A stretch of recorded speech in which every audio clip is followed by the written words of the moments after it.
is going to be an amazing day. And we also, I should mention, are going to talk a little baseball because A-Rod is here. And also the owner of the Baltimore Orioles is going to be on stage in just a minute, David Rubenstein. Before we get to that, I've got a little bit of announcements just to go through, some housekeeping. Would love to acknowledge our partner and title sponsor, Invesco QQQ. They've been very good to us over the years. We're excited to be partnered with them again. If you want to connect to the Wi-Fi, please find the info at the top of your badges.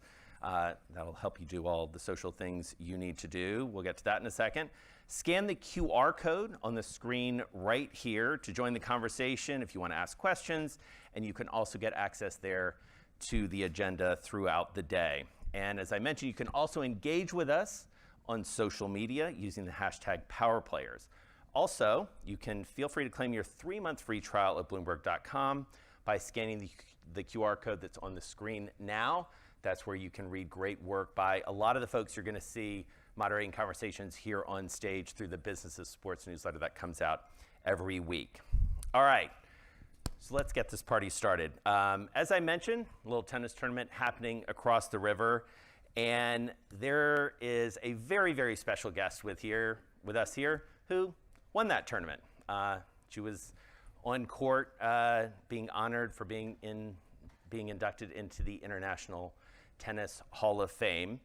She is going to be a guest on a special taping of the David Rubenstein Show, peer-to-peer conversations. I love the fact that I can call David Rubenstein just a colleague. He's just a guy. We work together, make a couple shows here at Bloomberg. It's one of my favorite shows on television.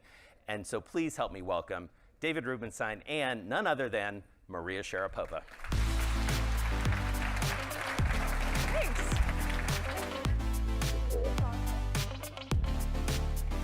Hi, guys. They said to sit at number 2, which... Okay, well... and I heard you wanted to go second after me, which usually means if you're walking through the U.S. Open tunnel and you're second, that means you're the top seed. So David's the top seed today. So, they're very humble. You were recently inducted into the International Tennis Hall of Fame, and the person who inducted you was Serena Williams, who you played many times and was your principal competitor. Was it awkward being inducted by her, or was it fun? Awkward wasn't the right word, David. It was so exciting and it was so thrilling. Were you surprised that she agreed to do it? Well, that would have been awkward because that is a call that I made, and I said, well, there's no one else I'd rather be on that stage than you. And she said, I'm honored. But it could have gone the other way.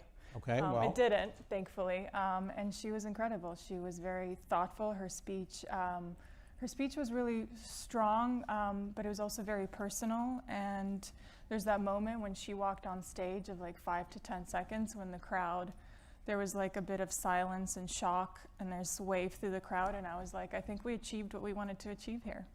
Okay, so let's talk about what it's like to be the #1 tennis player in the world. You're the #1 female tennis player in the world. And you were for many years #1. And you won many singles titles, including Wimbledon at the age of 17. Seems like an ungodly young age to win. It was a long time ago, just confirming. So, by the way, when you won at Wimbledon at age 17, I mean, did your world completely change? You were so young then, and you weren't the #1 ranked player at that time. Were you surprised? And what did you do? Did you call your parents? Were they there? I did call my mom. She was actually on her way to New York to meet me because I was then going to fly to New York for some press engagement, and she saw me win on television while I was playing the Wimbledon final. And what changed? Well, a lot changes for the good and for the bad in that moment. You're such a young girl, and all the things that come with it that you've never really expected in your life. An opportunity to say yes to so many things when actually you should be saying no, and getting back on the horse and doing the things that made you a champion on that day, because while you're winning, everyone else is training to beat you in the next tournament. I flew back to Los Angeles shortly afterwards because my coach was there, and my family and I used to stay when we visit him. We didn't have that much money at the time, but we'd stayed in one of these hotels, and after I won Wimbledon, my agent upgraded us to a hotel, and it had this like yellow rubber duck next to the bath. And I called him and I said, winning Wimbledon is the best thing that's ever happened to me. And that's coming from a teenager's perspective. So no more Holiday Inn Express or so. That was exactly the hotel we stayed at prior to winning Wimbledon. Not an ad. So now you're at the top of the game in tennis for quite some time, and now you're in the business world. You're on the board of Montclair. You are involved We have some connection to Well, Montclair. Carlisle was an investor in Montclair, and we No made big a amount of deal. money. I hope you do as well as we You did. sold a little early, but that's okay. But it's a good company. I You'll mean, do you well. said it. You said it, not me. It's a good company. You'll do well for them, and I'm sure. But tell me, how do you compare the thrill of being in the business world where you're either endorsing products or investing in products with playing tennis? There's no match point in business, right? There's no that like feeling of, okay, now I this one point is on the line. I've gotten to this point and it's make or break. So much will change. Like there's none of that getting on your knees and waving to the crowd, you know. And yes, I miss those memories. I miss those moments.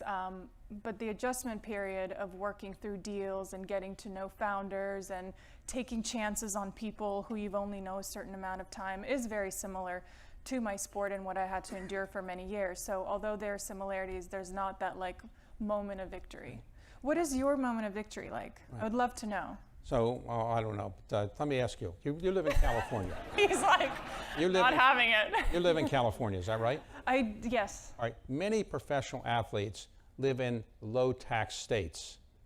Why are you living in a high-tax state? This was not on the script, by the way. Okay. I'm just curious how you happen to pick California. It's a great place, but it's a high-tax place for high-income people. Doesn't bother you? It didn't bother me.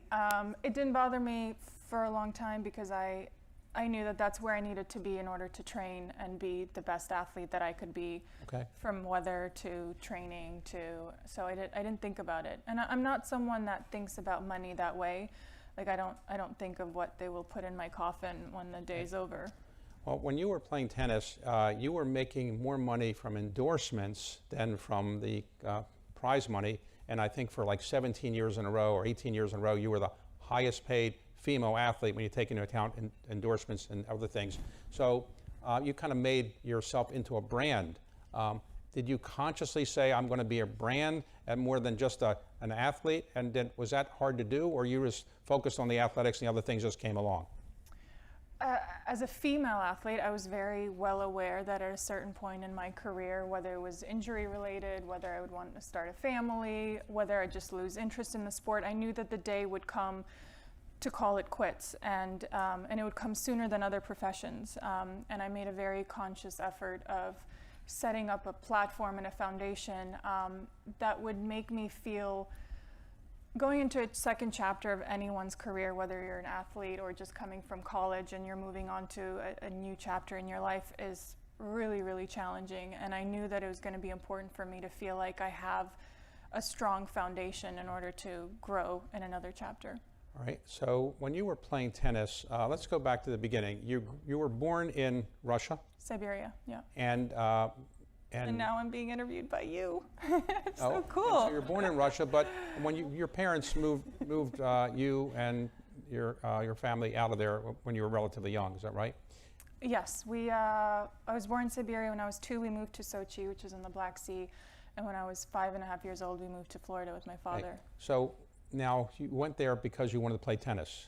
Is that right or not? I mean, at 5.5, you're not really the one Right. that's making decisions. Right. So I have but- a 3-year-old, but at 5.5, even though he acts like he wants, he knows everything, but did your parents see in you athletic skill at 5.5? That's so young. And were you actually playing tennis before? And when did they say, we should move to Florida and you can be a better tennis player? So I started when I was 4, and I started playing tennis when I was 4. And at 5.5, my father took me to this exhibition in Moscow. He saved up a little bit of money. We took the train from Sochi, and Martina Navratilova was holding like a kids tennis clinic, and there were a few hundred kids. And she pulled my father aside and said, your daughter has talent, and you should go somewhere where this talent can be developed. And my father read every newspaper articles. He saw that the Williams sisters were training in Florida. He saw that Anna Kournikova was training in Florida. And he's like, our path is going to Florida. Did he have the money to do all that? Not a lot. He landed with $700 in his So Levi's. he just came over with you. Your mother stayed behind. Yeah, she stayed behind for 2 years. She couldn't get a visa for the first 2 years. And how did he explain, you were only 5.5, how did he explain that your mother was staying behind and he was coming over with you? We didn't know that at the time because we thought she'd come over okay. sooner, but then And so you joined a tennis academy? we went to Bollettieri, which is a famous academy. We knocked on their door at like middle of the night, said, we're here. They're like, well, where's your money? We're like, we don't have any. And the coaches, they welcomed me into a program, and then I went off to center court after they saw me play, and I got a scholarship. Okay, so you got a scholarship, but at what point did you realize you actually were pretty good? I mean, not just a person who says, I'm 5.5, I'm good. Lots of little kids at 5.5 say they're good. But when did you realize you really were better than the average 5.5-year-old? I never allowed myself to say that. So when you became a teenager, were you beating other teenagers at Bollettieri? The thing about being a young athlete is the process is you want to play against people that make you realize that you have weaknesses in your game. So you set yourself up against competition that is either older or stronger or better. And so if you feel like you're constantly winning, you're not learning much. And I found that like even winning, and when you're a teenager, winning your 20s, that's not when you're doing your best work. When you're doing your best work is when you get off the court and you've just lost and you have to face your team and you have to get back to the drawing board and say, well, I mean, we have to figure it out because we thought we were going to have a great day. Well, do you ever say to yourself, you know, I really would rather do something else at 7, 8, 9, 10, 11, 12. Tennis isn't, you know, some of the young players get burned out. You probably saw that at Bollettieri. They burn out, the parents take them there, and after a while they say, I don't really want to do this. You never got burnout, right? I loved what I did. I loved being first in line. I loved having the lesson at 6 a.m. because I love the feeling of like there's like a physical exhaustion as an athlete at the end of the day where you do everything that's in your capacity to be better. And as a female, I really related to if I can get a little better, 5%, 1%, 0.5%, then I feel like I did great. Now, were your parents athletes themselves? My father thinks he's an athlete, but Was he a competitive athlete? I think most fathers can occasionally relate that they're great athletes. Did he play any sport that we would have heard of, or? He played hockey. He now cycles around the world. Yeah, I mean, he still thinks he's like in the Senior Olympics. Obviously, you're tall. You're 6'2". That's accurate. Okay, Yes. 6'2". Okay, so there aren't that many female tennis players that are 6'2". There may be a few. So when did you realize you had the physical strength and height to really be a really great player? Was that when you were 12, 13, 14? I didn't. I don't think I realized like the advantage that I'd have if I was taller, and I didn't grow until I won Wimbledon. I was like average height, and I was still growing through that time. But I do remember my father thinking, okay, it would be better if she grew. So before I went to sleep, they like hung a rod at the door and like for like 30 seconds before I went to sleep, because my parents would say, well, when you're sleeping is when your like body's developing and you're growing. So they kind of like made me stretch my body. So, ta-da! Okay. Did you have siblings? I didn't have siblings, no. Okay, so you think I'm an only child myself, so you think It's the great. only. What? It's great. It's great. You don't have to worry about sibling rivalry and anything else. Your parents put all their attention in you. So you didn't have any problems in that regard. I loved it. I still do. Okay, and so at what point did you realize you could be a champion? When you were 14, 15, when did you realize you could be a champion as opposed to, I'm going to be reasonably good?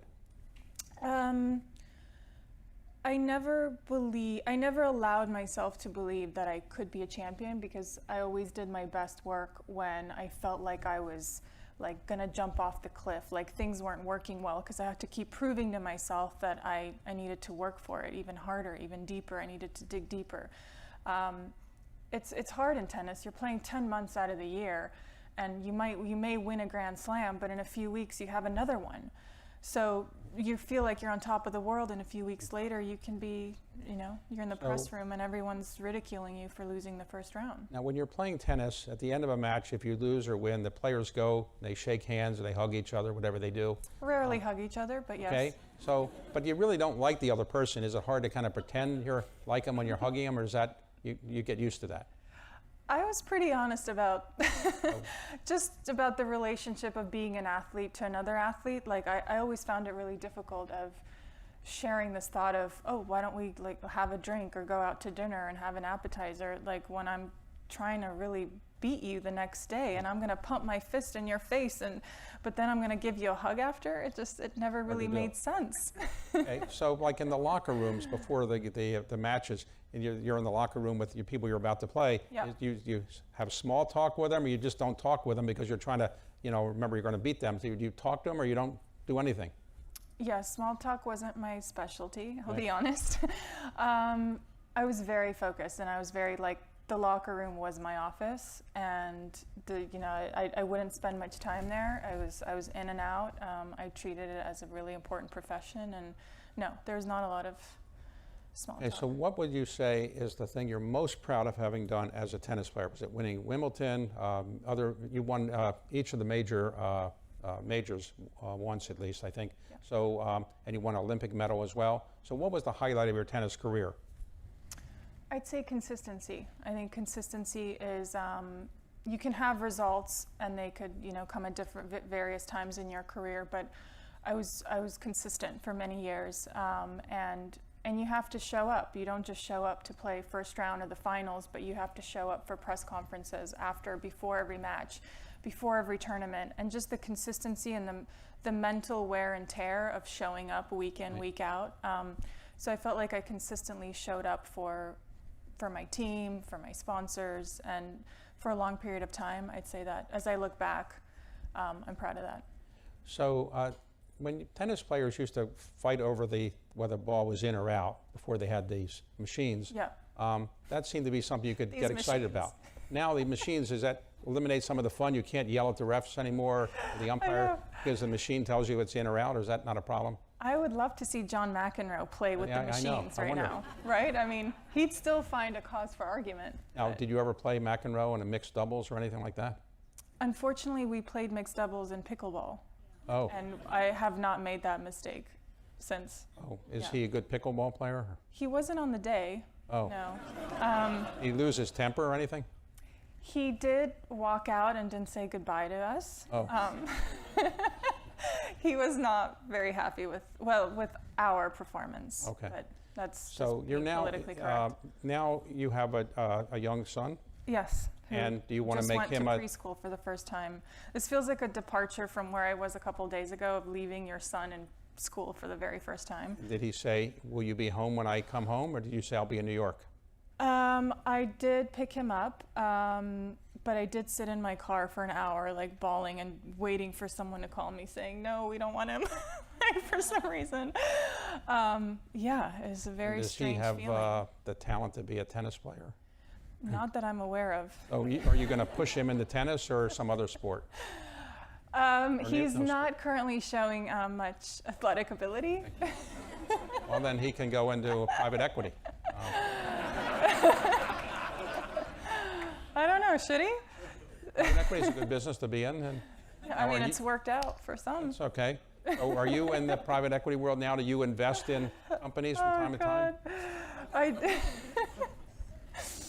I do, yeah. Okay, so do you test the brands before to make sure you actually like the brand? How do you decide you're going to invest or not? Yeah, one of my first investments was when I felt like I had financial security from endorsement deals. And I was using an SPF brand called Supergoop for many years. Bought it at Sephora myself. And found the founder. They were 5 employees at the time. And said, look, I don't need a return on investment right now. I'll use my platform. I love your product. And then 7 to 9 years later, they sold 75% of their company for $750 million. So that was my first real investment in the space, and it did really well for me. And it was a testament to what I think is important in investment. And correct me if I'm wrong, is being passionate about what you're investing in, being a consumer, making sure that everyone around you is a consumer and a strong team. Okay, so recently you went on the Montclair board. Montclair, as we talked about, is a company Carlyle had invested in early on. And when you go into board meetings now, did they say, well, she's a former athlete, you don't expect her to know much about the business world, or do they actually say, we want to hear your opinion on the business side of it? And do you bone up on the business side, and how actively are you involved in the board meetings? Yeah, I was very intimidated by the role. I was intimidated that I was asked in the first place. I knew Rema Ruffini for several years. And it's very official. It's like a UN meeting. You're sitting around this large, I mean, you've attended several board meetings in your life, but this was one of my first. And there's a microphone and it's translation because it's an Italian public trading company. So there's definitely like an intimidating factor to it. But they're all very collaborative. I selfishly took on the role because I felt like I could learn from a lot of people sitting in that room. And I feel like that's kind of been the trajectory of my career, is even though I was passionate and so deeply involved in one thing, I stayed really open-minded and curious about other things. I let other people kind of guide my education because I didn't have a formal education. So I feel like this is. So if somebody's watching this and they say, I have a company that would benefit from having you on the board, are you open to going on other boards? And if you go on a board, would you want to invest in the company, or you just want to be on the board? It depends on the company. I mean, you're really throwing me on the spot. What's the company? Give me an example. Well, I don't know. Let's suppose Bernard Arnault calls you up and says, LVMH needs you on the board. I guess you would probably say that might be an attractive one. Yeah, that's a no-brainer. Right, okay. Okay. That's a very easy test, though. Okay. So today, you don't play tennis at all? I don't. No pro-ams? My friends don't want to play with me. Well, but I assume you get invited to pro-ams all the time, and you don't want to do those kind of things?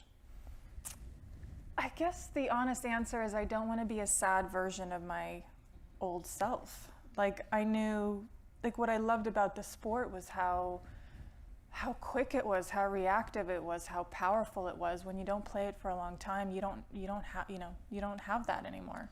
Well, have you ever played mixed doubles? I wasn't very good at mixed doubles. Well, I wasn't very good at sharing. Okay, well, if you ever wanted to play mixed doubles, we could have I could show up, you come to Okay. my house, Okay. the court, and we would pretend that you're just an average person who's visiting for the weekend. Okay. And then we'll just see if we can win some money that Do way. you just have one court? I have several one courts? court per house, yeah. Oh. It was kind of the answer I wanted to get from him. Okay.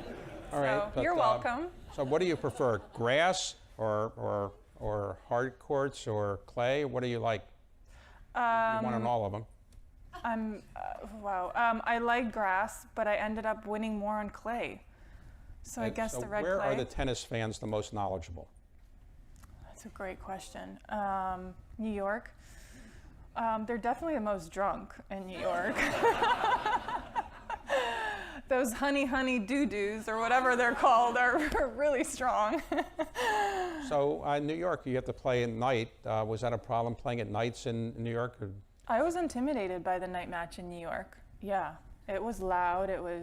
I'm also I'm like quite an introvert, and I love to do my work and I love to be with my team. And so like going through that tunnel where Billie Jean King's quote is "pressure is a privilege" was like very intimidating. And then the noise and the crowd, and you never really had a restful moment in New York. But I embraced it. Yeah, I loved it. And then we started doing like, I worked with Nike for many years, and they created first ever athlete that wore like a separate dress for a night match. They created for me, it was an Audrey Hepburn dress. And I think like I got comfortable with the environment of playing a night match. So in New York, when you play in, let's say, U.S. Open, where do you actually stay in hotels, or do they rent houses nearby? Hotels. And when you win at Wimbledon, does somebody in the royal family come and give you the trophy, and what is that like? The year that I won Wimbledon, I stayed with a family that I had never met. We rented the top unit of their house, and Did they give you a discount because you won later, or they don't do that? no, that's when they start charging you more. More? Oh. Yeah. But I remember the morning after, I went down. Well, first I remember my father coming in at like 4 or 5 a.m. with all these like newspapers and like throwing them on the floor and saying, "We did it," because he sees his daughter on the cover of these papers. And then, a few hours later, we walked down and we had like breakfast with this family and with my little replica photo. Yeah. So when you win Wimbledon, obviously you're excited. You're only 17 years old. Was there any match that could ever replicate that feeling of winning at Wimbledon at 17? Or was anything, you won other championships, was there anything ever comparable to that even? Winning the French Open to achieve a career Grand Slam, I didn't think that I would feel like the strength of that victory, but it really felt good because it was a surface that was so challenging and it exposed all my weaknesses. And as an athlete that is playing in front of thousands of people, when you know that there's a particular weakness in your game and you're able to turn that around in front of people and make that into one of your strengths, was a really strong moment in my career. So when you're just watching tennis as an observer, who do you like to watch over, let's say, the last 10 or 20 years? Are there certain players who have such style or such athletic ability you just like watching them just as a fan? Or who would that be? I think I've really enjoyed watching the sport from a completely zoomed out perspective. I never allowed myself, like when I was playing, they started like engaging fans in these fan experiences. Like that was an entirely new world for me. Like fans would come to practice, which for many years, practice courts were closed off. I mean, now the first week of the US Open is like a fan week, right? You have mixed doubles during the US Open. You have all these like parties, engagements. That never happened in my career. So I guess I've been intrigued by the change. I also understand the demands of that and how exhausting and physically challenging it is for those players to go through a 3-week. I mean, we're in the second week of the US Open right now. Players are playing the quarters and the semis. I mean, the engagements and the matches that they've had to play and participate in the past 2.5 weeks, when this tournament's over, they're going to need a long vacation. So in tennis, theoretically, when you're playing these championship matches, the coaches are not supposed to be telling you anything. That's changed now. They can. They can give you hand signals, or they just tell you? Verbally, yeah, whatever they want. Okay, and so does that help you that much, or you just say, look, leave me alone, I know what I'm doing? It depends how the match is going. There are a few times where I would tell my coach, it's enough. But yeah, I mean, the stress of the situation, I think, guides the communication between the player and the coach. Some players love it. They openly communicate to their coaches. I know Alcaraz does it very often, whereas others, I think Sinner does it less often. And do the coaches make a big difference? Suppose you had been, you didn't have all these coaches that you had, you could have been a champion as well, do you think, or not? I don't think so, no. No, team is everything. And everybody that plays at the top level has a coach or something like that now? Well, now they have more than a coach. Yeah, there's like. And did you get to know Nick Bollettieri? I did. And yes. He didn't know how to play tennis, did he? He was a coach. He was a coach, and he was more of a mentor to me than a coach. He kind of guided. He'd come on the court and he'd make you feel like you were part of like his family, and that was a special feeling, especially when you didn't come from much and when you didn't have much support around you. He was one of the first few coaches that kind of acknowledged. One time he actually started out in Maryland. That's where he started. And one time I was in a court and he had a young player, Aaron Crickstein, I think. That's right. Was one of his proteges. Mm-hmm. And I was playing against him with somebody else. They put on my side. I didn't do that well. But that was the end of my tennis career, pretty much. So at any point in your tennis career, did you say, I've had enough and I'm just going to retire at the top? Or how much? Athletes sometimes stay a little bit longer than they should. You didn't do that, but did you ever worry about that problem, staying too long? It's a great question, and it's one that I think every athlete finds a different answer to. Mine came a little bit later than when I would have liked. I think stubbornness was a great quality that shaped a lot of my victories, but in the end of my career, I think it became a flaw because I was so stubborn to get healthy, for my shoulder to recover. I was also at an age where just my body didn't recover as quickly. And so for a year or two, that stubbornness got in the way of other great things in my life. So when you're an athlete, you have to eat well, I assume. So Wheaties used to be called the breakfast of champions. I don't know if that was. But did you have special foods that you ate before you played? Or you waited till after you played before you ate? An athlete's diet is very simple. It's fairly strict, but I also had a big sweet tooth, so I would sneak in a few like candies here and there. Oh. I know. Oh. Yeah, it wasn't great. Okay. I didn't tell my coach. So today, you don't do any athletics at all, or you? No, I mean. You work out, but you're not. No, tennis. I just don't. Yeah, I don't play much tennis, and I should. I want to. But it's like a thing, you know. You have to like string your racket. You have to book a court. I don't have a court at my house like you do. Well, So I have to go. I have to go to a public place. I got a feeling you could afford to buy a court, or build a court if you want. Not that. How do you know? I think you probably could. I mean, you won a fair amount of money on your. I don't know. It's not expensive to have a court, but. For you, it's not expensive. Well, Okay. have a grass court might be more expensive, but. It's true. Okay. The maintenance is more expensive. I agree. Yeah. Okay, so today. How are we doing? When you're walking around New York, people recognize you, and when people come up to you and say, "Can I have a selfie?" What do you say? It happened yesterday. I was staying at the Amman and I went for a swim, and I get out of a pool and it was really awkward. Someone asked for a photo, and and usually I'm very open to photos, but in that instance, I was like, we're kind of in a private space, and perhaps we can do it another time. And they were disappointed. Can you go to a restaurant and people don't bother you? Yes, definitely. Okay, and so do you miss people not coming up to you saying, "Hey, I know who you are," or you're happy they don't come up to you? I think what I loved about recognition was like respect for what you did. I mean, it was a lot of work. So when someone would come up to you and say, it was incredible seeing what you achieved, or a young girl or boy coming up and saying, you were my idol. That was a nice feeling of respect. But I don't miss the things that come. So you're married, and your husband, is he a tennis? Not married yet, no. Oh, you're not. You have a tennis player partner? He thinks yeah. Okay. I will not finish that sentence. Oh, he's not. In case he listens. No, he plays. Yeah. But I mean, if you just want to show him how bad he is, you don't play anymore to show him how bad he is. No, I'd probably just tell him. Okay. It works just as good. Okay, and so let me ask you a final question. In the end, if you could do anything different in your life other than this interview, what would you most have done different? Wish you had done differently? You've won more tournaments, not won as many, not played as long. Yeah. What would you wish you had done differently? Going into private how equity early or something like that? Yeah, this is not how I thought this interview would go. So, for better or worse. I like the thought of doing things and letting them flow and leaning into things being hard and difficult. I don't want to look back and say I should have done something, because the reason I'm here, the reason I won these events was because I probably messed up a few times and I lost some really tough matches, and I lean into feeling like this doesn't feel good, and what am I going to do to change it?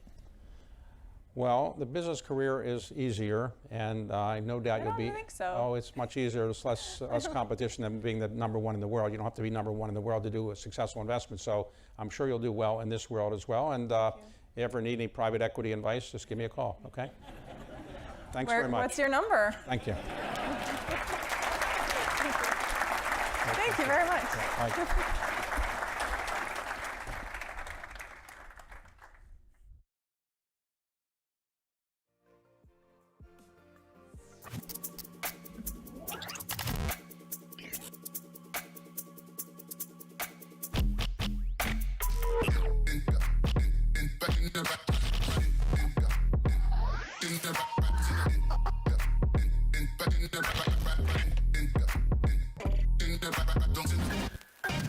College athletics and the way that players are being paid is the wild, wild west.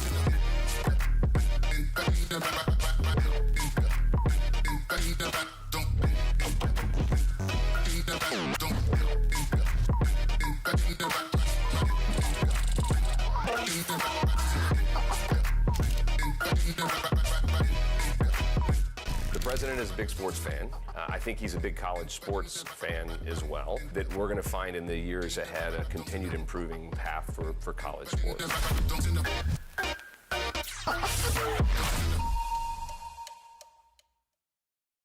Please welcome to the stage Ross Bjork, Senior Vice President and Wolf Foundation Eugene Smith Endowed Athletics Director at The Ohio State University. Martin Jarmond, the Alice and Nahum Lehner Family Director of Athletics at UCLA. And Nina King, Vice President, King Compton Family's Director of Athletics, and Adjunct Professor of Business Administration at Duke University, for a conversation with Bloomberg's Janet Lauren.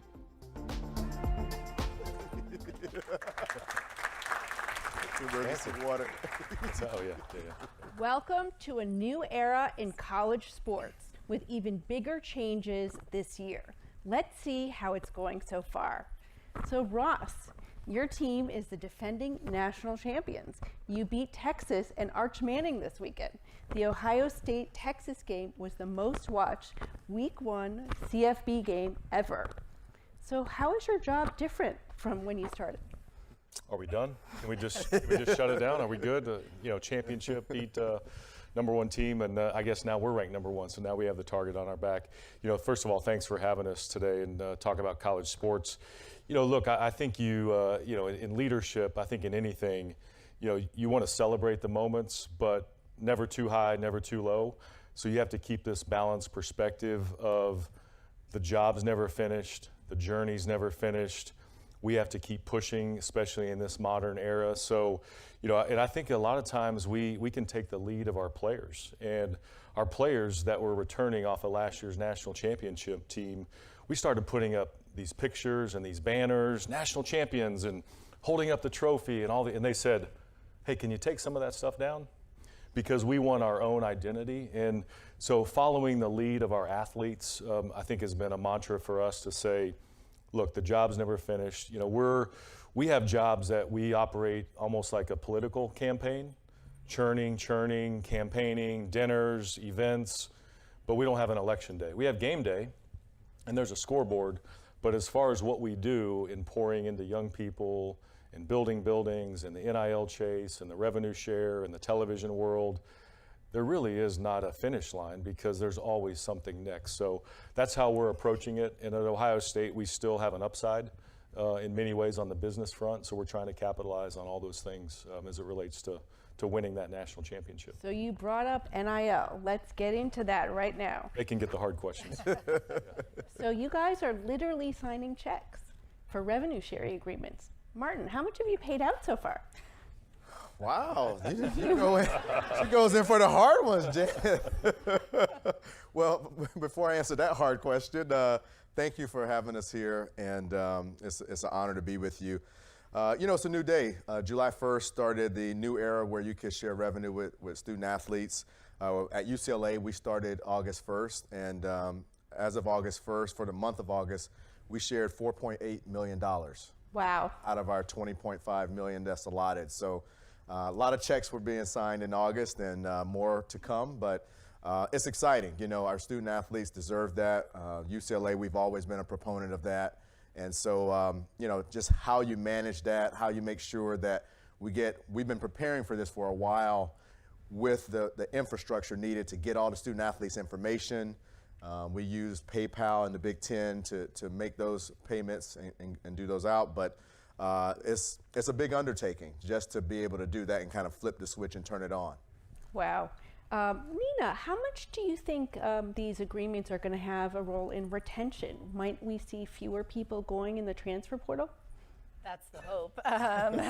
First of all, also, let me echo my colleague's sentiments and thank you for having us here. And I thought the panel would be at least 4 hours for us to be able to kind of delve into some of these issues. But, there are a lot of moving parts. And, yeah, that's the hope. And for these agreements, they're structured. Every institution can decide how to structure them. And so, and then even for us, between sports, they're structured a little bit differently. The term is different.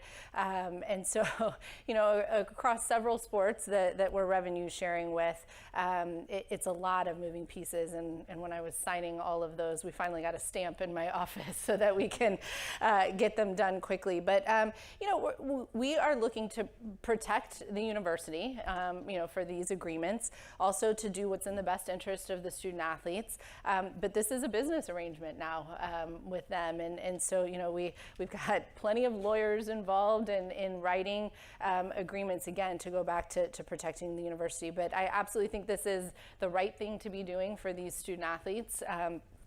I'm not going to tell you how many checks I've signed and how much they've totaled up to this point, but we are trying to be competitive in this space.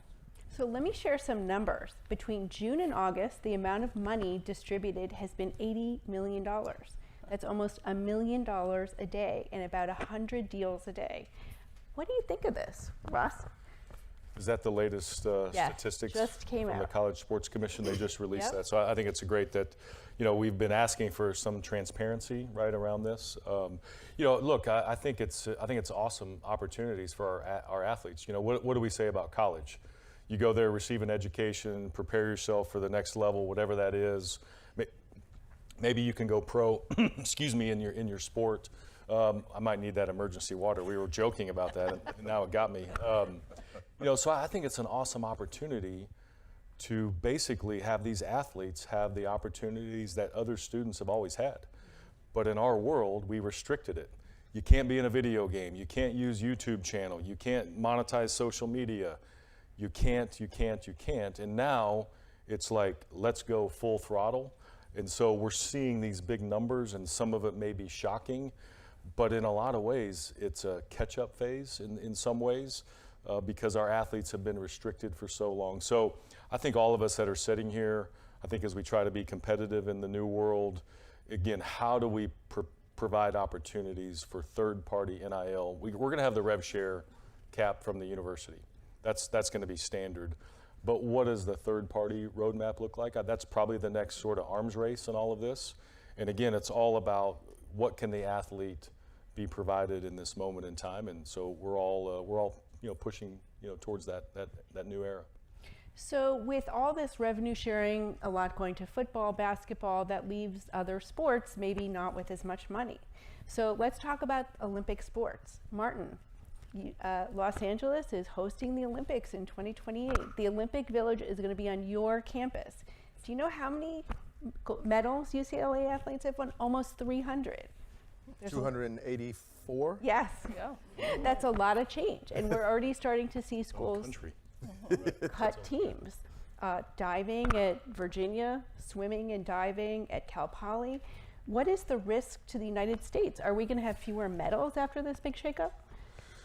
So first, let me say, we at UCLA, we have a proud tradition with our Olympic sports. Since 1928, we've had 436 Bruins make 661 Olympic teams. So that's, if we're not the highest, we're in the top 2 in the country as far as producing Olympians. We have a phrase at UCLA Athletics, champions made here. It's Olympians made here too. So we take our investment in our Olympic sports very seriously. That said, the financial model has changed. The realities have changed, and we're extremely excited to be hosting LA 28 and the Olympics in 28 and having them on campus in Westwood. But there is a concern after LA 28 what programs around the country are going to do with their Olympic sports. We're going to keep investing. We think it's very important to continue to produce Olympians, champions, and that's important. But at the same time, the financial realities are changing. And so, what we're talking about more is we need to really study, in my opinion, what other countries do as far as how they fund Olympic sports and take those learnings from other countries and apply it to what we do here in the United States. Because I think we're going to be very strong LA 28. I think the whole country is going to get behind that. And Casey Wasserman has done an excellent job. He's a Bruin with all the planning, and I think we're going to perform well. But there is a concern after LA 28. What does that mean? Is there going to be a cliff with Olympic sports? I don't see that obviously at UCLA, but I do worry about, as a whole, our Olympic movement if we don't figure out a better way to fund Olympic sports, because that's the issue. The issue is the funding model for Olympic sports, and I think that's got to adjust. So let's talk about the funding model. We keep hearing the idea of private equity. Is it coming for college sports? How would this even work? Nina? Can we call David Rubenstein back? I think he's the one that we need to be asking that question. Yes, the financial model in college athletics is stressed. The way that we are operating as a business model, if we opened our books to you, you would think it's a joke, the way that we are operating. And so we need to figure out how to build something more sustainable so we can support broad-based programming, student athlete opportunities to come to our campuses, not just to compete in sports, but to, receive in my case, a Duke degree. And so, we are exploring all kinds of revenue models, and that certainly includes private equity. In the traditional sense, I'm not convinced that it would work, but we're talking to a lot of folks to kind of figure out, are there hybrid models, are there unique ways that we could do something to infuse capital, cash into our athletic departments and into our universities. I think there are a lot of revenue opportunities on campus as well, and so how do we kind of create that synergy with campus to continue to build revenue? We are heavily reliant on philanthropy, but if we could have been raising an extra $20.5 million a year, we would have been. And so I don't think straight philanthropy is the answer. And so, like I said, we are exploring everything, and I think private equity is on the table for sure. Ross, have you thought about, does it work at the conference level, at the individual school level? Talk a little bit about that. You're talking about private equity? Private equity. Yeah, I think the unique thing is, Duke being a private school, you have two, large-scale public institutions in UCLA and Ohio State. The question that I have as a public institution is, what are we selling? Because I'm owned by the state of Ohio. Typically, the state of Ohio cannot take investors, right? And so the complications of being a public university are really, really challenging. Typically, if we need capital, we borrow money. And usually with bond ratings at a state institution as big as Ohio State, your rates are pretty good, right? And so you borrow the money to build something or to invest in capital. At the conference level, it could be different, right? Because those are private, corporations, if you will, private entities, typically non-for-profit.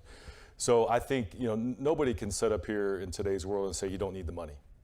Everybody needs capital. Everybody needs money. Everybody's trying to, churn and burn through this new era of what it looks like to keep investing and support your athletes. The conference model, to me, is a way to explore it. Same questions, though. What am I giving up at Ohio State? We're members of the Big Ten, UCLA, and that's hard to say, right?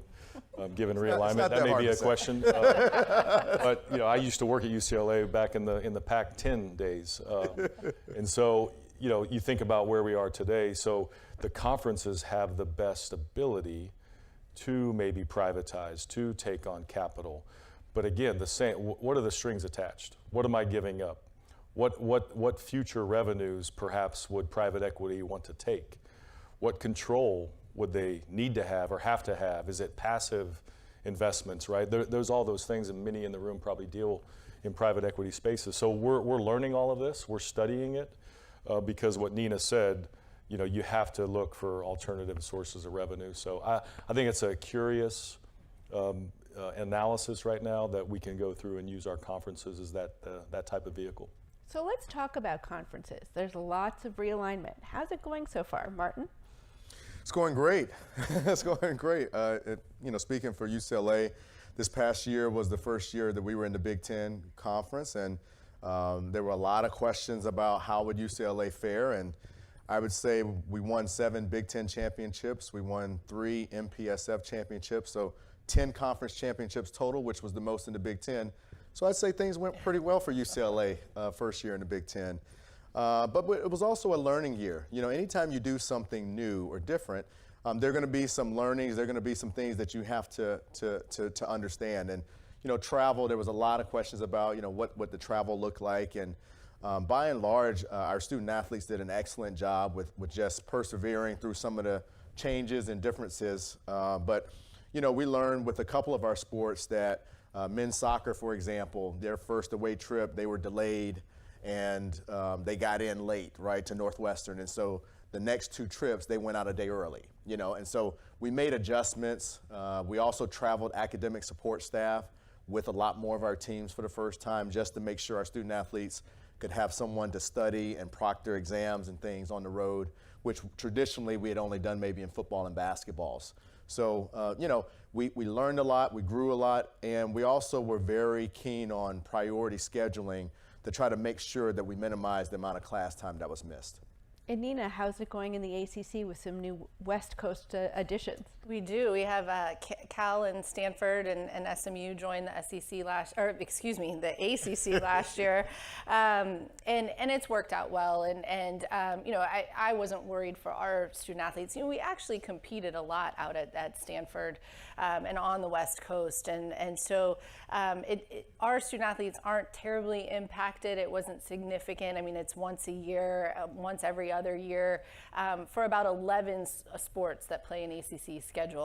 But we put together an integrative performance team, and so you've got representation around the table to kind of study and maximize our athletes' performance. And so you've got nutritionists, behavioral health, sleep experts, and academic folks, and just to make sure that student athlete welfare is a top priority and consideration. And so we've fared well in the first year, and I think Cal and Stanford folks would probably say the same as Martin. I mean, it is a lot of travel, it is a lot of wear and tear, but it is our reality. And so how are we going to keep the best interests of the student athletes a priority? Ross, do you think the amount set out by the settlement is enough, or will budgets have to go up? So the settlement calls for 22% of revenue in certain categories: television revenue, ticket sales revenue, sponsorship, over an average of the Autonomy 4, used to be Autonomy 5 conferences. And that number worked out to about $20.5 million. And then a couple things were nuances in the settlement that, because we were all trying to figure out how to pay for it, is if you add a new scholarship up to $2.5 million, that counts against the cap. We added 91 scholarships at Ohio State. If you added any Alston academic award money, which was a previous lawsuit that we had to deal with, that counted against the cap. And so we actually eliminated the Alston money, but we added new scholarships. So we had $18 million of cash to then distribute on a revenue share basis. We chose 4 sports: women's volleyball, women's basketball, men's basketball, and of course football. And so now, again, back to what I said earlier. So is 18 or 20.5 million enough? No. The answer is no, right? Because again, it's all about, okay, what are they doing over here? What's this program doing? How is this person now taking their apparel contract, let's say, because those have been in the news lately, and then redeploying that towards NIL above and beyond the cap? Has to go through the system, has to go through the clearinghouse, it has to meet those standards that are part of the settlement. So now we're all going through this analysis to say, is there primary revenue that we receive as an athletic department that could then be deployed to meet the house case settlement above and beyond the cap? That's a reality that we're having. So what's the right number? Will it settle out a little bit? I do believe it will settle out a little bit. I do believe we can slow down some of the transfer market pieces because we will have memos of understanding between us and the athlete. There can be buyout provisions if they do leave. So I do think we can slow that down a little bit. But the number is the number. And what you have to decide as an institution is, how do you prioritize? How do you build out your third-party NIL opportunities? What does that number look like? We don't know that yet. We're trying to capitalize. We're trying to monetize that. We started a group called Buckeye Sports Group. It's really a marketing agency within our athletic department in partnership with Learfield, who's our multimedia rights holder. If you ask a coach, they'll just tell you it's unlimited. Whatever the cap is, it should just be unlimited. But I think if you throw in the scholarship dollars and all the resources that we do provide the athletes, they're receiving over 50% of the gross revenues from our athletic department. And so I think that's a valuable story, probably hasn't been told enough. And then you layer on how much has been put through NIL Go so far. There is a lot of money that our athletes are receiving, and rightfully so. And so it's going to be a constant just journey that we have to just navigate and be aggressive. So Martin, you have an MBA. That's a good thing. There's so much change in here. What are you hiring in your front office staff? Talk a little bit about who you're looking for. Yeah, well, we made a few strategic hires as we were planning for the house settlement. One is, for the first time this past year, we hired a chief revenue officer. And again, one of the things you're seeing that we're beginning to look a lot more like professional models in different sports. I wouldn't say we are professional, but there are some similarities as far as how you have to do player evaluation, talent acquisition, some of those things. So from a revenue standpoint, we've got to all generate new revenue, and that's something that becomes at the forefront. You know, we have many meetings now where the only two things we talk about is who's generating revenue, what are some ideas, and then cost containment. You know, that's what it comes down to now, because we want to do as much as we can for our student athletes from a resource standpoint. And then from a front office perspective, both of our basketball programs recently hired assistant general managers.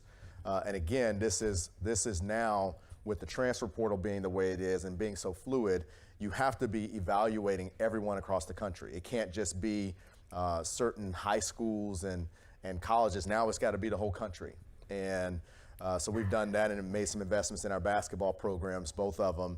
And then in football, you're seeing that obviously with general managers and also talent acquisition, data analysts, looking at different kinds of data to be able to assess how someone may perform when they come into your program. You know, just in our football program, we have 55 new players. That's a lot. And so you better have the infrastructure to be able to evaluate talent at the high school level and at the collegiate level to be prepared to have such an influx of new talent into your program. So Nina, you're an accountant by training and a lawyer. So what do you look for in a coach? What do you look for in a coach? Not an accountant and a lawyer, but a CEO, actually. I'm starting my 5th year as athletic director at Duke, and I've hired 10 head coaches. No more, I'm tired. But, you know, it's interesting, you kind of evaluate where the program is, and do you need a coach to come in and rebuild? Do you need a coach to, maintain positive momentum? What's the culture of the team? Why is your previous coach gone, et cetera? So you kind of analyze where you are in the moment, and that, really helps to kind of then build the profile of the candidate that you're looking for. For us and my colleagues, I'm sure, would say the same thing. You need somebody that comes in that understands the institution. What student athletes are we recruiting to Duke? Who can be successful at Duke? And so somebody that certainly understands that. But now more than ever, we are looking for CEOs, especially in the high-profile sports, football, men's and women's basketball, to come in and they're not just doing X's and O's anymore. As Martin said, we've got talent acquisition and GMs and player personnel and negotiating agreements. Those coaches are now negotiating with agents. And so there's so many moving pieces and so many parts. I would say definitely in today's world, we're hiring CEOs, and I've got 27 programs, so 27 CEOs.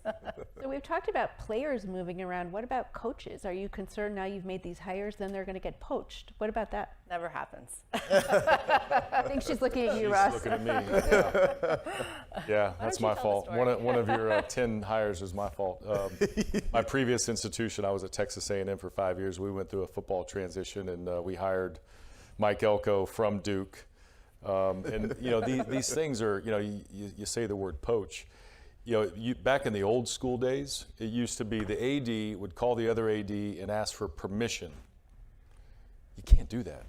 Mm-hmm. And it really sucks that you can't do that, because that should be the right thing to do. But the confidentiality and the high profile nature of these search processes have to be just, and so Nina and I talked, as things were, kind of winding down. And again, that's unfortunate, but I couldn't risk confidentiality. She can't risk it on her end, right? And so it's very difficult. Now, that's his way of saying they couldn't trust you. Right. They got a big paycheck. They got a big paycheck. There is buyout provisions in most of these high-profile we took your money. contracts. So they got paid, but I don't think you had to pay a buyout on Manny. I don't think so. No, did not. You got a big uplift there. And it's hard. It's a hard process. It's a hard industry. People can move around a lot. We get criticized for coaches and ADs moving around a lot, and that's why you got this player movement that is kind of transpired. So it can be tough, but hopefully relationships can endure We're good. We're here. right? Overtime. You know? If I can, though, Jenna, listen, I completely understand. I mean, we weren't talking because of the confidentiality piece until towards the end, but it really comes down to the AD and current coach's relationship. And Mike Elko and I were talking, and we were communicating, and I wasn't caught off guard by any means. And so I'm trying to retain a coach, but then also in my mind, mentally preparing to start the hiring cycle for the next one. So I think that's really important. So we're in a new era of university budget cuts. And one end, you're shedding jobs, and another end, you're having to raise money. Can you talk about that complexity in today's higher ed world? Higher ed is extremely complex, and you know that better than anybody. And sure, I mean, it is, the landscape for higher education right now is really challenging. And you know, I am running a business, a for-profit business, if you will, encapsulated in academia, a nonprofit, where funding is being threatened, you know, every day. And so our university did go through a strategic realignment and cost reduction process, whereby, you know, hundreds of millions of dollars in operating costs were cut, and a lot of that was in personnel. And athletics is not immune to that. I mean, we are good campus citizens, and we participate in those types of processes just like everybody else does on campus. And so, you know, I personally do wrestle with the fact that I have to cut sports budgets and jobs within athletics, but then on the other hand, I have this $20.5 million that I am giving to the players, and it is tough to find that balance. But you know, we kind of go back to who we are, what we stand for, and why we do what we do. Again, to provide an opportunity for student athletes to come realize the very best education and compete for national championships. So it's hard right now, but we are, you know, figuring our way. We've got incredible leadership at Duke University, and we're going to make this work. Let me add on that too. I mean, this is also a time whenever there's chaos and change, there's also opportunity. And I think we don't tell the story enough about our student athletes. Student athletes have it better today than they've ever had. And we were all student athletes. We've got some here in the audience. I know I saw Kevin, a former football player here at UCLA. But student athletes have a great opportunity, and we're here in the development of young people. And that takes investment. And if you look at athletic programs, those are the single biggest engagement tools of a university. You know, UCLA is, those four letters are known across the world. A big part of that is Jackie Robinson, is Coach John Wooden, is Andy Myers-Drysdale, is Trailblazers, Arthur Ashe, that have made UCLA what it is on a global scale. And so we don't talk, we talk about the money, we talk about the change, but we don't talk about the development of student athletes and how they go out and become leaders and do great things. And so I think we've got to always keep in mind investment in athletics comes back tenfold in the product and the people that we develop, young men and young women, but also from a university perspective, it's the largest marketing tool. You know, I hate to say this, but if you have a big seminar on campus, it doesn't do the same as a football or basketball game.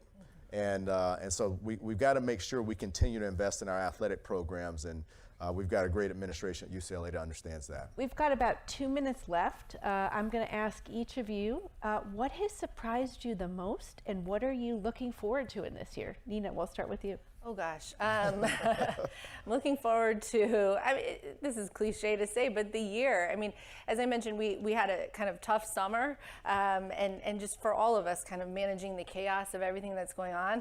I was kind of excited summer was over. We got back to campus and we're playing the games.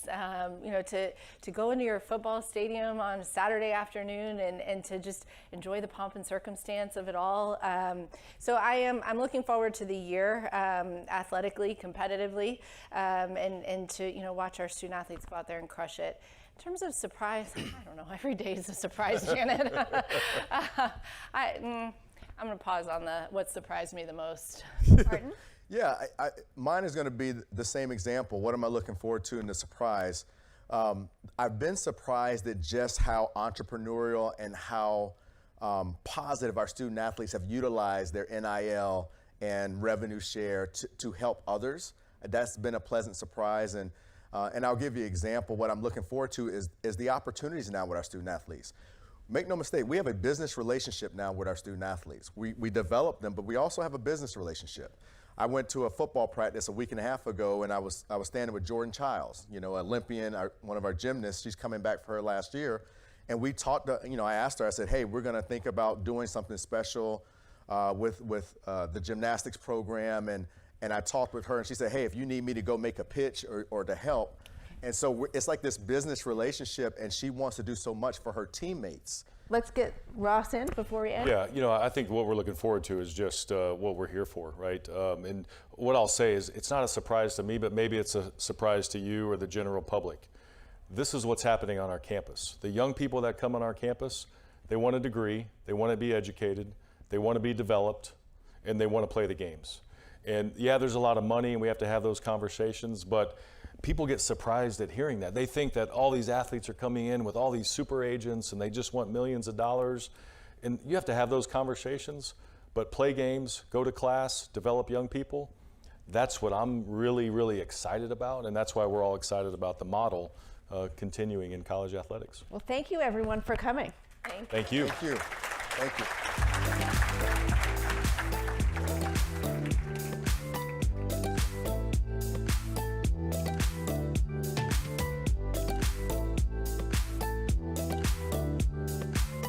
I'm Alex Rodriguez. And I'm Jason Kelly. And we're back with more episodes of our show, The Deal.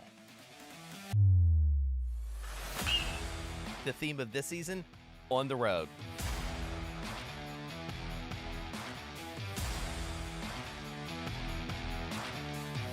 We're bringing you more behind-the-scenes conversations with the biggest names in sports, business, and culture, like Melody Hobson.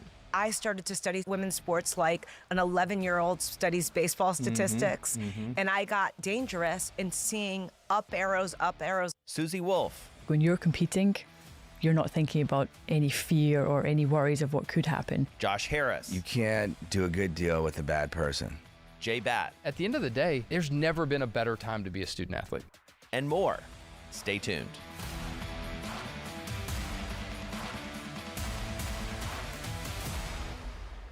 Please welcome back to the stage Bloomberg's Jason Kelly. All right, so what you just saw, this little teaser for later on, Alex and I will be back to interview Justin Tuck. We're going to talk about football season kicking off and everything going on. But for the next little while, we're going to talk some hoop. Coming up in a few minutes, we're going to have the head of the WNBPPA, Terry Carmichael Jackson, alongside WNBA champion, actually for Alex's own Minnesota Lynx, Sylvia Fowles. She will be out here. They're going to be talking about one of the biggest stories in sports right now, and certainly in the world of sports business, whether there's going to be a lockout in the surging WNBA. So stay tuned for that. But first, we got a big convo, big New York moment. Ira Boudway is going to lead this conversation with a 5-time All-Star. I've got to read all these things because it's so amazing. 5-time All-Star, #1 draft pick, 3-point contest champion, and for you Knicks fans out there, hopefully the guy who's going to deliver a finals championship for your New York Knickerbockers. Give it up for Karl-Anthony Towns.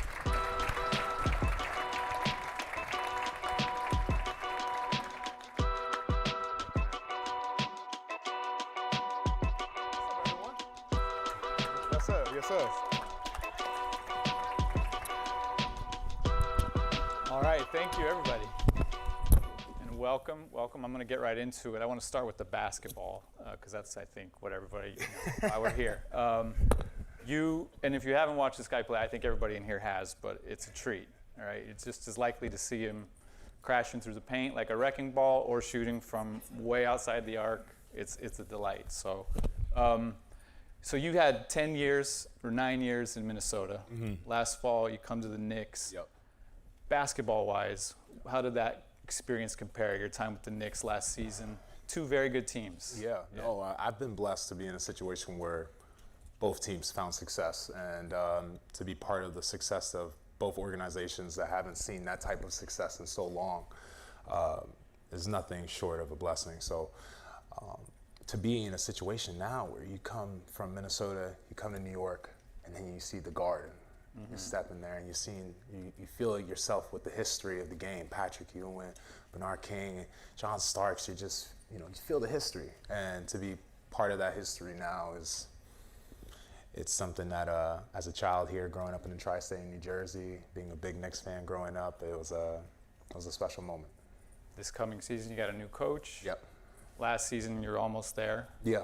You're going to go all the way this year is I think what the crowd wants. I mean, the plan every year is to try to get all the way there. So everyone's ring chasing. So we're doing nothing that I think all the other 29 teams ain't saying the same thing. The East looks pretty open right now, I got to say. They said that last year too. They said that last year, and I think the East proved itself to be worthy competition against the whole league. And for a conference that was told to be weak in the standards of the NBA, we showed out, and the playoffs showed how competitive the East is, and also in the finals, we showed how great the East is as well. As you mentioned, this is kind of a homecoming as well for you. Yeah. What is that like being back in the tri-state area? You grew up in Jersey. Yeah. How many ticket requests are you dealing with on a nightly basis? You don't know. You could imagine everyone in here. It's up there. Yeah. But it's a blessing, like I said, to be able to be back home, see my family. One of the biggest things for me when I got here was being able to have my grandmother actually see me play basketball. She doesn't get many chances to leave Jersey to see me play in Minnesota. So for it to be a car ride or a train ride over to MSG, it's special. It's special when you get to have that moment. Many times, I never thought in my career that I would have my grandmother at so many of my games, and for her to be able to not only see me play, but last year to see such a historical run by us, and for her to be part of that moment and to feel the excitement and the love the fans have showed all of us on the team, it was special. It's also, I think, off the court, New York is a center of finance, media, fashion. Yeah. I wonder for you, has that opened doors? I mean, obviously, NBA All-Star, a lot of doors open anyway, but has there been any sort of new things you've done or new things you've pursued because you're in this New York market? Like you said, and being in the New York market opens up a lot of new doors. And for me to have so many different business ventures and to be able to meet so many new people and to be able to be educated more on different businesses, different ideas, and to be part of the culture every day.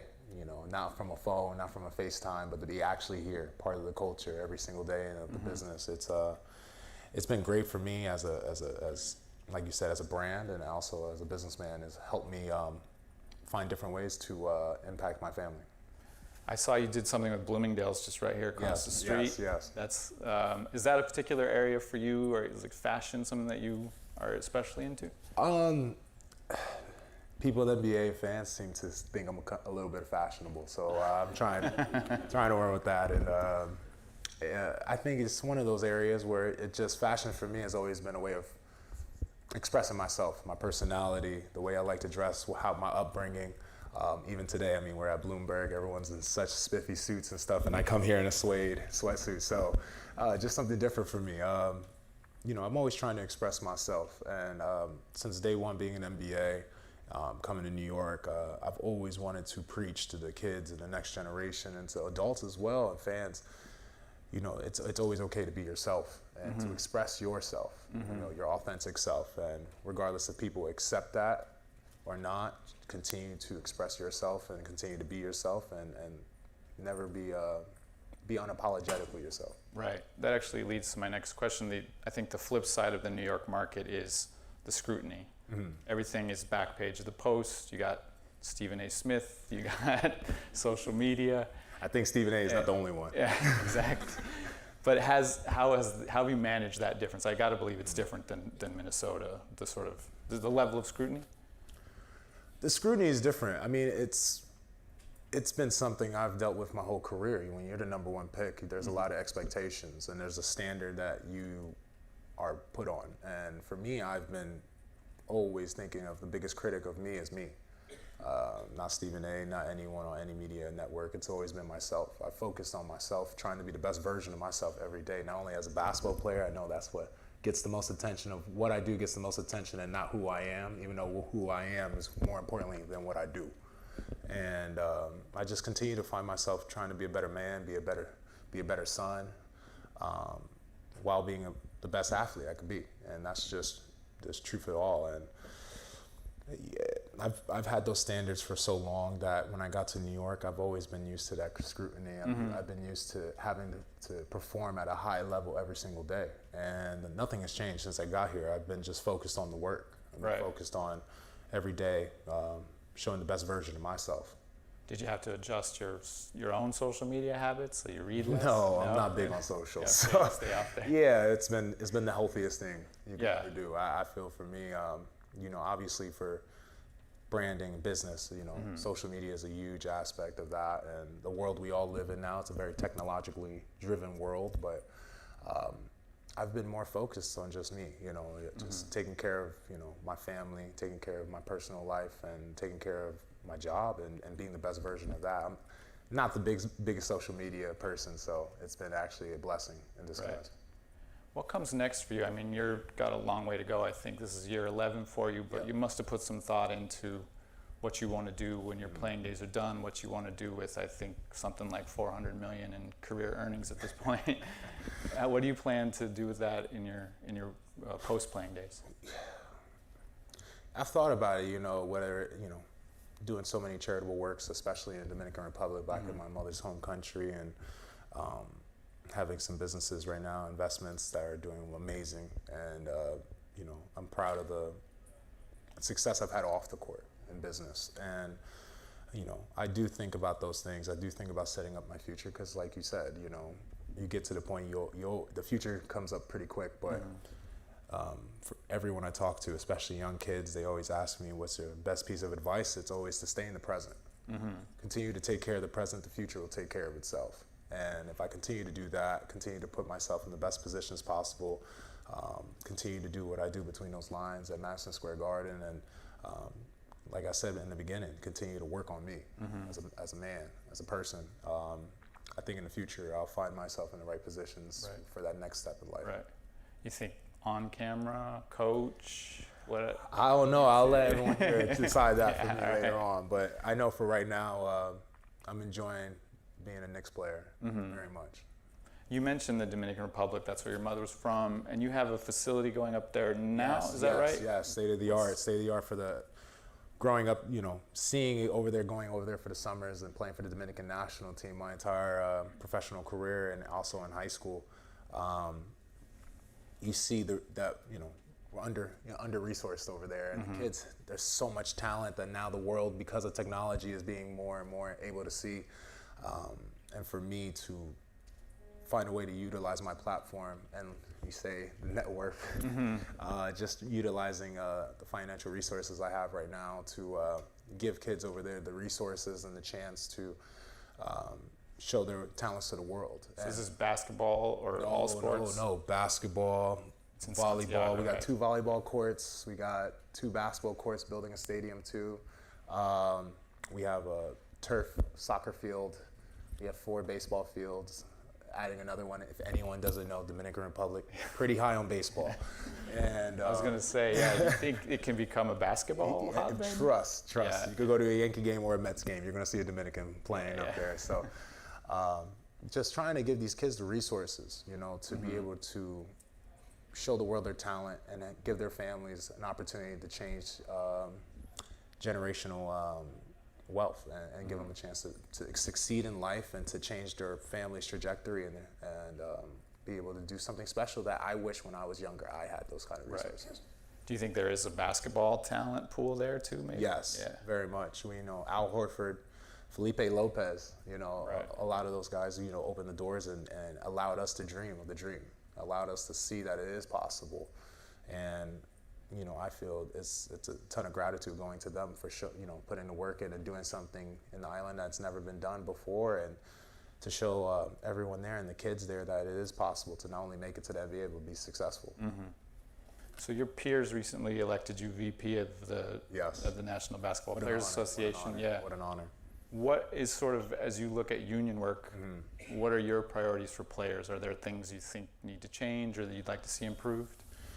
you know, you want to be able to take care of all the players. My job as VP is not just to take care of, you know, the LeBron James and Steph Currys of the world. It's to be able to take care of those guys who are on two-way contracts, who are, you know, mid-level players as well. So my job consists of helping everybody, and not only on the financial side of getting paid, but also healthcare, retired players. You know, how do we take care of our retired players with their health insurance and getting them the care that's needed, and to take care of their families as well, everyone. So it's a job, it's a demanding job, but it's something that I'm tremendously honored that my peers chose me for the job, and to be part of those conversations every day, and to inspire change and to actually make change in our league is it's a humbling experience.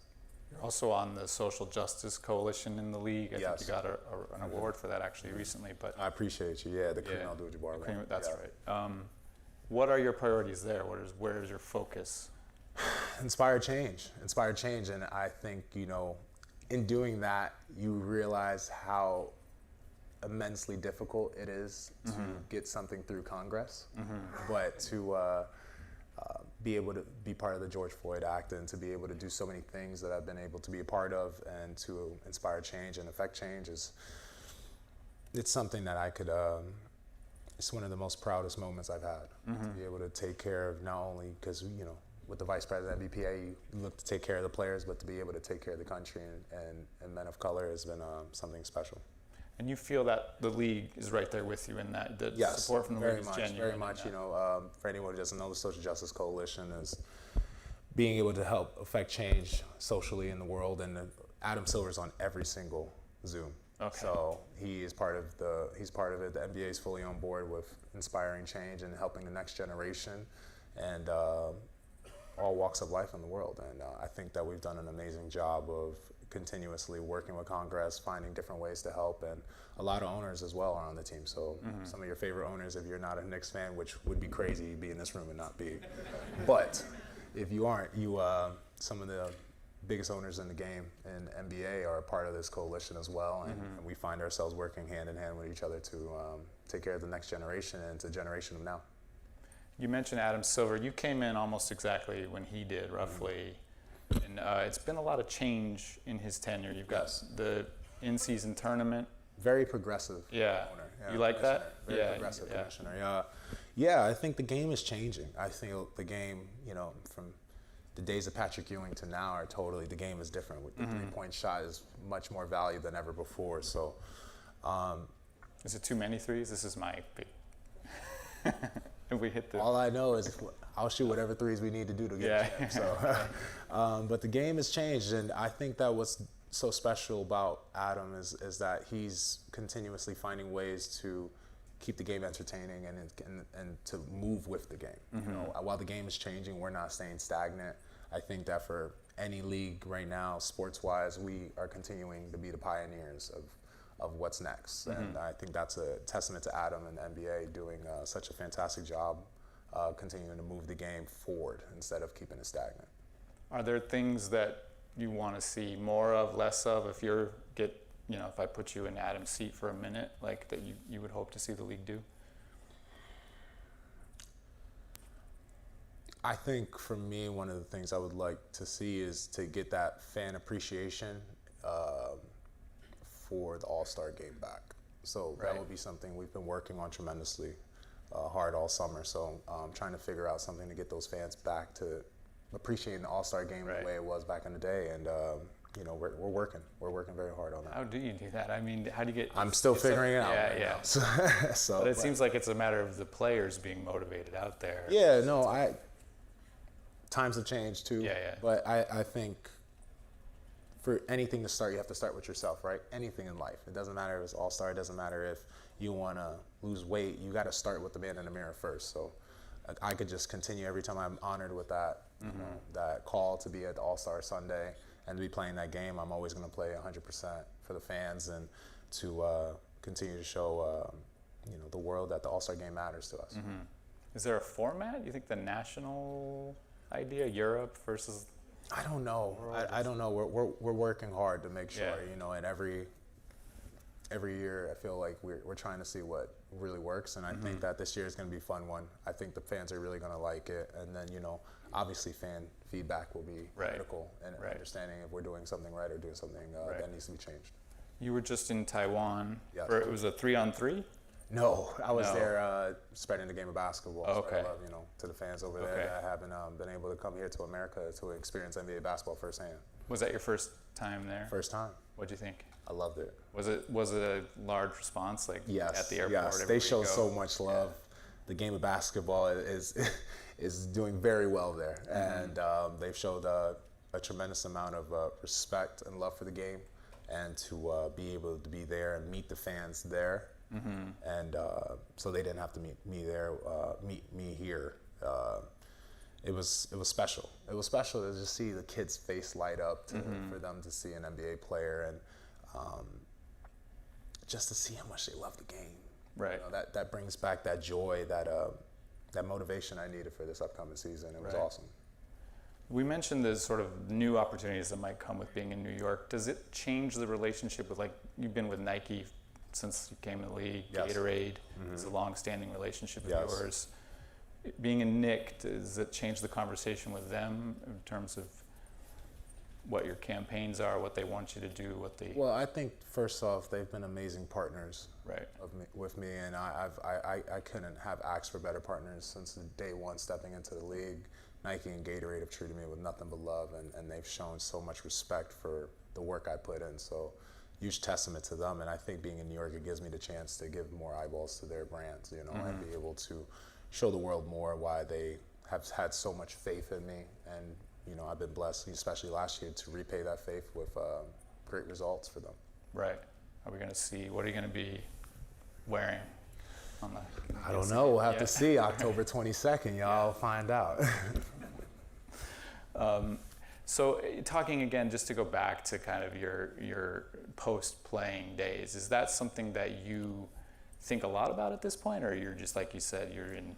I think I give it a thought, but like I said, I continue to worry about the present. Right. I continue to worry about the present. It will always take care of the future. It's been my philosophy since day one. Never get ahead, never take the shortcut. Always continue to put the work in. Right. And I think that for me, if I continue to just stay in the present, it's been great for my career. It's been great for business. And I think if I continue to do that, I'll put myself in the right position. Right. Is it for you, how much are you kind of day to day looking at? You mentioned you've had some businesses that work well. Like, how much of that is is that mostly you stock that in the off season where you're putting? No, I think it's an all year thing. I think, business never stops, especially in New York. So just me, I'm just always continuing to find ways to, find that 1%. How can I get better? How can I level up today? How can I improve my family's life? And I think that for me, that never changes. Obviously the main focus is always basketball. Right. It's always going to be that. I put the time in.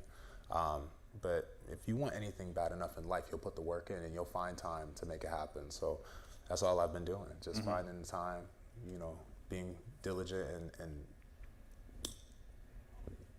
how you say it, just very purposeful with my schedule and finding different ways I can find time to make everything happen in my life. Is there a venture that's like a favorite for you right now? I would say there's things on my mind and there's things and conversations happening. I'm hoping they come to fruition. Yeah. And I'm excited for them. I'm excited. Hopefully they all come to fruition. I'll be able to announce it to the world. You hear a lot of players who say they want to get into ownership at some point. Is that something that you would aspire to do when you're done playing? Absolutely. Yeah. Absolutely. I would love that. And do you feel like the league maybe, Steph Curry mentioned this the other day, of like with players, NBA ownership. Yeah, with players getting ownership. Getting equity. Yeah. There's definitely a conversation there. And I think Steph is a perfect voice for that. Right. Because the valuation of the Golden State Warriors obviously has had a huge improvement due to his presence being there. Right. So I think he has a lot to say on that, and I think he's the right voice to talk about that as well. Right. Yeah, it is interesting. You look at the pay for NBA players is higher than it's ever been. Yes. It looks from the outside astronomical, but then you look at the equity values of these teams and you say, okay. If you're able to pay that, you're able to make money on it. Yeah, it would be a real challenge, I think. How do you structure that? But I think that's something that we'll see at we got a little way till the next CBA. There's a lot of conversations and a lot of things that have to happen, to get to that point. You're going back to NBC, the league is. Yes. You got Amazon coming on. Yes. How do you look at kind of the media side of it? Are you excited for that? I think that, to have those new partners, they've been amazing all summer to talk to and to see how they want to grow the game, and the hope for me is that, we're able to get more fans to see basketball and to appreciate basketball and be able to witness the talent this league has. So they're, working tremendously hard to get as many viewers as possible to see the game, and I want to make sure that the kids are most importantly able to see the game, and we could, give them inspiration to play the game. You like the John Tesh theme song as much as I do? Oh yeah, absolutely, absolutely. That was the first thing I thought about when the talk started, was we may get that theme song bring it back. Bring it back. Yeah, but that is interesting that they are going that route of sort of Amazon for the future and then broadcast going back to NBC kind of thing, and they're still bringing Chuck, Shaq, and Ernie along for the ride. So I feel like I don't know how long, but it's been a long time that Chuck, Ernie, Shaq, Kenny have been part of basketball fans' lives for so long, and it wouldn't feel right to take that next step in the basketball showcase without them there. So I'm happy they figured out a way to integrate them back into the NBA culture and have them part of broadcasting. And they come around, they've been talking with you guys, the players, the NBC and Amazon, they have them? Well, no, just, dealing with the NBPA and NBA, you run into them. And I actually was there for the announcement too, so I got to see how much they are investing to make NBA broadcasting more available. Very good. Well, we are just about out of time. I really want to thank you for doing this. Thank you. Fascinating. Thank you all very much. Hope Appreciate y'all. Thank you so much.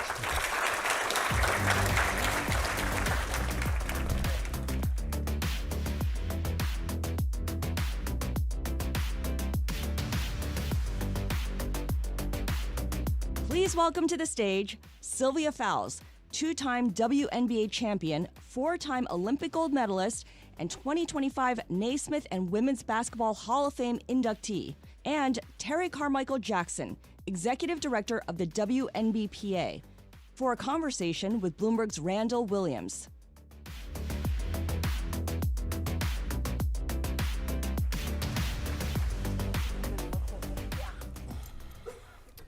Hi everyone, as you heard, I'm Randall Williams, U.S. sports business reporter here at Bloomberg News, and today we're going to be talking some women's basketball, and who better to do it with Terry Jackson, the executive director of the Women's National Basketball Players Association, and Sylvia Fowles, who is a two-time WNBA champion, two-time WNBA Finals MVP, eight-time All-Star, and four-time Defensive Player of the Year. And Terry, don't get upset, but I can't list the rest of them because we'll be here all day. She has that many accomplishments. And we'll actually start there because you are actually being inducted into not one, or you have been inducted into not one, but two Hall of Fames this year. Congratulations. Thank you. And what's that like? Have you had a moment to reflect on essentially, all of these accomplishments are great, but when you get to the Hall of Fame, that's like the pinnacle, right? That is the pinnacle. It has been phenomenal. I think over these last couple of months, I really had a chance to reflect on my career, which has been pretty amazing because when you're in the moment, you're not really focusing on the accolades. And so to sit back and fully understand the things that I did over a 15-year span is pretty amazing. When you got the first call in the Women's National Basketball Hall of Fame, what was that like? Very exciting. I actually missed both calls for both. I'm pretty bad at answering my phone from numbers that I don't know, but the first call was pretty much like the second call I missed, and it was left in a voicemail. I was going to ask if they left a voicemail. Did you think it was a spam? I did. I had to listen to the message a few times, and then I had to call the number back to make sure that nobody was playing, and then the second call after that was my mom. That's so relatable, right? How did you vet the call? At some point, you're picking up and you're like, no, this is really gas. So when did you believe them? After I listened to it like the third time. Okay. I was like, okay, wait. Because then you think about it. You talk with your agent about these things, and typically they don't happen until year 4 or 5 after retirement. I didn't think it was going to happen in year 3, so it came kind of fast. So I still was in a bit disbelief. And so you missed the Naismith Basketball Hall of Fame, which is, of course, the granddaddy of them all. That's happening this weekend. You have a speech prepared. You think you'll cry. What are emotions going to be like? I don't know. I kind of let myself figure it out. If I want to cry, then my body will cry. But I'm not planning on doing anything besides trying to get through my speech without speaking too fast. So, so with a career like yours, I have to ask, do you think you left women's basketball in a better space than when you found it? Absolutely. But a lot of that just have to do with the players before me. The fight that we put up, the unity that we hold together as a unit. And once we put our mind together, what we can accomplish as females is pretty powerful. And so I think I left the sport in a good place, and we got young women who's carrying on that legacy. Now, both you and Terry have witnessed women's basketball and this growth, the popularity of it just surge over the last couple of years. You were part of that wave towards the end of your career, Terry. You saw it as well over the last, say, 5 to 6 and really a decade-long period of time. Terry, what has that been like from your spot? Oh my goodness. It has been amazing. This is my 10th season. I tell her that all the time. I don't see how she do her job. This is my 10th season in this job, and I think at the end of each season, I kind of go back to the beginning when I was interviewed for this role, and Swin Cash, Tamika Catchings, they were on the executive committee at that time, and they asked me, where do you see yourself? Where do you see this union in 5 to 10 years? And I remember it like yesterday. I said, we're going to value who we are as women's basketball, and we're going to value the fact that we're different, and we're not going to always compare ourselves to the guys. It's helpful to look over in their space and see what they're doing and how they're moving, but know who we are and just value different for exactly what it is. It is different. And to see that and to still be in this role and to see that happen and to see the women like Sylvia, these legends, during their career be celebrated and be on these billboards and truly be household names. And I just love how you talked about, the unity. We didn't talk about this backstage, y'all, when she was talking about the unity and the power of the players. That is something. Yes, it is. That is really something. And so it's just been amazing. And watch out, y'all. It's going to continue to be amazing. I promise. We are in a labor fight. Wait. We're not there yet. Yeah. Not there yet. We'll get to the labor talks. Yeah. On the business front, though, I feel like in the last 4 years, of course, when the Aces and Liberty played, that broke incredible records. And then you had last year's and the year, and maybe that was 2023 and the year before that as well. They just keep topping themselves. Exactly. Yes. What's it been like on the business front? How have the calls changed? I mean, towards the end of your career, this was happening, but what was it like as maybe the visibility increased over time?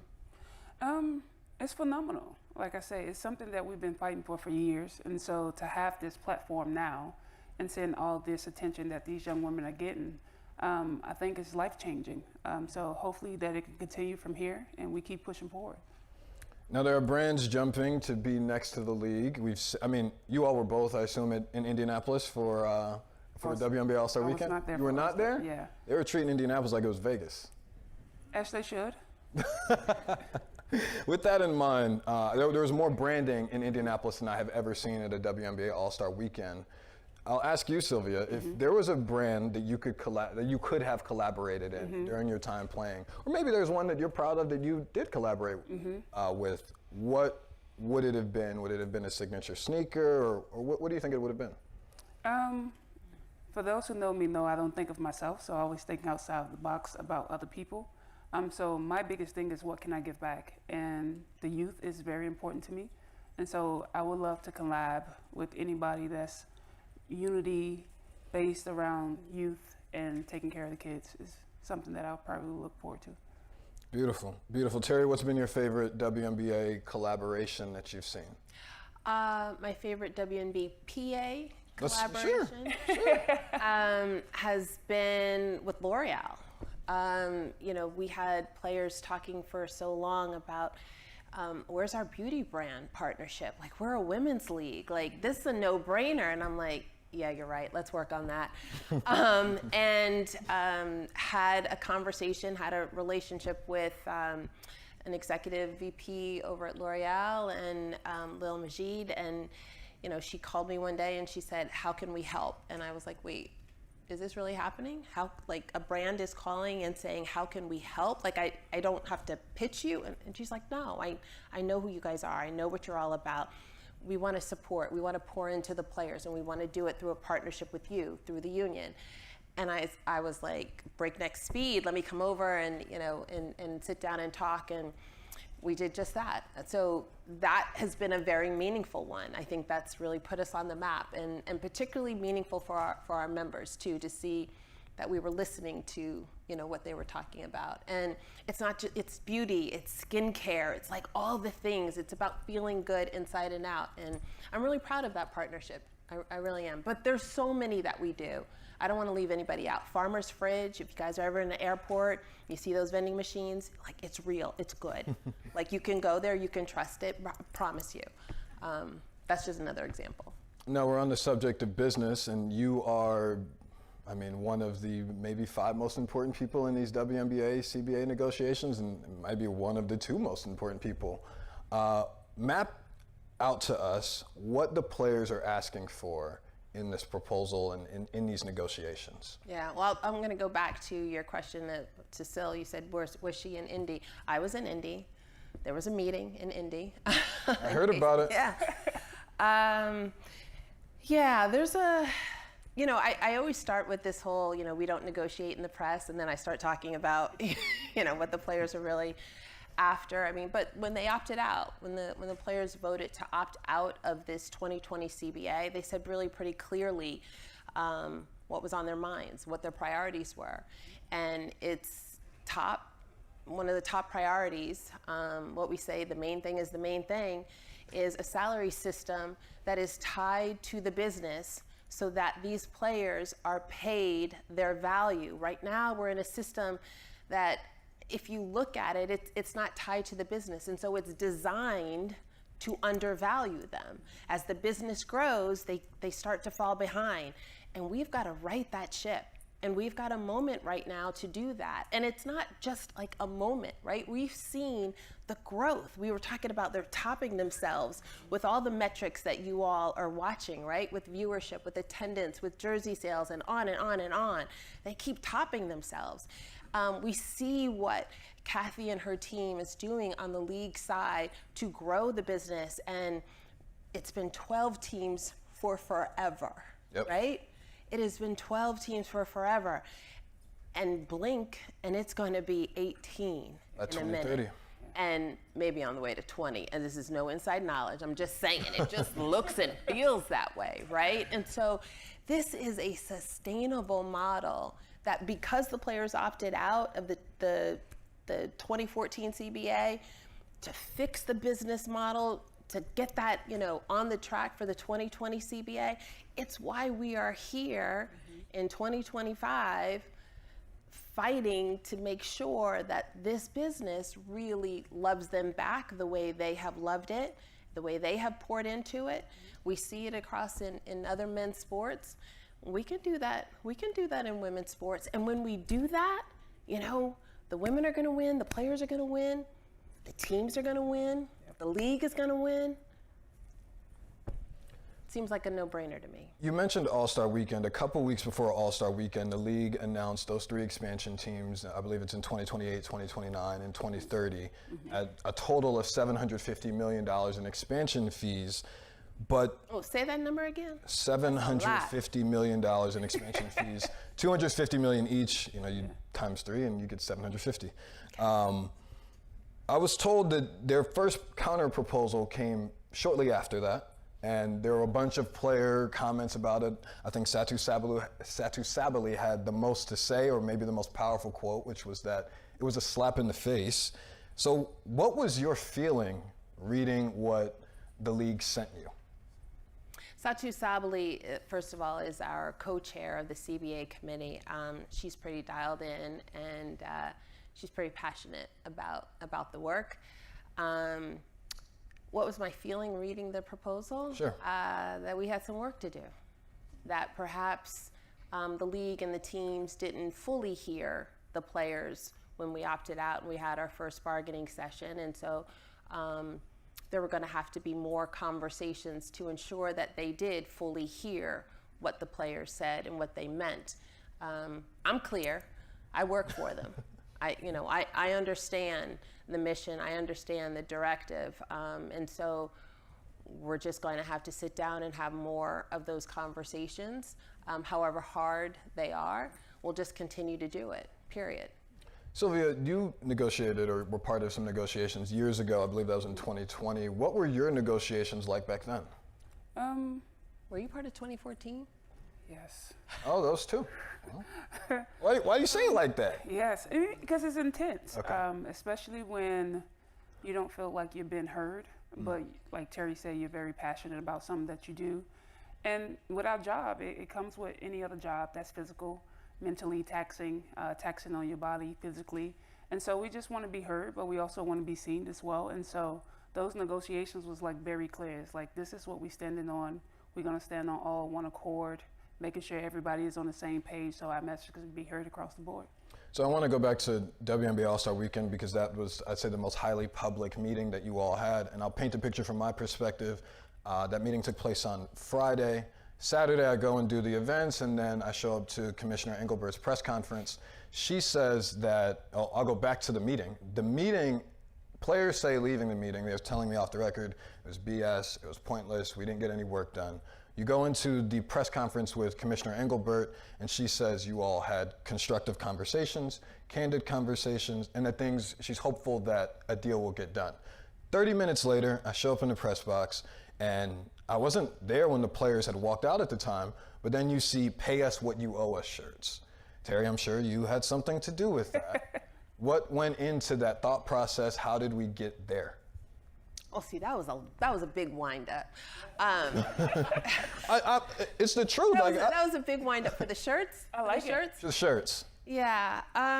Well, there had been conversations about what to do and how to move, and there had been conversations about what that big stage moment was going to be for them. And anybody who is a true fan of the W, anybody who follows, these women know that they're going to take a big stage moment. They're going to seize that opportunity. And lots of conversations went into those shirts, I will say. Lots of conversations. And I am staff. I clearly understand my role. I'm there to support. And when there are questions asked of me, I'm going to respond. But the way our folks work, the way player leadership works, is they deliberate. They have their conversations and their discussions, and they arrive at a decision. What I want to say about those shirts and what I want everybody to remember about those shirts, they're not just the shirts. This was, and repeat after me, this was the biggest sports moment in 2025. I don't know what the media is going to say in 2026 as they look back on this, but I'm telling you, and I don't know what's going to happen for the rest of the year, but right now, think about it.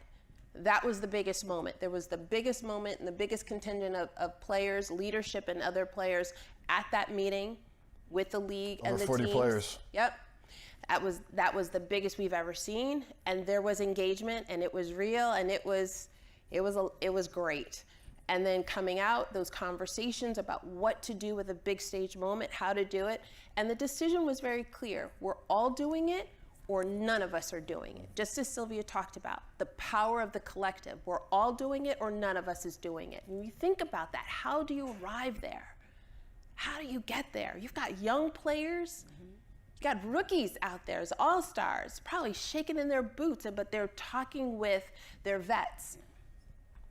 And the vets are sharing the history about what they've done before and how this works and how this happens and how, what would a vet say to a rookie? I got you, right? And The anthem plays. So when you go back and you look at this moment, the anthem plays, the players are out on the floor, and the anthem ends, and the lights are coming up, and then there's the unzip. So they didn't look to upstage anything else that was happening. They were going to let game operations happen, you know, as they typically happen. That, like I said, that anthem was going to play. They were out there on that court, and then there was that moment. And if you were in that arena, you hear almost an audible gasp. And I will tell you, we did not know. There was a gasp, and I think it was, I wouldn't say it was an elephant in the room, but it sort of rallied the crowd, and you saw that at the end when the crowd starts chanting for it, and Holly recognizes it, and the players are happy about it. It did become a moment. Yeah, it did. It did. We as staff were standing in our seats because the anthem had just played. We did not know. We're like, do they have them on? Can you, like, even when they were warming up with the jacket zipped, we were trying to see, was there like a black t-shirt? And like, we did not know until y'all knew with the unzip. Sylvia, what was your reaction to it? As a former player, I was proud. Okay. It's definitely a proud moment to see all these ladies rally up and be like, look, you're going to pay attention to us. So it was definitely a proud moment for me. Terry, I'll go back to you. When you all opted out, it was October 2024, I believe. That was 300 some odd days ago. Now you're less than 60 days away. And for those of you who don't know, there's an October 31st, which is a somewhat poetic date for Halloween. Yes. October 31st deadline with less than 60 days away. What happens after that? Well, on November 1, we either have reached a deal and we're announcing it, or we have an expired CBA, or we have an expired CBA and both sides have agreed to an extension. Kathy said that in Indianapolis, that, you know, the last CBA negotiations, there was an extension if you all were close to a deal. Right now, it doesn't really sound like, based on what the players have said, based on commentary, nowhere close. Okay. I'll let you finish. You were going on about what happens after that, and you stopped at work. Well, yeah. Well, I love the question about what happens on October 31st or what happens on November 1. Like, I'm going on October 31st. I'm going to wake up on, like the rest of you all, on November 1. But you know, everybody seems to go from 0 to 100 with work stoppage, and there's going to be a strike and there's going to be a lockout. Okay, stop, people. No, just bring it down a little bit. That's actually not the way it happens. There's a process for all of this, right? Those aren't the automatics. And when you heard me say, when I answer your question, I didn't even use those words, right? Sure. Yeah. So you don't get to work stoppage until, you know, the union has held a vote across all of its members authorizing a strike. Like, these things happen. There are steps that happen. And on the league side of the table, I don't know what their process is. Sure. Their board of governors gets together, like, decides whatever, and there's a lockout, I guess. I don't know. But on November 1, I'm going to wake up and, you know, either we're announcing to the world the CBA has expired, and we're like, whatever, or we have an agreement. We pulled some all-nighters. I don't know. It's interesting to watch and listen to your vibe and conversations because your players match that. And even from the moment in October, what you all have been saying consistently is that we are going to hold the line until we negotiate a deal that's going to benefit us. Are you and the players prepared to hold that line should October 31st come and there's not a new deal yet? Well, let's go back to October of 2024. When we had discussions with our advisory team and with our player leadership, it was, what is this CBA now? Where's the business right now? Where's it headed? Does it make sense to stay here, to stay in this CBA because you know what's going to happen, you know the end of the story, or do you opt out? But the opt-out question was twofold, and this is important. The opt-out question was, do we end this CBA? Do we opt out of this CBA? And are we prepared to stay in the fight for as long as it takes? And that's what we said repeatedly over and over again. That's what player leadership saw on their ballot to vote. That was the option. Do we stay in this CBA, because we know the ending, or do we opt out and commit to fight and stay in that fight and stay in the negotiations and stay at the table for as long as it takes? You had to understand both parts, and player leadership had to go back to their teammates and talk about both parts. And so, to answer to your question, yes, they're prepared. Yes, they're ready, because that has been what our conversations have been for a year now, almost a year. Sylvia, what advice do you give to players as somebody who's been a part of 2 of these? And this feels like, I mean, all of these are big, but this is like the biggest one yet because of the business booming. Understand your worth. This is our job. We go out there and do what we love, but we also want to be compensated. So understand your worth and fight for what you think is right. We'll close out on a positive note with 2 questions. What are you That all... was positive. Yeah, I'm saying, but you know, CBA conversations are very contentious naturally. Yeah. It's not just, I would say that it's not just women's basketball that go through this. There's been NFL work stoppages, there's been NBA work stoppages, there's been MLB work stoppages. And sometimes with women's basketball, it ends up becoming this bubble that people just poke at and poke at and poke at. And I mean, these CBA negotiations are unique to you all, but these CBA negotiations also happen across all sports. True. With that being said, what are you all most proud of in the work that you've done for the players, let's say over the course of your careers? What I'm most proud of is that each individual can show up as themselves. I know for a long time when I was playing, I felt like we was put in a box and we had to abide by these rules, but we get so much authenticity from these players, and you get to see who they really are outside of the basketball world. You get to see the fashion part of it. You get to see all the things on social media that they enjoy doing, sharing with the fans beyond basketball. That's what I'm most proud of. Terry? Yeah, that's great. I'm most proud of the fact that we know that we're a union, and we're proud to be a union. We're proud to be a member of the AFL-CIO and the Sports Council of the Federation. We just understand what it means to be based and grounded in good labor principles. We understand the power of the collective. We understand consensus is the way to arrive at decisions. And Labor Day is one of our favorite holidays. Mine too. Well, I'm Randall Williams. This is Terry Jackson and Sylvia Fowles. This was the Business of Women's Basketball.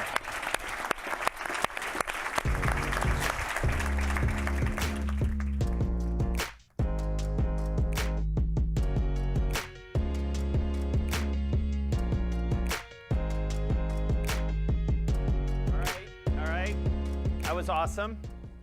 It's time for lunch. I hope you enjoyed this morning. We got a lot more coming this afternoon. So it is time for lunch. So just make your way out. Our Bloomberg staff is around to guide you to elevators to the 28th floor.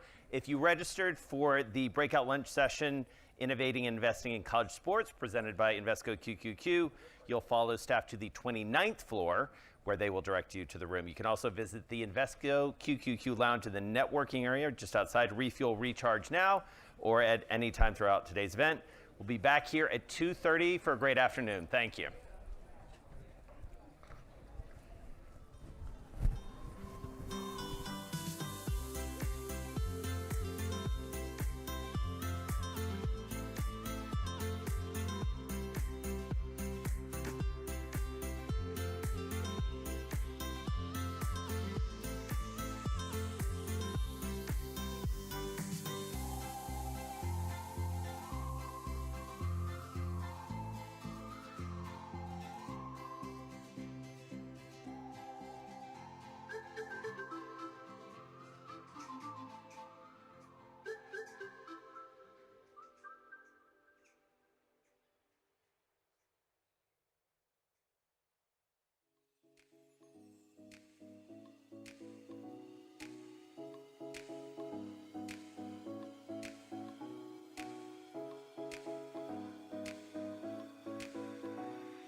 Hello.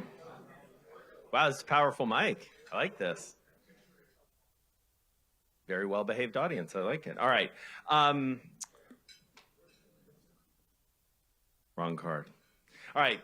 For those of you who don't know, I'm Jason Kelly. Welcome to our breakout briefing, Innovating and Investing in College Sports presented and presented by Invesco QQQ, our good friends there in the back. Obviously, as you heard, and as you all know, college sports, are just in this incredible moment. There are some great storylines on the field, but obviously a lot's going on off the field. We had an amazing discussion downstairs, but now we're going to get a different perspective. We're going to get the Ivy League point of view, and then we'll hear from Elevate. This is the company who helps colleges maximize engagement and revenue from their fans. To start things off, I do want to reiterate our thanks to the title sponsor, Invesco QQQ, for making this whole day and this breakout session possible. And so with that, please join me in welcoming Ryan McCormick. He's the Senior Director, Factor and QQQ Equity Product Strategy at Invesco, for some opening remarks. Here he comes. Look at that dramatic entrance along the glass. Wow, that was cool. Yeah, that was cool. That wasn't bad. All right, good Thanks, to see man. you. You too. Thank you. And thanks, everybody. Thank you for the introduction. Again, my name's Ryan McCormick. I'm a Senior Director of Factor and QQQ Product Strategy at Invesco. And all that mouthful means is it's a fancy way of saying I cover like 110 ETFs, or exchange-traded funds.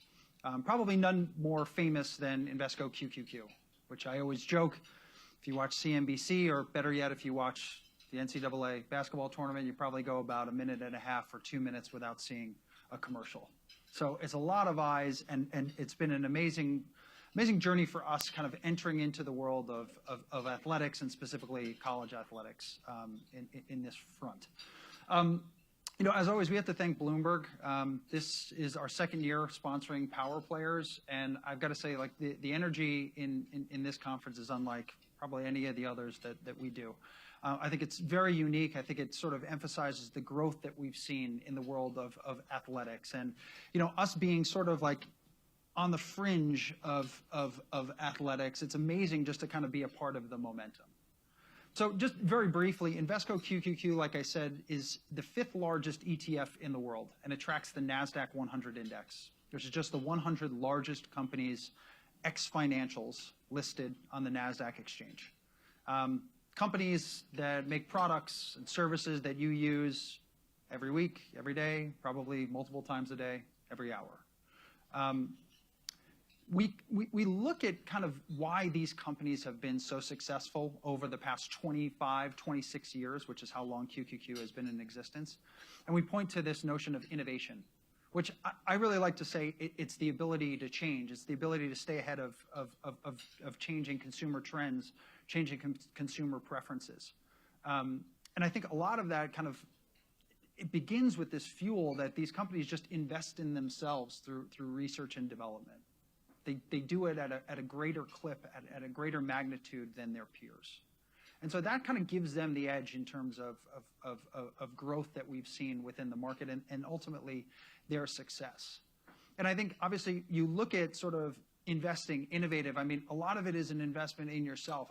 The world is ever changing, and to be able to stay ahead of those changing trends, you need to take some novel approaches. And I think, that aligns very, very, hand in hand when you look at college athletics.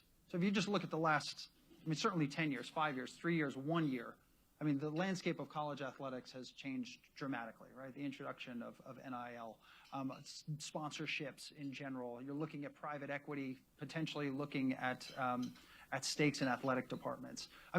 Changing by the day. So I'm super excited to hear from our panelists about investing and innovating across college sports. And once again, thanks to Bloomberg. It's great to be a part of this event, and I hope you enjoy the rest of the programming. Thanks, everybody.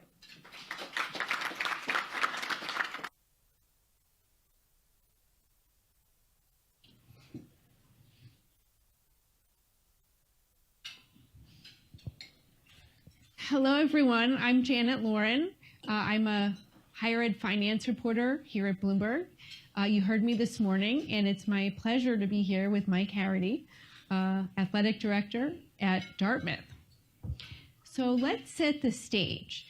We heard earlier today about athletic directors paying their athletes to the tune of $20.5 million a year. We are now shifting to the Ivy League, where players are not paid. It's a very different financial model because financial aid is based on income and family income, and not on merit and not on your ability to play. In fact, you could show up at Dartmouth and on your first day decide not to play the sport you're recruited to. So can you set the stage for us? Why is it so different? Yeah, in so many ways. But first, I just want to say thank you for having me and from Dartmouth here, and thank you to everybody coming here. I heard there was a lot of Ivy League graduates here. Are there any Dartmouth graduates here in the room today? I was told it was VIP, but apparently not too VIP. There's not a Dartmouth grad. So, yeah, burn. That's right. It is really different. You know, I've had the good fortune to work at Power 4 institutions, University of Notre Dame for nearly 8.5 years, and the way we view it is you hit on it. Really central to the way we think about it is three things: the primacy of academics, number one. In athletics, the financial aid is all need-based. So just as you said, it's not based on athletic ability. The person can come and quit a day in, a year in, and they still retain their financial aid package. And then, as we think about the bigger picture of it, it's really broad-based sport, offerings. And I think that's something that a lot of my colleagues are thinking about. You heard that earlier on the panel. And that's really central to it because at our core, we view athletics as an educational endeavor. It's an extension of Dartmouth College's mission. And the classrooms just happen to be stadiums and tracks and pools. And we consider our coaches coach educators. So it's really, in this time, we see a lot of opportunity at this time. And I know we'll get more into that as we go on. So we've talked a little bit in the earlier conference, actually quite a lot, about NIL, image and likeness, settlements. As we talked about, the Ivy League is not participating in those settlements, so they're not paying players. So what are the rules for NIL in the Ivy League? Do you have to approve or attest to anything?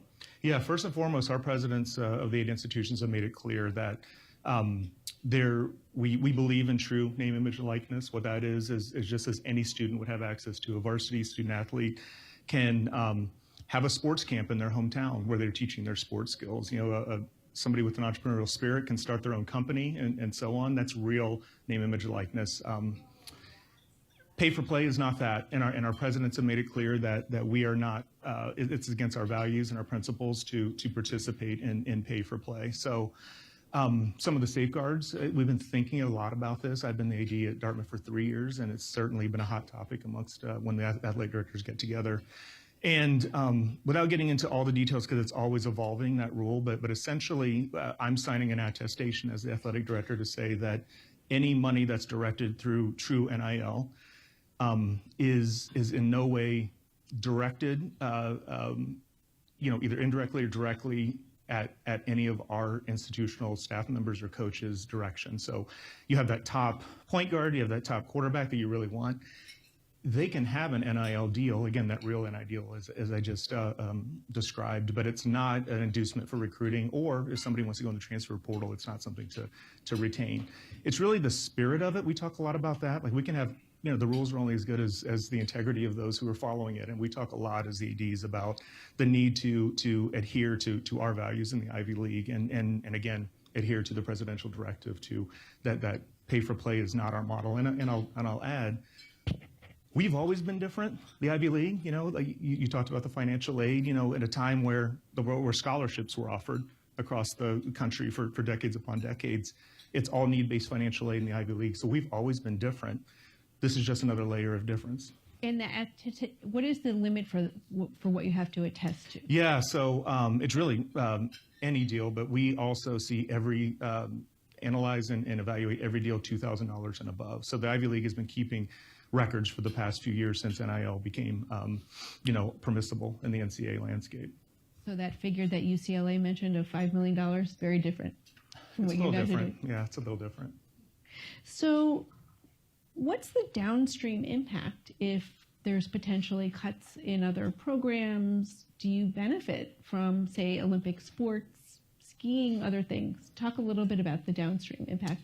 Yeah, we see a lot of opportunity there, and we're already realizing some of that from our coaches telling us that and you had some of my colleagues, across the country, Power 4 institutions on that panel earlier, is that the reality is that there's a de-emphasis of the whatever those sports are designated. Typically, they're both men's and women's basketball, football, and there might be a fourth or fifth sport.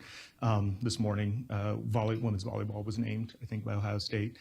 And what's happening there is that, it's always happened at that level. There's always been a differentiation or tiering at the Power 4 level, where the investments are made. That's coaches' salaries, budget, so on, staffing. But now you have presidents and chancellors coming out publicly saying, our reality is that we want to have a broad-based program. We're not going to cut sports, but we're going to invest in these 4, 5, 6 sports, and the rest will be rendered essentially club. And when that happens, that means a reduction in scholarship offerings, perhaps reductions in roster size. Well, we're there. Now the pool has increased for us. So Nina King was here earlier. There was a sport that there was a young man going to compete there, was told that he didn't have that opportunity anymore. And who'd they call? They called us. And we're excited about that because we have 35 varsity sports. We are not cutting sports. We are maintaining that. It's very important and central to who we are, and we will reap the benefit. And now our coaches, and we talk a lot about this as a true advantage and opportunity for us to capitalize on. So what kind of NIL deals are your students getting? Maybe not like what Arch Manning is getting, but describe what they're doing. Social media posts, things like that. Yeah, it's a mix. And again, this has been the case since it's been rendered permissible. It's the sports camp. It's the back in the hometown or locally, just using their name to say, hey, I'm a softball pitcher at a Division I level. I'm an All Ivy League participant, and I can teach you how to build your pitching skills, and using their name, image, or likeness. It's social media posts. It's the offensive line getting a deal at the local pizza place. It's those kinds of places, which again, we are very supportive of real NIL. So let's talk a little bit about labor. Last year, the men's basketball team voted 13-2 to unionize, and the school said it would not negotiate and said we are dealing with students, not employees, and said we would take this issue to the Supreme Court. So earlier this year, they pulled back on that.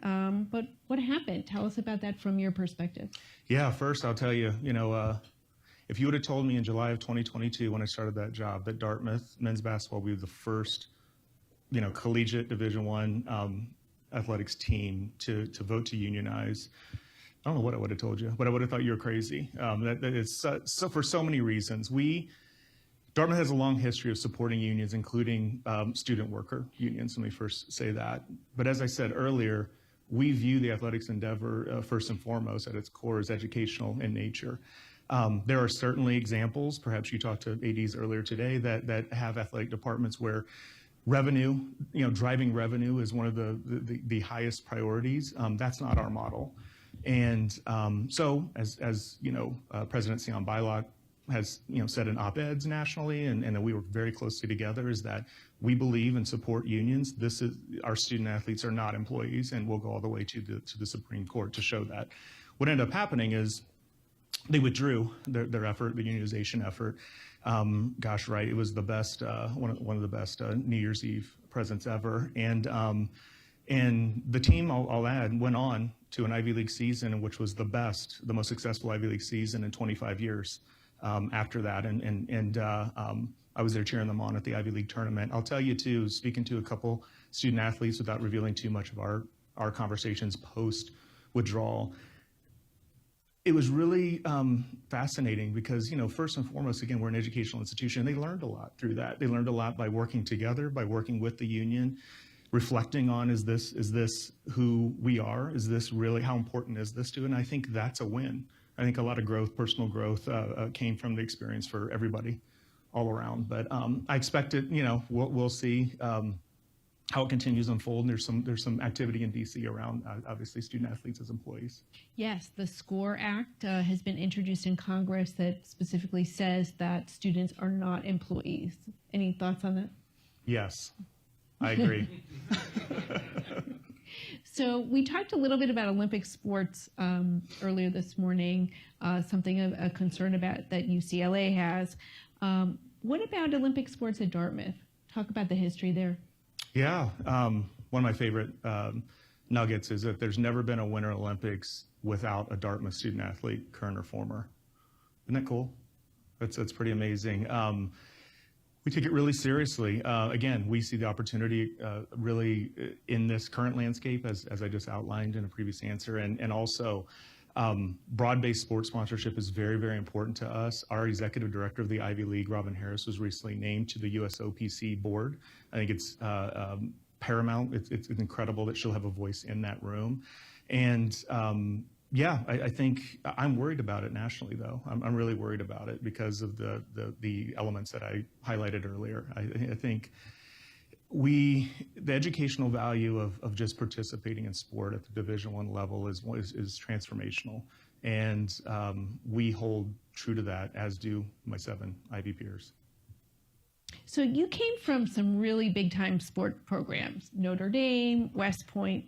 Talk a little bit about the difference between that and Ivy League sports, even though you're all Division I. I would say there's actually more similarities than differences. You know, again, I've been so fortunate, 3 really distinct institutions, and that's something I've been really fortunate to be a part of that and the learning that occurs there.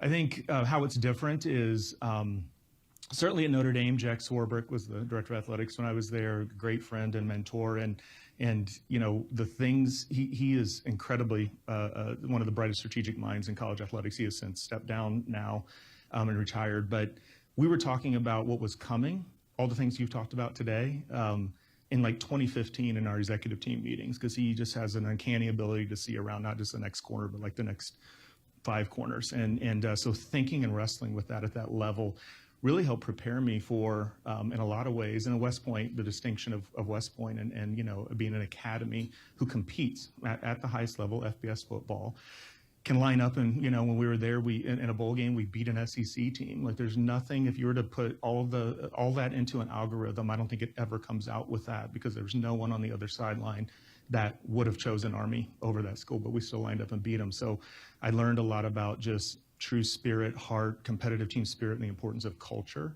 especially as a retention tool. So a lot of similarities to here. I think it prepared me in so many ways to think about just, this is complex. There's no playbook for this. The fact that we were, you know, that our basketball team unionized, you know, when we got word of that, there literally was no playbook. Like one talked about unionizing within the past decade, but they never looked at the votes in Northwestern football and so on. But yeah, so I think what it's done is I think first and foremost the alignment and the teamwork required of my role, our entire team in athletics, but also with our President Bylock is a phenomenal leader in his position. Dartmouth so well in today's world, and also our board of trustees. It's really important that we're all aligned, and that's what I would say is, I wouldn't say it's more important, but at this point in time, it's paramount, and we have that at Dartmouth. Because you're not dealing with the same issues and intensity as you know, your peers earlier today, dealing with agents and really complicated revenue sharing agreements. It just seems to be a little bit simpler. Is that fair to say? It feels intense. I think I wouldn't say it's simpler, it's different. You know, we have put a high priority on revenue production, and why? Because we want to, in philanthropy, we've landed the biggest gift in Dartmouth athletics history. We're investing all that back into health, wellness support, you know, development of our student athletes. And there's no athletic director in the country that would say we have enough people and money to do all the things we want to do. But it's just, they're different.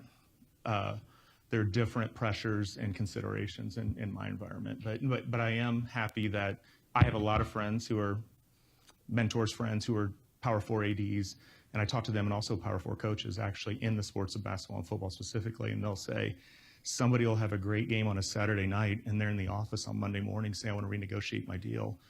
I'm glad we don't have to deal with that. Wow, that's intense. That's really intense. So we talked a little bit about revenue generation. What are you doing at Dartmouth to find some more revenue? Yeah, we've assembled a team to think more. You know, we brought more data-driven decision-making into it. So we've set new records with ticket sales and our sponsorships in each of the past 2 years.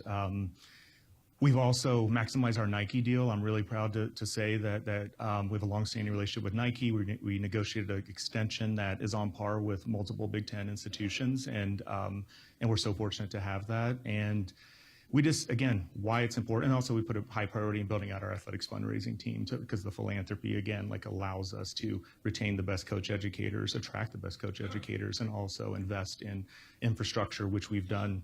A lot of that money that I've talked about, we've reinvested into creating new athletic trainers, strength and conditioning coaches. We're the only Ivy League institution with 2 full-time registered dietitians, sports nutritionists, mental performance, counseling and sports psychology. Like that's where we can make our difference and our distinction. Again, deliver on our promise that we make during the recruiting process. And talked about the named coaches, and you have a named position. I do. Endowed. Yeah.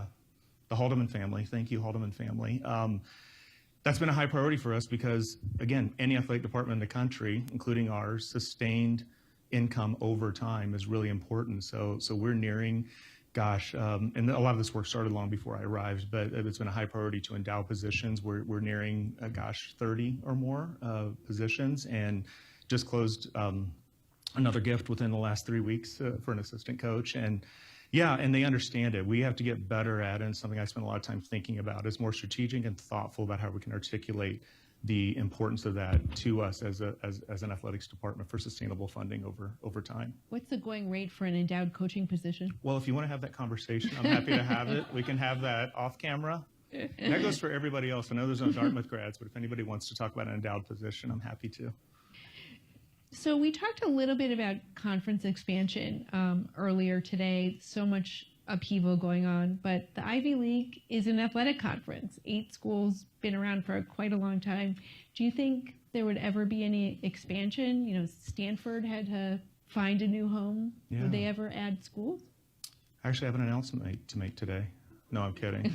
I saw your face. People got cameras out. Look at that. Stanford's new AD, by the way, is a Dartmouth grad, John Donahoe, former Nike CEO. And I'm one of 8 votes, so I can't speak on behalf of the league. I certainly, something that attracted me to the role is certainly the stability of the league and the knowledge and really the embracing of who we are. The Ivy League knows, we know who we are, and as evidenced by everything I've shared today about NIL, our values, all of that. So those decisions will be made well above me by presidents, but I would plan on playing the same other 7 schools next year. I'll put it that way. Great. And last question. So there was a change in football this year in the Ivy League for one more game. Can you explain what the difference is and why that decision was made? Yeah, since its inception, the Ivy League was not allowed to participate in the FCS playoffs. So there's FBS, which is, the Notre Dames, the Ohio States, the Duke, and so on, and FCS football championship subdivision. And Ivy League was never allowed to. The presidents voted. I am so thrilled that our president, Jan Beilock, she's one of the, I'm a very competitive person. I've never met somebody maybe more competitive than me, and she's one, and she certainly embraces the role that athletics can play on our college campus and the educational role. And also, we should strive to win if we're going to do something. So why not test ourselves? That's the promise we make. Football was the last one that didn't have access to a national championship. So the presidents, behind closed doors, I wasn't a part of any of that. But when that decision came down and I called my head coach, it was a day of elation, and our guys on the team are very, very excited about that. Great. Well, thank you so much for joining us. This was lots of fun. Appreciate it. Thanks, everyone.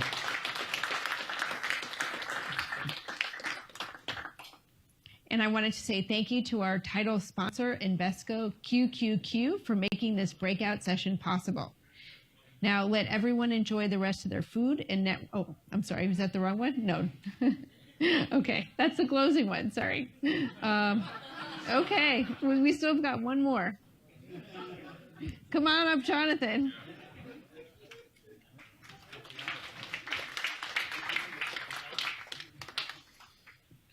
So we're going to talk more about money and revenue for this session.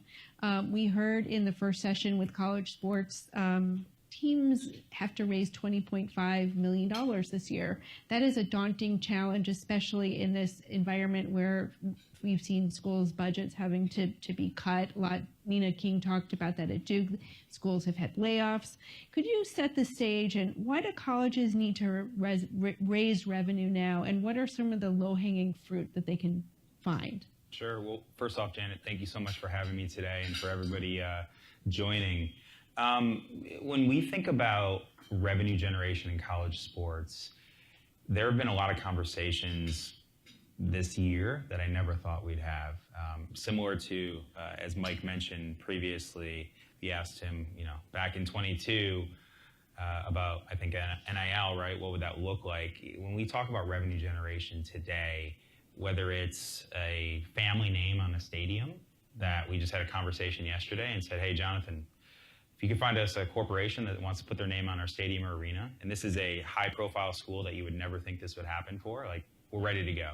Jersey patches, while they haven't been approved yet, we certainly think that there's a real opportunity there. Multimedia rights, I don't think they've been as maximized as well as they can, and going after the right corporate partners, the right national sponsors, the right national partners. And then you look at what's happening right now too, field logos, the apron logo on the basketball court, so many different new assets that you've seen in professional sports for a very long time that are now coming to fruition in college athletics. Some schools are embracing them more so than previously, but you're seeing really every school want to have that discussion today versus 5 years ago. We're never putting a name on this stadium. It's always going to be XYZ Family Stadium, or we're never putting a jersey patch. It's sacred ground, I think one athletic director said. I think all that changes. I think everybody's focused on maximizing revenue. And when you look at the P&L of these athletic departments, I believe one of the athletic directors said this in the earlier session, right? Like, it hasn't been run like a very good business. And so what are some things you can put in place to talk about expense mitigation, but also revenue maximization? And then the word profit, right? That has never really been talked about in college athletics. The word profit is so valuable right now. And how do you get to that point? Because the word profit can get you better players. You can then work on trying to find ways to maximize NIL as well, to pay above the cap. And I think the most successful schools in athletics going forward will be the ones that are thinking outside the box and looking for those unique ways to maximize revenue. How do you do that, say, with ticket sales, something that has been the mainstay of bringing in revenue? Yeah, so I kind of grew up in ticket sales. As I was telling somebody before, I've not been in this building since Bank of America laid me off back in 2011, but it's all worked out, so it's come full circle. And in ticket sales in the last 15, 16 years, you've really seen an evolution of I think two things. Number one, the secondary market. So many of you here are probably purchasing tickets, whether Knicks, Rangers, Yankees, whatever it may be in the local New York area, on StubHub, Vivid Seats, SeatGeek. Many of those tickets will come from companies like ourselves that are working with the entity, or what we call the rights holder, to maximize the return on those tickets. We might not want to price them as high as we do on the secondary for a general consumer on the primary, but we're going to do that on the secondary. So I think that's one way. The other way is creating new premium experiences. We've seen fans attend less events really since COVID happened, and we started to see this before COVID. But fans are attending less events, but they're spending more when they do attend those events.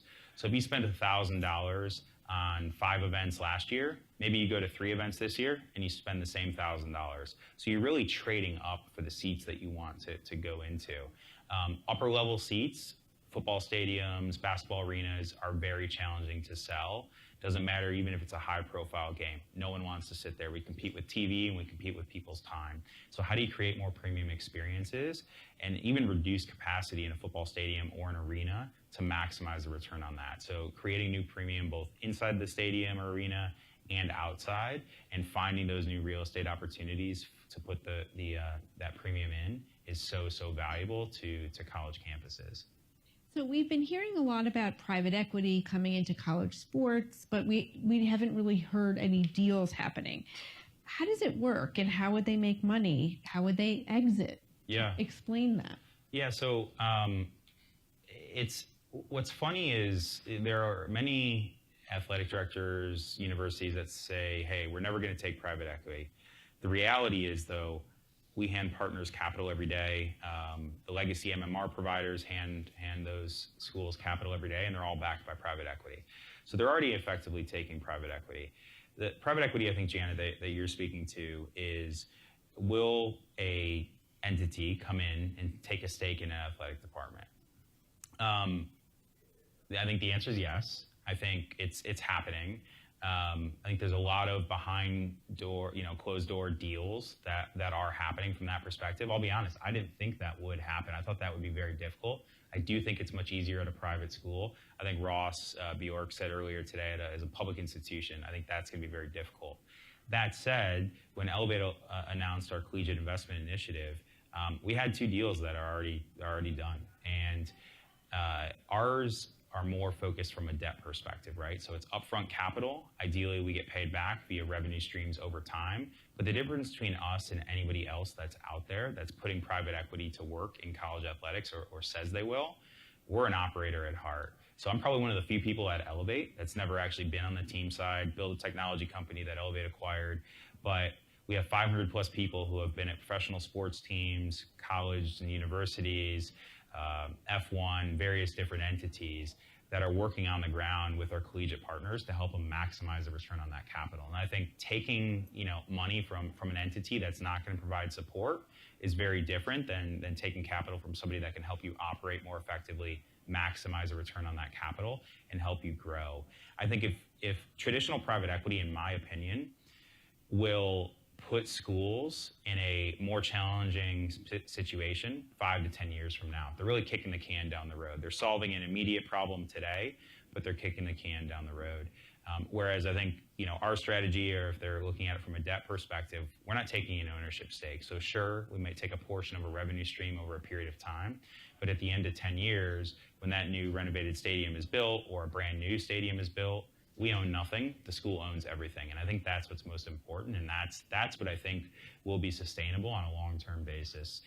With all of our partners, we talk about sustainable revenue streams. It's so important right now to think about long-term and not just focus on the right now, because you're gonna put your predecessor, if you're an athletic director, in a very tough position down the road if you sign a 10-year deal that siphons off a portion of your revenue streams, or you give up 49% of the athletic department, which could effectively happen and is probably happening as we speak. So you're really talking more of a private credit fund than a private equity fund? Yes, I've lost the finance lingo a long time ago, but yes, credit, debt, yes, exactly. So, so what happens then after 10 years? What happens to the asset? Yeah, so I mean, after, for example, the discussions we're having right now are how can we help you build, or how can we help you renovate a stadium? Most of the stadiums in college athletics, whether it's football or even basketball arenas, have not had a significant amount of renovations or capital put into those stadiums or arenas in the last 50 to 60 years. They've done some minor touch-ups here and there. Some have done more than others. But there's a significant need, not just for deferred maintenance, but actually to modernize these stadiums, to build some of the premium that we've talked about. And so if we're putting in, say, $100 million to a large university, ideally, we're putting that into a project that's going to generate incremental revenue. In 10 years, we're going to have payback on that $100 million, maybe plus a return, and we're helping them operate and maximize revenue. And ideally, we're putting them in a really strong position. So yes, in 10 years, they can manage everything on their own. Now, they might still want to keep us aboard from a consultant perspective to help them manage and continue to grow revenue streams. But the reality is, we want to put them in a better place then than they are today. So I noticed one of your investors was a pension fund. Yes. Pension funds can't make $5 million investments; they have to make $50 million or even $100 million. Yes. Why are they looking at funds like this? So I think when you think about the disruption that's happening in college athletics right now, the reality is, if I told you I know what's going to happen, I'm lying to you. No one knows what's going to happen. And we have 70 plus partners in the college space. We're talking to them every day. I think the reason that we're working with them is no one is more well positioned to not only access these campuses and the decision makers on campus, but also to come in and put that capital to work, make sure that they don't lose money, and also maximize the return on that capital for both our partners on the finance side, but then also our school partners too. I think that was a huge reason why they wanted to ultimately work with us and partner with us. And I think that's important, right? I think there's a lot of companies that are out there, firms, don't want to name any, but the reality is, like, they are not operators at heart, and they don't have a group that's on the ground with 70+ universities already today talking to athletic directors.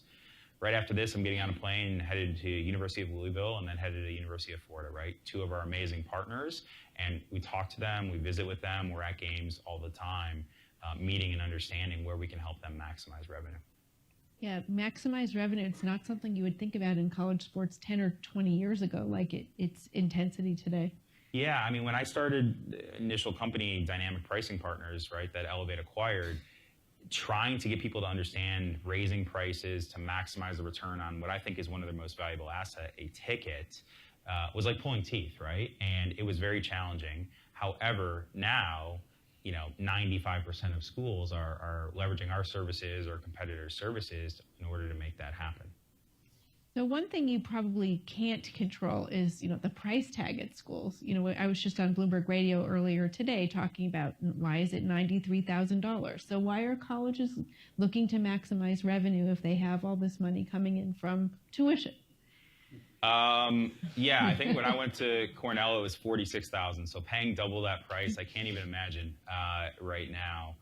And my student loans would have been larger. But I think the reality is, I don't understand kind of the campus side of the business, but athletic departments want to show that they can operate as self-sufficient entities. And they've never been able to do that before, right? They're either operating at a deficit, they're getting economic support from campus or the state or whomever that is. And I think looking at this entire new environment, if they want to hit the rev share target, but then also ideally find additional ways to support their student athletes, I think it's so important to show that, hey, we're self-sufficient, we can be a profitable entity, we can also carry and help support all the Olympic sports. I think that's one of the most important things. Mike talked about a lot of the athletic directors earlier on stage too. I mean, 2 or 3 sports are going to carry the entire athletic department, but how do you find unique ways to add incremental revenue and value to continue to grow and support those other sports that aren't, but are so important to, I think, maybe many people in this room, but certainly across the country.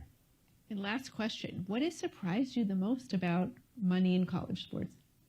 How much of it there is and how much opportunity that are on all of these campuses that are untapped. I mean, we just signed a partnership with Auburn and our partners at Peachtree to bring concerts to these on-campus arenas. Everybody wants a stadium show, Morgan Wallen or whomever it is, and we all do. I'd love to have 100 stadium shows. The reality is those are very few and far between. So how can we help them build sustainable revenue models at these arenas they already have on campus? They don't really have to do anything except turn the lights on. But there's so many other opportunities like that. We turned a storage room at one of our Big Ten partners into a new club space, charging $10,000 per person per year. There's no view of the field. They sold 100 passes, I think, instantly. What's a club space? So a high-end, all-inclusive club space between where the players walk out. So you can see the players walk out to the field. You can't see the field. There's a couple TVs in there. So you're going before the game, halftime, after the game. The reality is that was a storage room that was underutilized space. And so how do we, there's a lot of storage rooms in these stadiums if you've ever walked them. Yeah, exactly.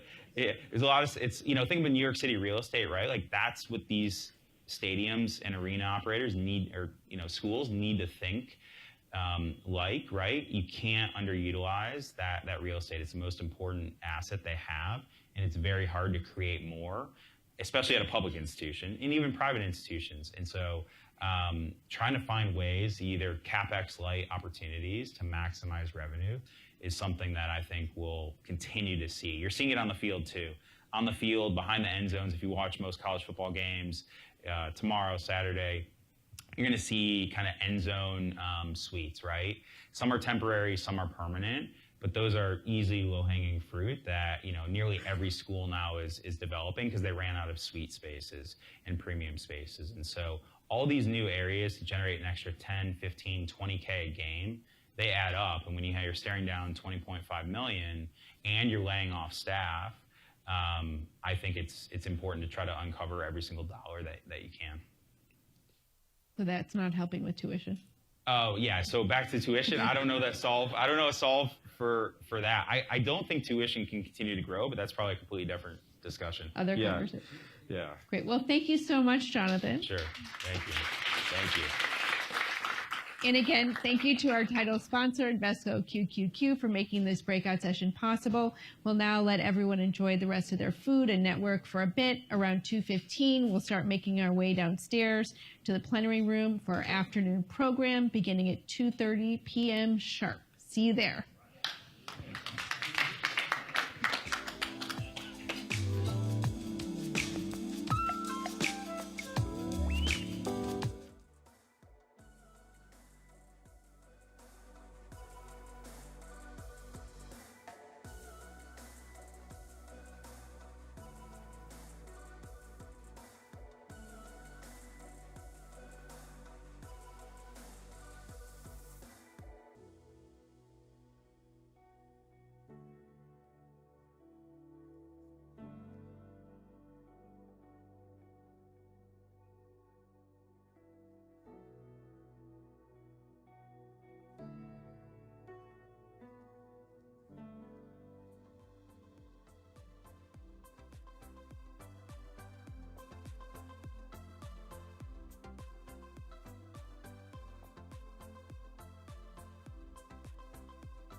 admitting mistakes, and that's something we all make them.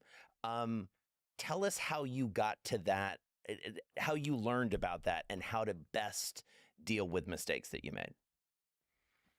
Well, I think the number one area for me, Jason, is when time is of the essence, and that's in a game. You come to the sideline, something bad happened out on the field, we got to fix it. What's wrong?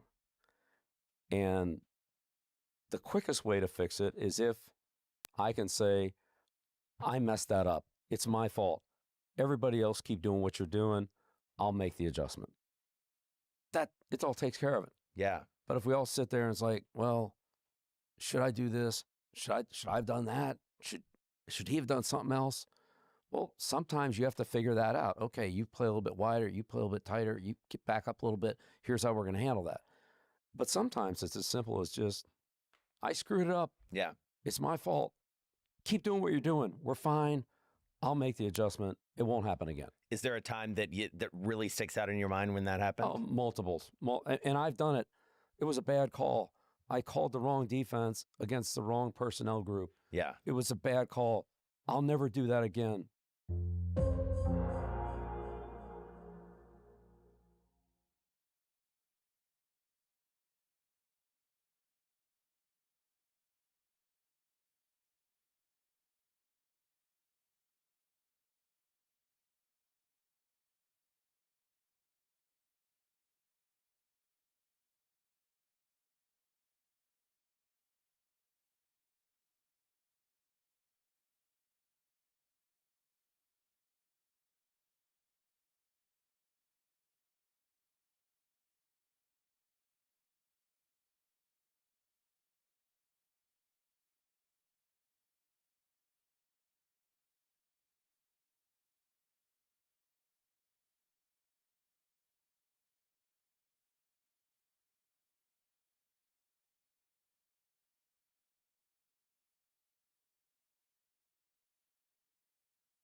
Please take your seats. The program will begin in 5 minutes.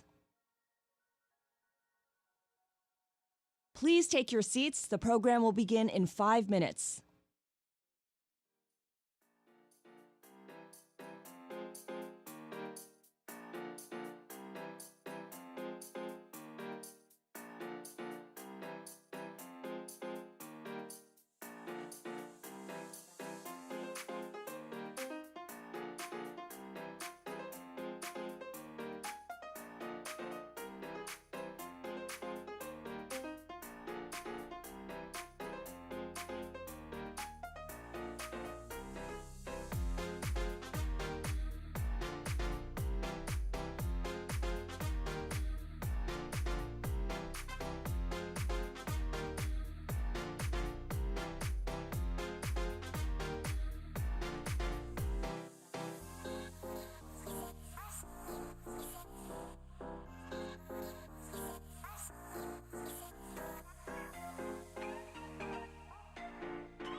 Please take your seats. The program is about to begin. Please take your seats. The program is about to begin.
welcome back to the stage Bloomberg's Jason Kelly.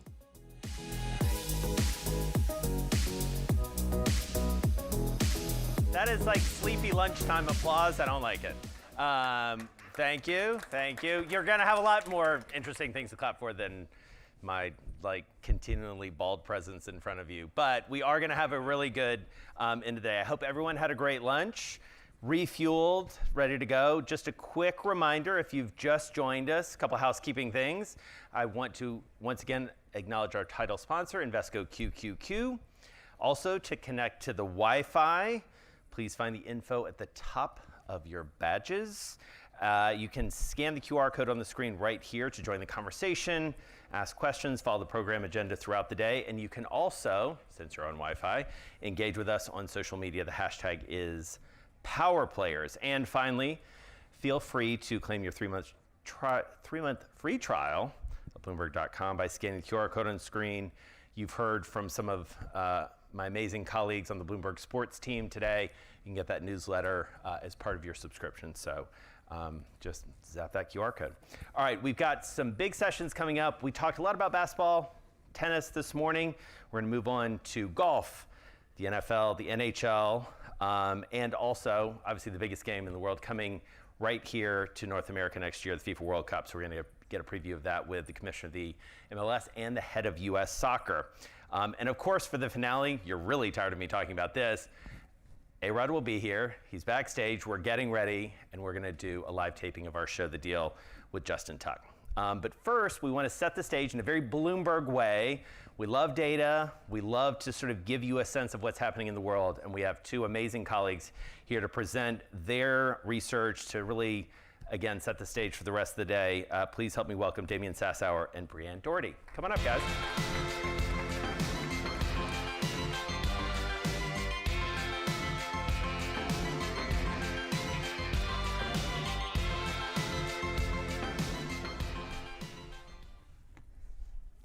Well, I hope everyone had a nice lunch break.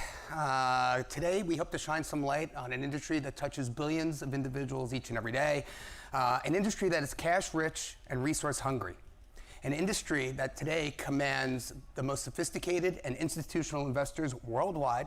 I'm talking Avenue to Ares. I'm talking Apollo to Silver Lake. Good afternoon. My name is Damian Sassower, and I am a co-anchor and producer for Bloomberg Business of Sports, our flagship radio property. And I am also the Chief Emerging Market Fixed Income Strategist for Bloomberg Intelligence, the firm's proprietary independent research arm with 350 analysts and strategists worldwide that will tell you everything you need to know about the financial markets. And I am joined by my esteemed colleague, Brianne Doherty, who's our head of thematic investments. And today we hope to give you a very quick walkthrough of the way we look at the global sports industry, its size, its revenue generating capacity, and its ability to offer a diverse set of investment opportunities for all shapes and sizes. The global sports industry is expected to generate $2.65 trillion this year in 2025. That's $2.65 trillion. That makes it much larger than worldwide tourism. And it puts it on par with other industries such as insurance and autos, although as we know, those industries have a ton of publicly listed equities from Ford to Aetna, you name it. But for some reason, the sports industry is an asset class that has remained limited in access to both institutional and retail investors alike. It's an asset class that generates $60 billion a year from media rights deals, comprises roughly a quarter of all media content spending worldwide, an asset class that continues to evolve, evidenced by the enormous revenue being generated from such industries as sports betting and esports. So let's drill down. As mentioned previously, the global sports industry is expected to generate $2.65 trillion in 2025, yet it's a market that encompasses everything from media rights to gate receipts, advertising to apparel, footwear, and recreational vehicles. Yet, in short, sports is a massive industry, not only in terms of size, but in the diversity of its revenue streams and its earnings growth. In today's presentation, we're going to focus exclusively on fan engagement. $750.3 billion. It's an area that includes sporting events, media and advertising, and by way of products, just to give you a sense, sport products includes footwear, includes apparel, sports medicine, recreational vehicles. sports participation covers youth sports, it covers fitness, it covers outdoor recreation, camping, hiking. We cover all of it here at Bloomberg Intelligence. And although smaller in size than the other two segments, we're going to focus exclusively on fan engagement in today's presentation. Now, it should come as no surprise that the professional sports franchise that's best positioned to capitalize on increased fan engagement is a professional sports team itself. And from that perspective, there's no sports league quite like the NFL, despite the New York Jets' best efforts over the past decade. So on the upper right, what you're going to see is Sportico's most valuable sports franchise valuations as of the end of the fourth quarter of 2024. And as you can see, the NFL features prominently, very prominently. But my goodness, we've seen some big deals this year. Private equity has come in and changed the game. The Bills, the Eagles, the Dolphins, the Niners. And we basically updated those Sportico valuations with a lot of that data here at BI. And my goodness, you can see on the left now, it is dominated by the NFL. I mean, we have lost professional soccer. I'm talking EPL teams, and we've also lost quite a bit of baseball, and for that matter, the NBA as well. There's only 2 NBA teams in the top 25, whereas just at the beginning of this year, there were 5. What we like to do when we drill down into how to value a sports franchise is we look at value to revenue, right? And so basically from that perspective, VTR multiples, it's the NBA actually right now, based on recent valuations, that is trading at the highest VTR. But it doesn't really mean that much because they just signed this huge new media deal, which doesn't go into effect for another year. And so once that hits, you're probably going to see that come down. And again, you're going to see the NFL really return to the forefront at that. But underneath the hood, what drives revenues for each sports franchise? Well, here you have it, right? It's really national media rights, but it's also gate receipts in blue as well. And I think from that perspective, we have to take a step back and say, look at the NFL. I mean, they are generating upwards of 70% of each team's revenue from national media, whereas if you look at Major League Baseball, it's largely gate receipts. I mean, here we see that national media spend, the global value of sports media rights over time, and while it's expected to dip a bit this year, it will continue climbing as new deals such as the $76 billion 11-year deal from the NBA, the $2.4 billion 3-year deal from Major League Baseball, and obviously some of these new deals from F1 and UFC come to the forefront.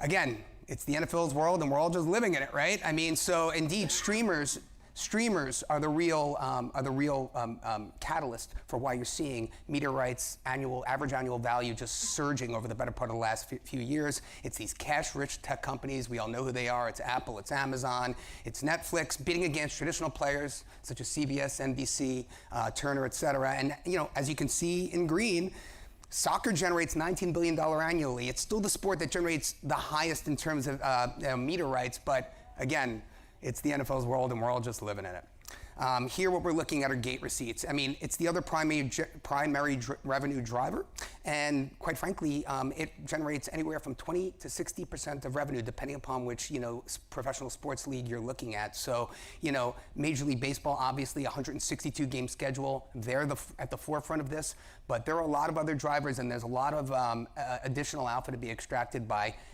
franchises, sports teams who are able to increase revenue from this line. In fact, here's how they do it, right? It's premium seating, it's luxury. It's one of the key strategies used by team owners to increase gate receipts, the rollout of, luxury boxes for high-end consumers. One such example is SoFi Stadium in Los Angeles, which cost the Los Angeles Rams ownership $6 billion to build. But if you can just look here, it's somewhere in the middle there.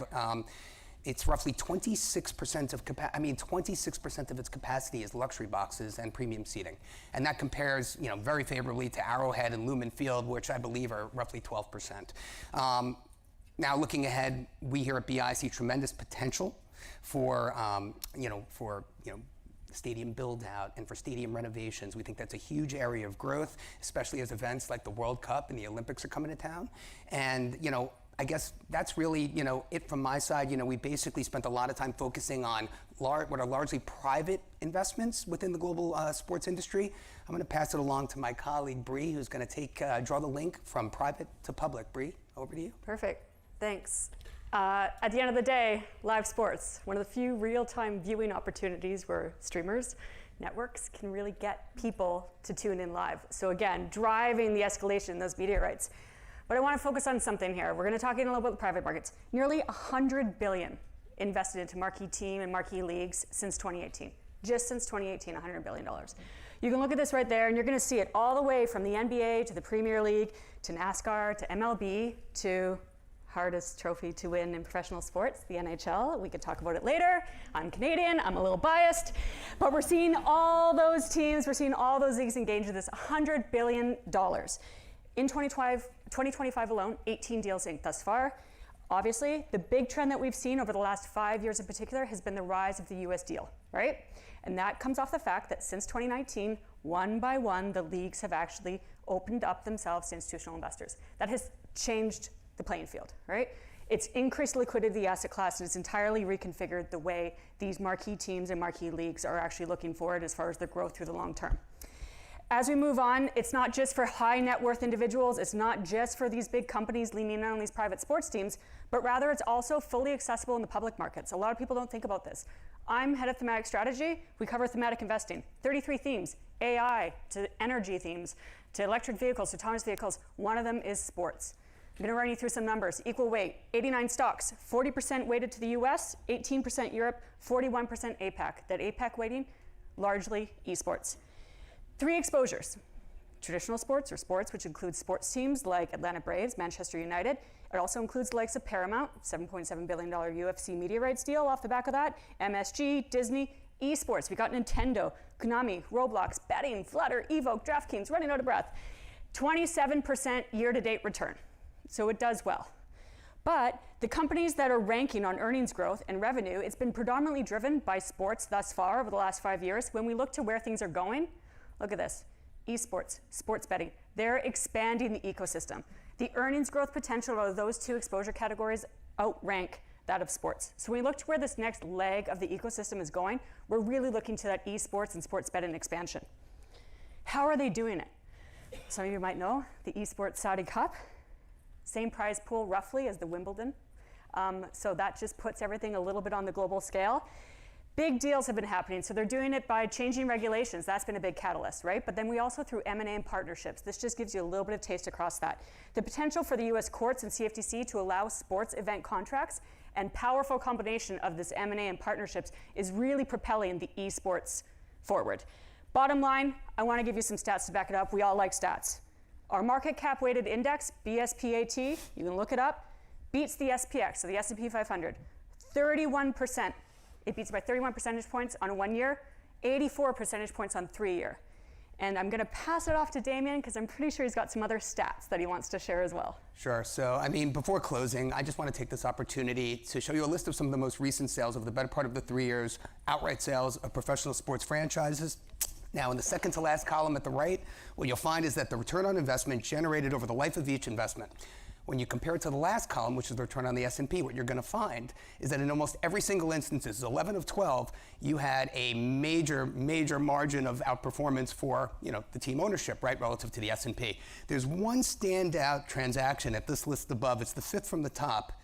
It's when the Rubenstein Investment Group bought the Baltimore Orioles, and if you'll find, they purchased them for, an amount that you would argue would be relatively cheap relative to the performance of the S&P. So what that means is private equity does work. They can make some smarter, maybe more educated investments and potentially extract a better valuation for your franchise.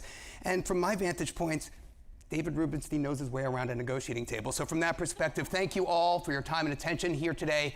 Keep well, stay safe, and keep moving forward. Thank you.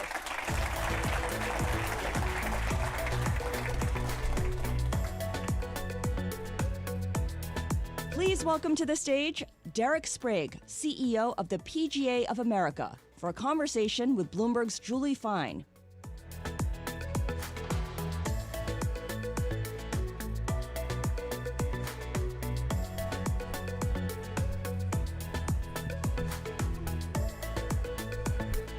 I'm in 3. It'll be okay. Derek, thanks so much for coming all the way from Texas and being with us here today. We're in a big moment for golf right now. A lot of you golfers, a lot of you will be heading out to Bethpage Black for the Ryder Cup. Looking at golf now, you've got 18 to 34-year-olds playing like they've never played before.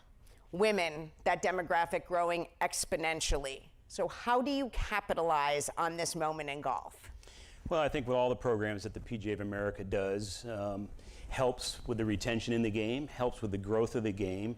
Since the pandemic, when we haven't used the word social distancing in a long time, but where you could get families together, playing the game together, and we've seen this multi-generational growth, getting the parents and grandparents getting the younger generation into the game. So we've seen that explosion. We have more golfers today than we've ever had in the game. Close to 28 million people in this country are playing the game. 550 million rounds of golf were played last year. And all eyes, of course, will be on the Ryder Cup and Bethpage Black. This really gives you a good opportunity to show what you can do at the PGA of America. PGA America, of course, that represents the teaching golf professionals. You are in charge of the Ryder Cup. You own and operate it. You own and operate PGA championships as well. So talk about how you can really expand your global footprint in a somewhat divided golf world. Right, well, again, the difference between the PGA Tour and the PGA of America is we own majors on every tour. We have a KPMG Women's PGA Championship, the Senior PGA Championship, the PGA Championship for the men, and of course the Ryder Cup being played sort of in the backyard here of New York City. So really, when you look at that, and the Ryder Cup really is the global event, if you will, with Europe against the Americans here. And that really, when we look at the economic impact that the Ryder Cup will be this year, we have 260 corporate partners. 30 of those are global from around the world, where you normally don't see that at any of the other championships. And you've been to 9 of them, 9 Ryder Cups. So can you talk a little bit about that, how you're seeing more of that global footprint there?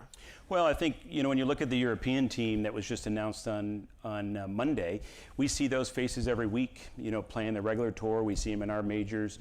And of course, we'll see them at the Ryder Cup. So, yeah, exactly. Those, the global impact of those players playing around the globe, it just helps grow the game globally. And economically, what do you expect to see, especially in this area? Well, I think, this will generate close to $200 million economic impact just in this 1 week here. They're building a small city out of Bethpage Black there. And this is an incredible stat. We had 500,000 people pre-register to get tickets for the Ryder Cup. Just to show you the unprecedented demand for this event. We had over 30,000 people apply to be a volunteer at this year's Ryder Cup. And we put, close to 4,000 people to work building this small city out there. So it's a huge economic impact. Golf is a $102 billion a year industry, and the PGA of America is doing its part, especially with the Ryder Cup. I want to talk economically about the changes that you've seen. Again, you've done 9 Ryder Cups up until now. I want to talk about how the differences you've seen in terms of what people are willing to spend, the global aspect of the entire thing and the fan experience. Well, I think corporate America and fans alike love live sporting events. That's what we're sort of in the business with our 4 spectator championships.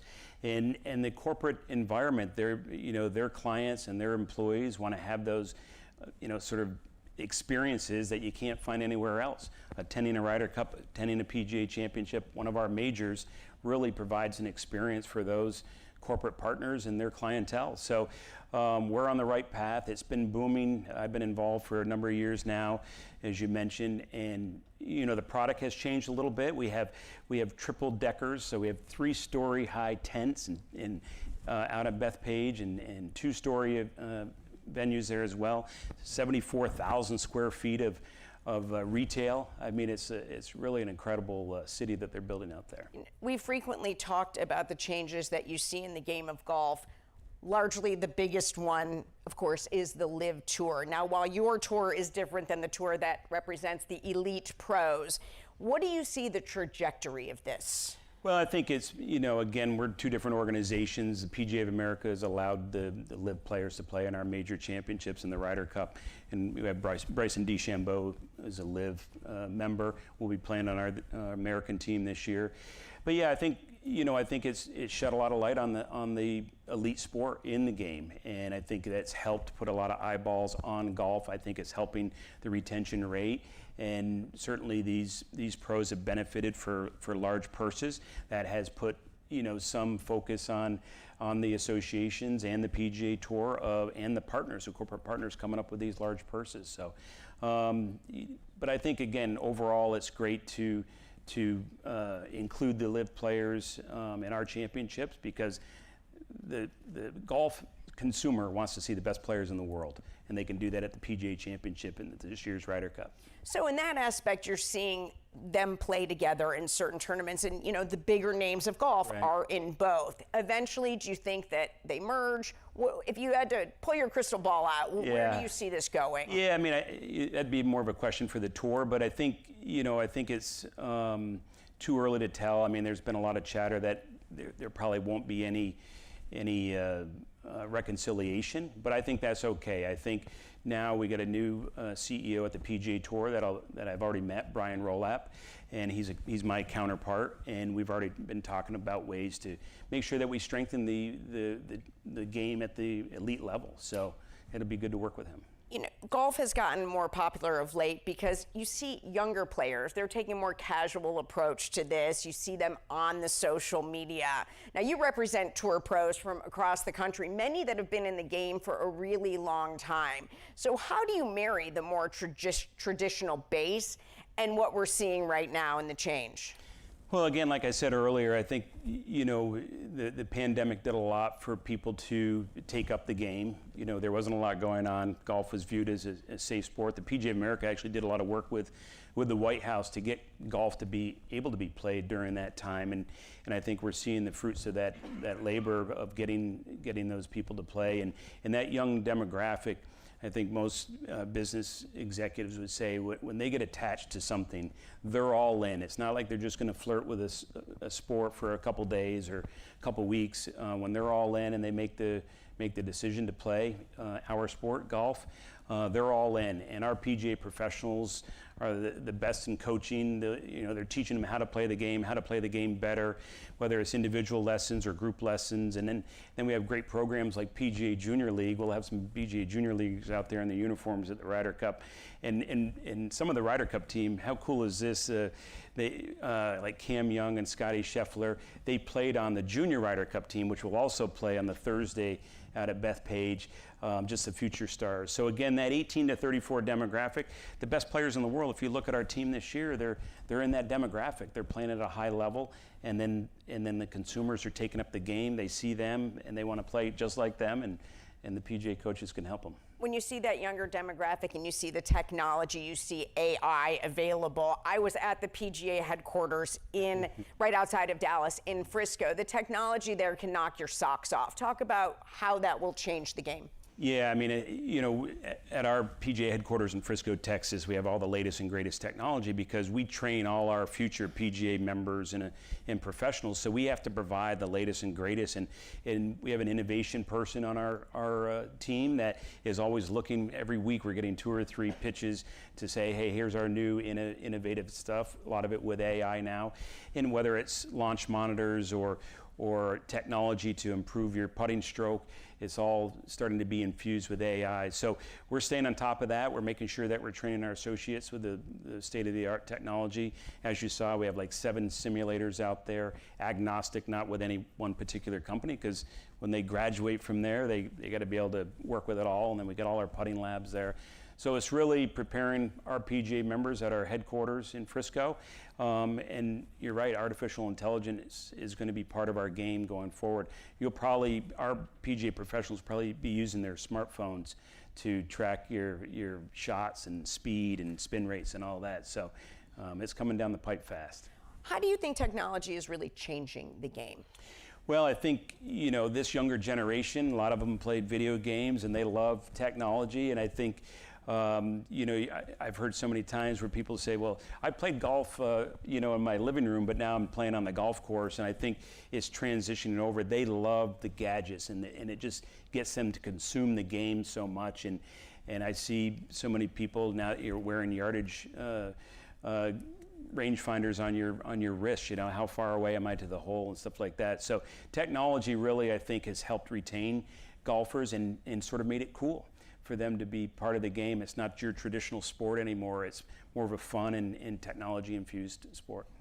When you look at the game of golf and the media landscape now, there's so many different ways to consume any type of sport that you really want to see. And you're seeing with certain teams, they have their own network now.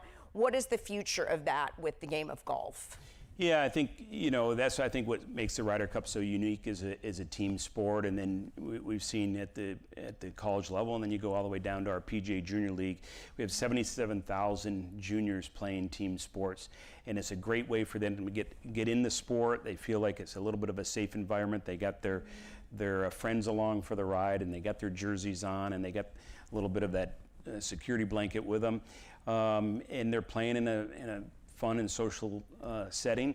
It does get competitive, and I think, I said when we purchased PGA Junior League back in 2015, I said it's not going to be too long before we're going to see people playing the Ryder Cup on the Ryder Cup team that played in a PGA Junior League team. We've already seen them go from Junior Ryder Cup to the real Ryder Cup. It won't be a few more years probably before we'll see junior leaguers that play there. But yeah, team sports it helps grow the sport.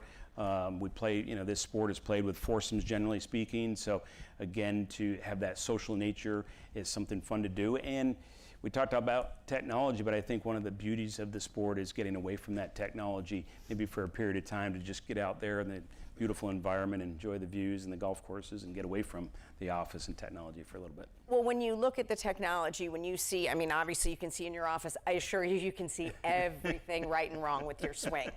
But is there also a time where you got to get out on the course and really look at your game? Yeah, absolutely. And that's what's neat about PGA Frisco and our headquarters there, when our partnerships with the Omni Hotel Group, and we have this.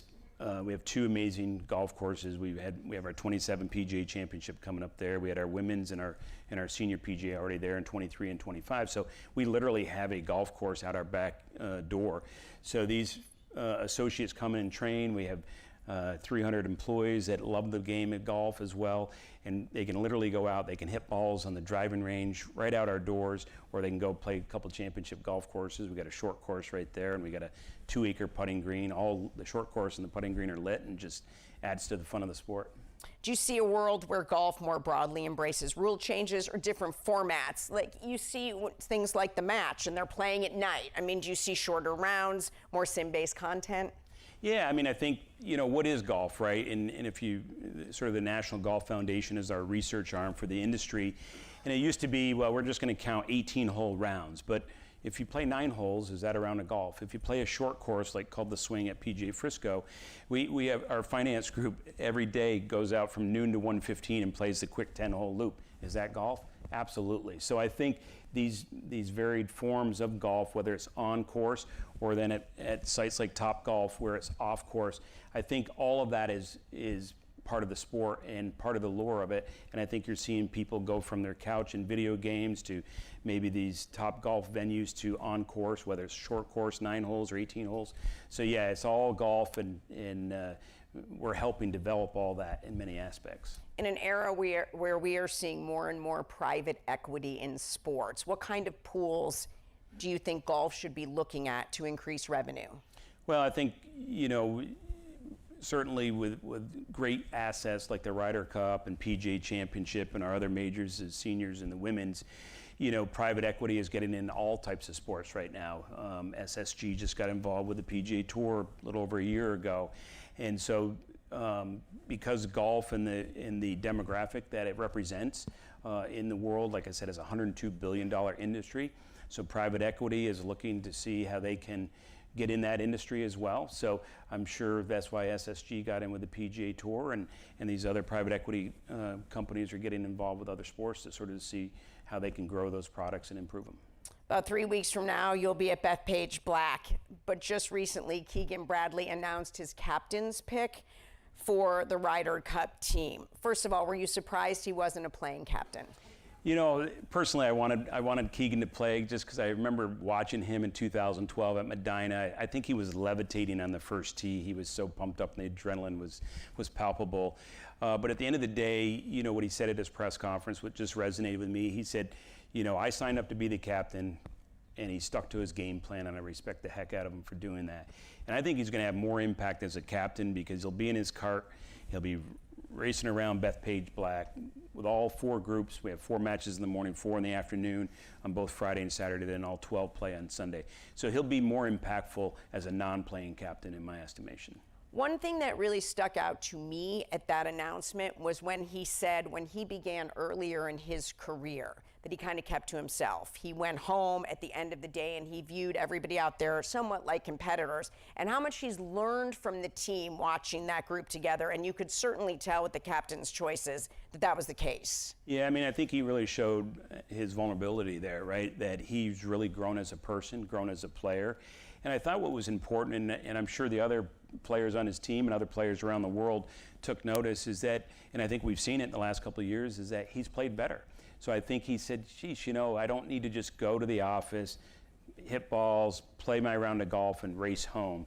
He's starting to socialize, starting to talk to the players. He wanted to get to know a lot of the players that he had on his radar, but it's made him a better player and a better person. And I thought that was really, really exciting and interesting to see during the captain's announcement. I think everybody took that away like you did.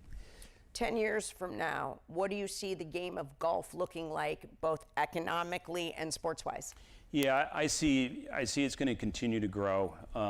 You know, just 10 years ago when I was on the board of the PGA, it was an $82 billion industry. Here we are 10 years later, it's 102.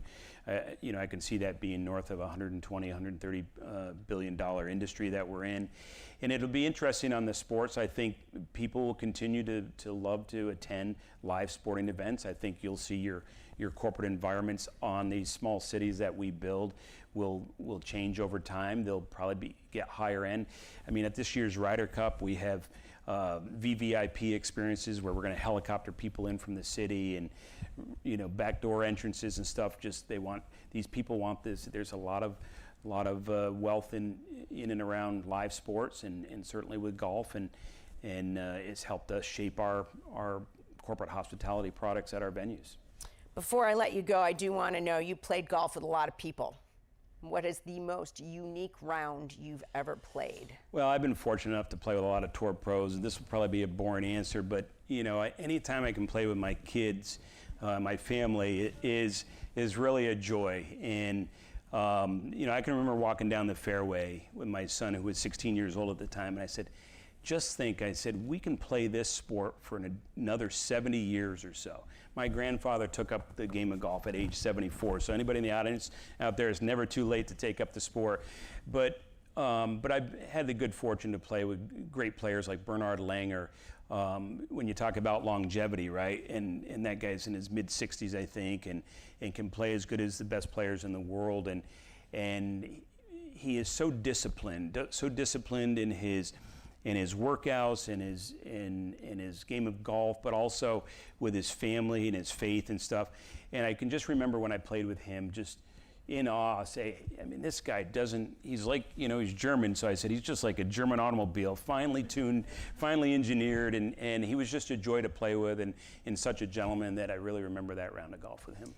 And I can't ask you to pick your favorite course because I know that's challenging, but certainly your most memorable one that everyone here that plays golf or enjoys it should make sure to get to. Yeah, I mean, right here in your backyard, Bethpage Black is just incredible. You know, as Keegan said, our captain, you know, it used to be New York's course as a public park, but it's going to be America's course here in a few weeks. But I've had the good fortune of playing some of the finest private courses in the world.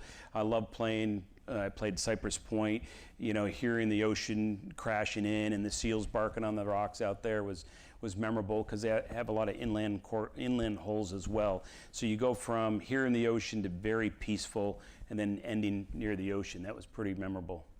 Derek, we really appreciate your time today. Okay. Thank you so much. Thanks, everybody.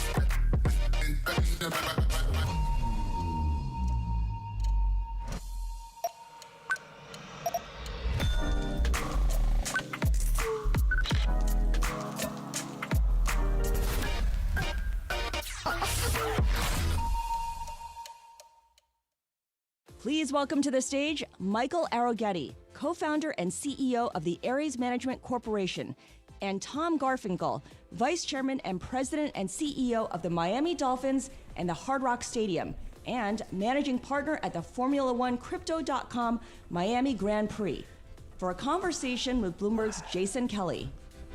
All right. Light applause. Light applause.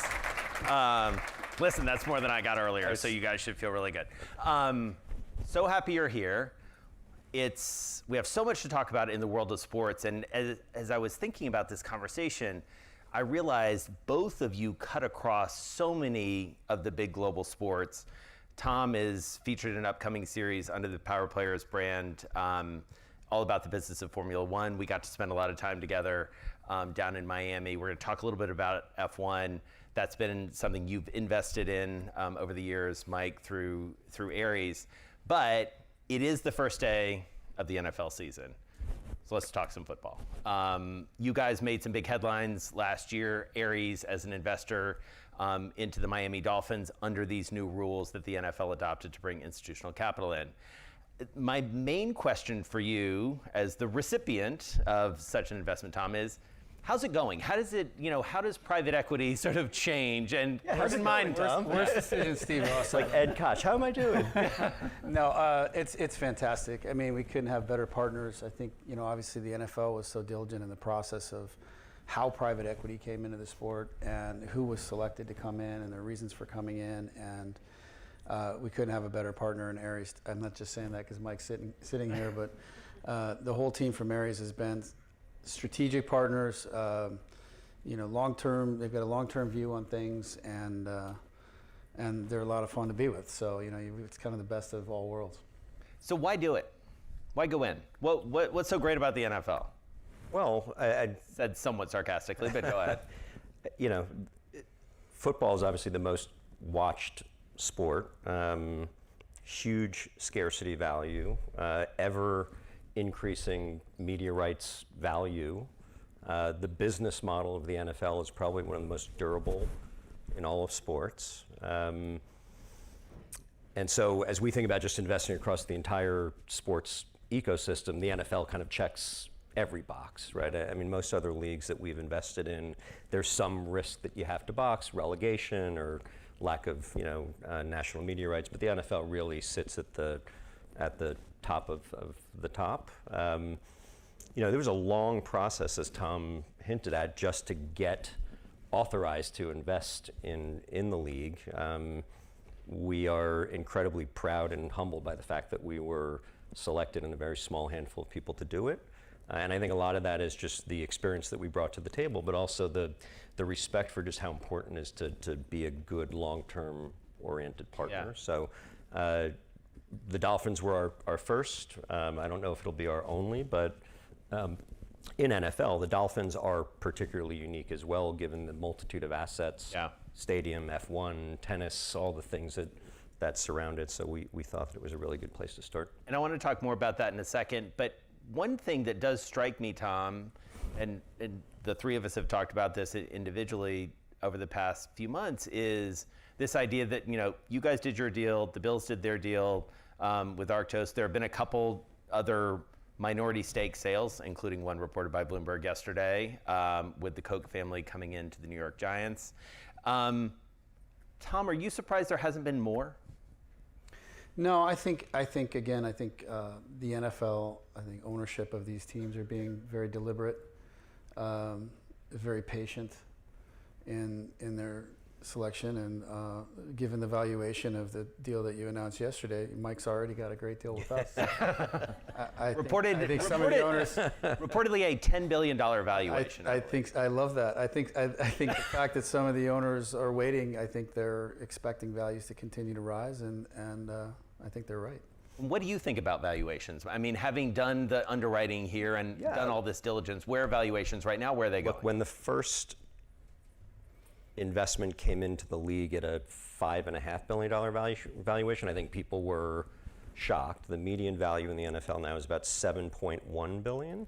And with every successive investment, you're seeing those values go up. Some of that is the presence of institutional equity. So if you just look at sports team valuations in general, you'll see an inflection. NBA saw it, NHL saw it when institutional capital comes in, because you're dealing with asset scarcity. And when you start to open up new channels for investment, valuations will naturally go up. So I think you're beginning to see that scarcity value thesis play out. And then the media rights, continue to go up. And so sports franchises have compounded at 10 to 15% per year for the last 15 years. And then they get these periodic inflections whenever you up tier the media rights. But I think they'll continue to go up. And Tom, do you agree? Like, how fast will they go up? I mean, how soon are we going to see a $20 billion team? I mean, I know it's hard to project, but I think that's going to happen sooner than people expect. Look, I think I look at it maybe more simplistically. I just think that it's fundamentally supply and demand. You've got a lot of demand for these assets. They don't go for sale. There's a scarcity supply of them. The NFL is a fantastic business model. It's also a group of owners that's sort of a club some people want to be in. But from an investment standpoint, Miami, for example, in some of these markets, you get a chance to, host. I mean, we'll have the World Cup, we'll have the national championship game, the Formula One race, the Miami Open tennis tournament, all in the next, in the first 6 months of 2026. On your campus. On our campus, and so when you get an opportunity to host, we had, the level of celebrity and power and the people that come to these events. There's meaningful business that's conducted in those environments. There's a lot of different value levers, and I think fundamentally, again, supply and demand, as people who can afford to purchase these teams get more wealthy, the valuation's going to go up, the scarcity's there, and I think for institutional investors, that's part of, I'm not speaking for Mike or Aries, but I think part of the calculus has to be the health of the business model. I mean, the NFL is the most relevant cultural phenomenon in the United States, as evidenced by viewership and everything else. And that's going to continue, so the valuation should continue to go up. And Mike, you alluded to this, and Tom has too, this notion that you guys are now a global sports investor. I think it's fair to say. Mm-hmm. But that's, I mean, you were doing some of it, but now you're doing it, I would argue, at scale as much as anyone. When did you make that decision and why? So it's interesting. We, at Aries, we pivoted to that at the beginning of COVID. And the catalyst was, for a lot of leagues, they were looking at an ownership group that was asset rich, cash poor in many respects. They were going to be facing acute liquidity challenges. And you had live events with no spectators. Right. So it became pretty obvious to us that if we could actually go in as a creative liquidity provider, that we would be able to do something special. So it actually started off as an idea that we would effectively build a bridge through the pandemic to leagues and team owners. By moving early, we were able to develop some pretty trusting relationships, I think, at the league level, within the ownership groups and within the broader ecosystem, that we were there not to take advantage, but to really help people through it. And then, as everybody knows, through the pandemic, I think we really learned how much we just love sports and how much we miss them. And so on the back end of the pandemic, the valuations accelerated, and we find ourselves where we are today. But that head start that we got by building that trust as a solution provider, I think, went a long way to putting us where we are now. And Jason, back to the relevance of the NFL, the Hall of Fame game, which is the first preseason game that was played this year, and this is consistent for the past few years, pulled higher television ratings. Now, keep in mind, there's nothing but third, fourth string players that probably aren't going to make the team playing in that game. That game pulled higher television ratings than the average NBA playoff game. So you're talking about a preseason game with no starters playing. Alex Rodriguez is backstage going, oh, good. No, and the NBA is great properties. They're great businesses. I'm not saying anything negative about the NBA. The NBA is a great property, and Alex made a great investment, and I would be bullish about his investment. But I think when you just comparatively speaking, you talk about the relevance of the NFL and the power of the NFL culture in this country, I think that speaks volumes. Average viewership is 5 times the next nearest league in the NFL, 17 to 18 million per game. So nothing even comes close. And I think, you correct me if I'm wrong, 29 of the 30 most watched televised events of all time were Super Bowls. I think bested only maybe by the moon landing. And year to year, it's anywhere between 92 to 96 of the top 100 most watched television programs are NFL games. Right. Well, and then we spent a lot of time on college sports earlier, a very good amount of time, an appropriate amount of time talking about college sports earlier this morning. And clearly the money that's going in, the viewership that's there. I mean, you essentially have NFL Junior being created at the college level. Is that investable, Mike? Yeah, absolutely. And we've talked about this. We try to approach the whole sports investment business as understanding the sports ecosystem. So that's what's so unique about what Tom and his team have is the stadium asset has now created an ecosystem around the stadium asset that they get to build other things into. And as Tom alluded to, you then have the ecosystem of Miami, which is actually one of the fastest growing, most favorable demographics in the country. And when you have that level of impact, you start to see other things come out. So I think when you start to see development of NIL and rejiggering of college leagues, all of that starts to become investable with innovative financial product. And so, we're always looking for those markets as they open up, but absolutely college sports, stadium assets, NIL support, media rights, et cetera, those are all going to become big investments. I mean, you're going to have the college football national championship, right? We are. I mean, every year we have Orange Bowl, we have semi, or this year we have the national championship. Last weekend we had Notre Dame, Miami. Right. The governor of Florida, the Secretary of State of the United States, and a nameless, one of the top 5 wealthiest people in the world were all in the suite at the same time.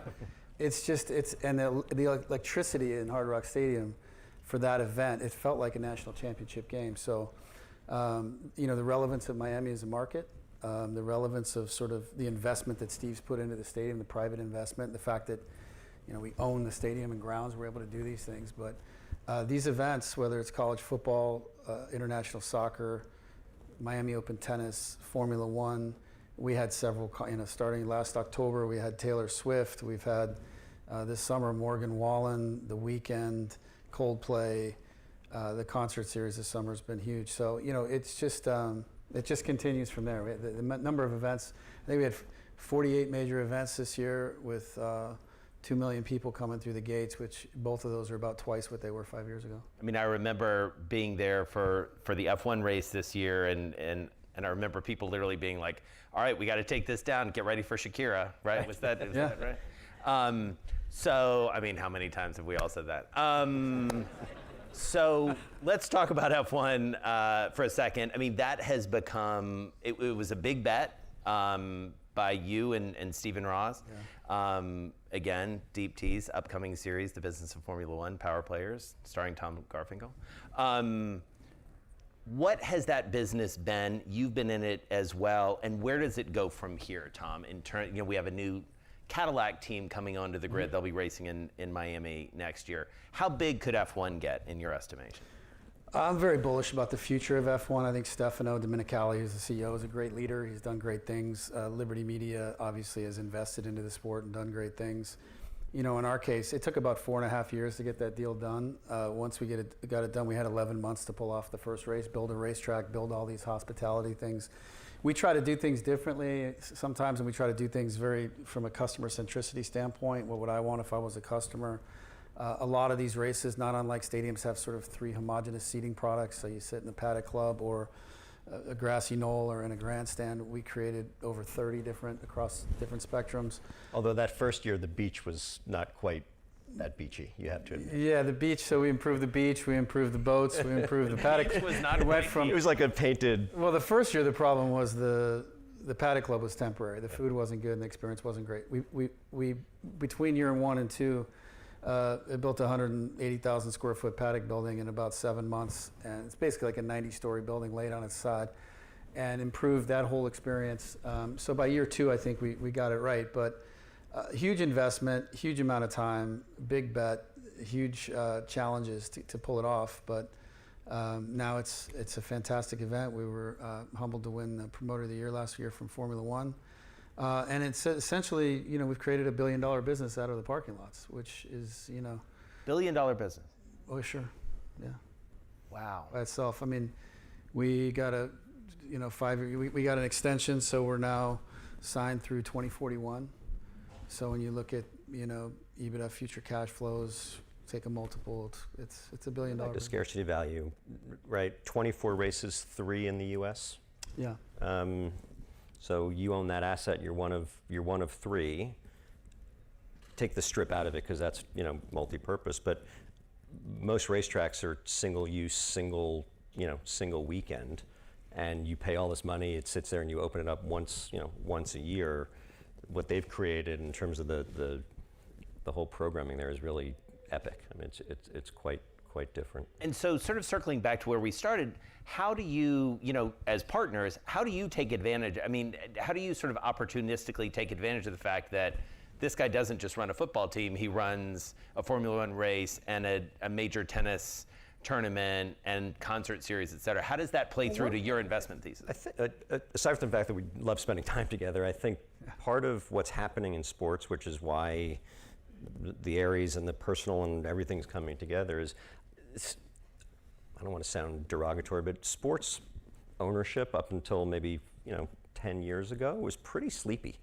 You had family owners that were not waking up every morning and saying, how do I innovate? How do I maximize the value of this asset? How do I improve the customer experience? And so, the new generation of owners, both personal and professional, are bringing a level of sophistication and rigor and willingness to take risks that I think is just changing the nature of the business. Tom, in my opinion, is probably the most innovative executive in sports, just the way that he thinks about the client experience and God, you guys are buddies. This is it's great. true. It's true, and we're not even drinking wine yet. But you have to, like in any business, you have to wake up and say, how do I make, what does best in class look like? How do I make my business better? And so, we're constantly trying to leverage each other's experiences in sports and out of sports to innovate, and I think that's part of what's making the partnership. So theoretically, you guys could go buy some. I mean, like you could partner to buy something in addition to what you already have together. Tom? That would be great.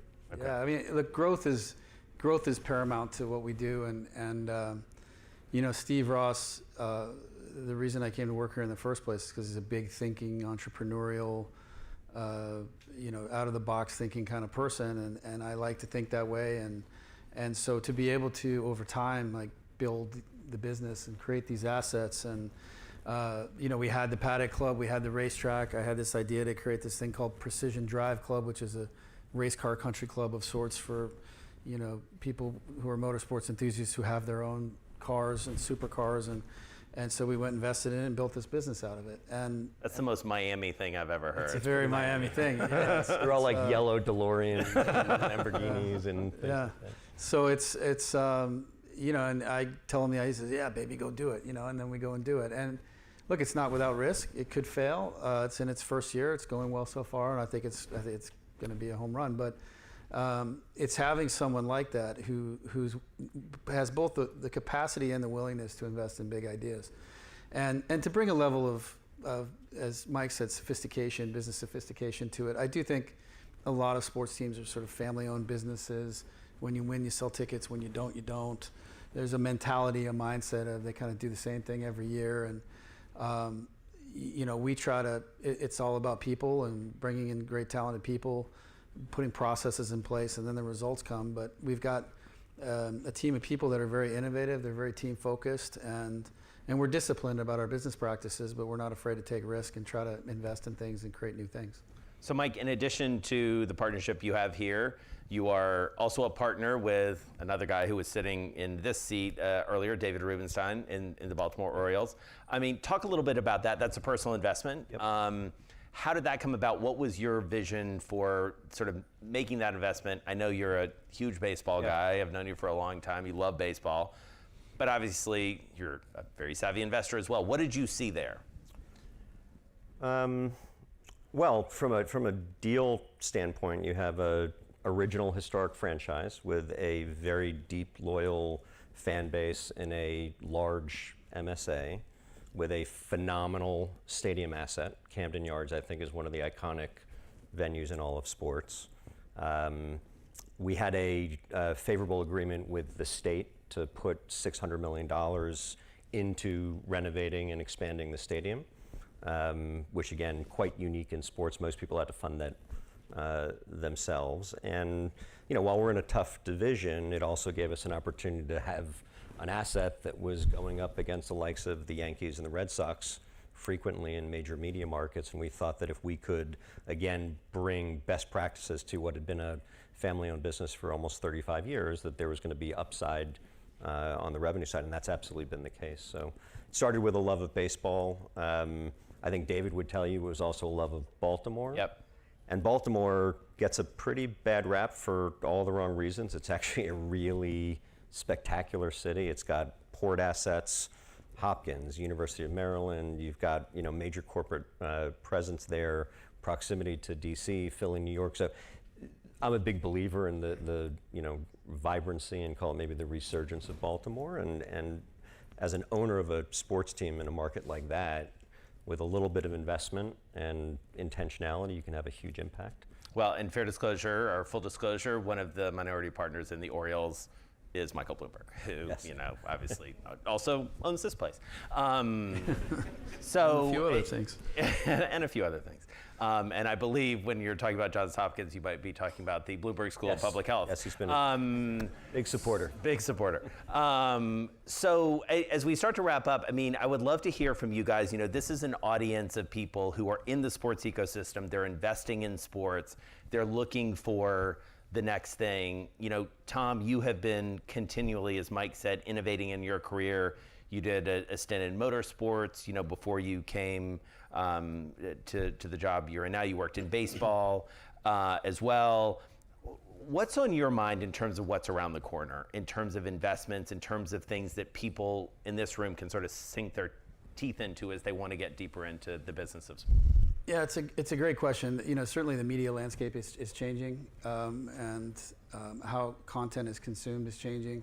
I do think live events are more valuable and more important than ever. And I say that, there's research that shows that loneliness is killing more people today than cigarette smoking, right?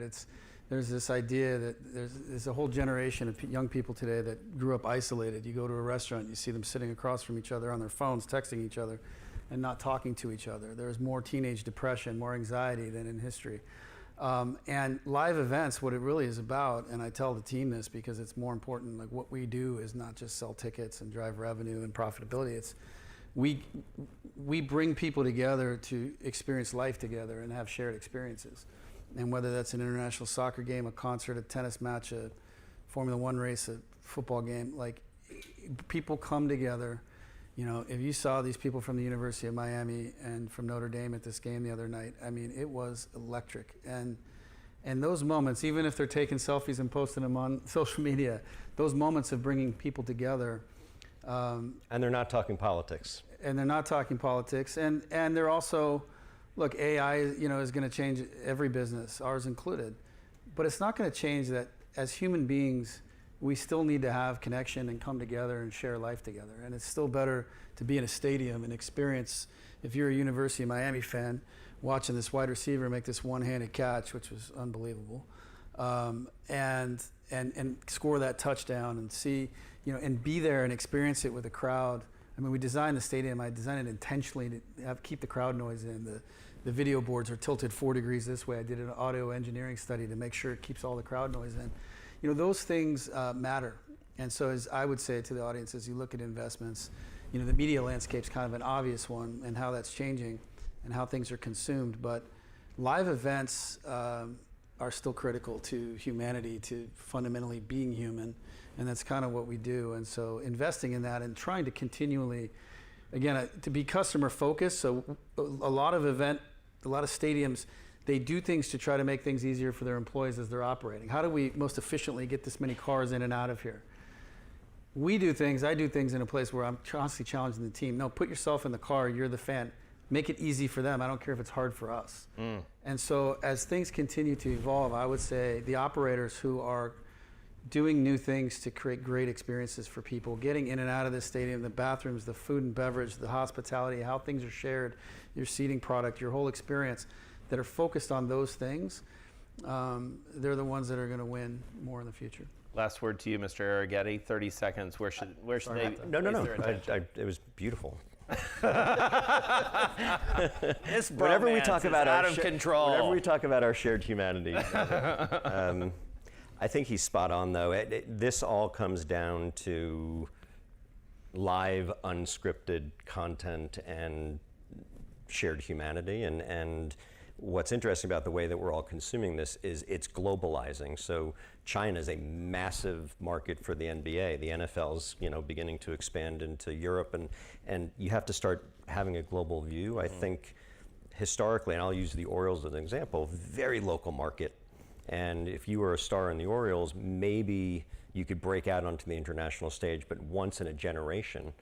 As this content is globalizing, you're now creating international stars and celebrities and role models and idols, and that's accretive to the entire ecosystem. It's good for the player, it's good for the team, it's good for the league, and it's good for the value of the content. So that's why these values are going to keep going up. It just the TAM just keeps getting bigger and bigger. Well, thanks for this moment of shared humanity with this audience. Thank you, guys. Thank you.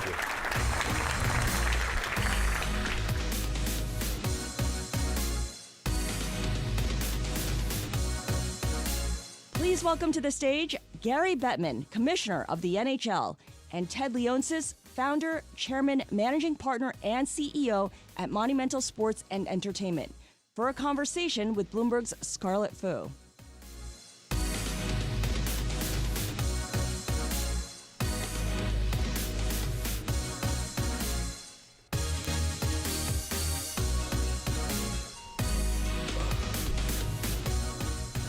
Hi, everyone. Thank you for joining us. Now we get to talk about hockey and sports, highlight of my day.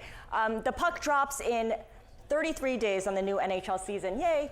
After a banner 2024-2025 season where there was record attendance, there was the success of the Four Nations International Tournament, a new all-time leading goal scorer, Alex Ovechkin of the Washington Capitals, and off the ice, a new CBA more than 1 year before the deadline, eliminating any possibility of any kind of work stoppage. So with that as our backdrop, I want to start on what's worked for the franchises, the league, and in creating engagement and growth for your respective entities. But you did leave out one thing. What did I leave out? We have by 2.5 times the largest media deal in the history of Canada. There you go, the deal with Rogers. Which was 2.5 times our last deal, which was the largest media deal in the history of Canada. Okay, so that's a victory for sports valuations, for media rights, for the league. All good. All good. Ted liked it. Ted, you liked it? Liked it. Okay.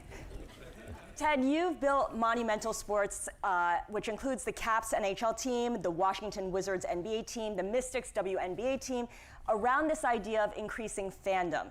So I'm curious, what does that look like from the C-suite, where you sit, and what does that look like to the average fan? How does it end up looking like for them?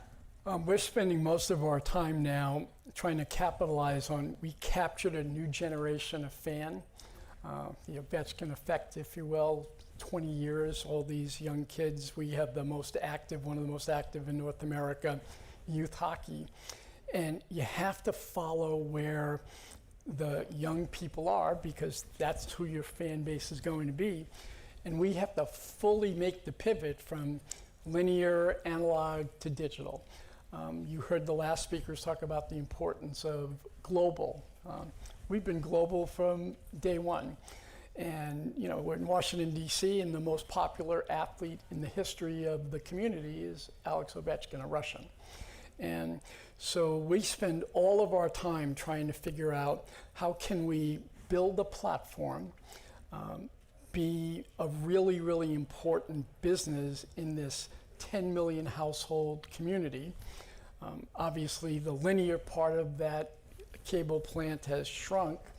We bought our cable company, our RSN, from Comcast and NBC, and now we're able to make it a IP distribution network for us and a cross-promotion arm. And we put all of our games there. We've gotten renewals, but not only from the cable side, but now we can work with the YouTubes and the Amazons. And we think we have to become just embedded in the lives of 10 million people from Richmond, Virginia, all the way to Delaware.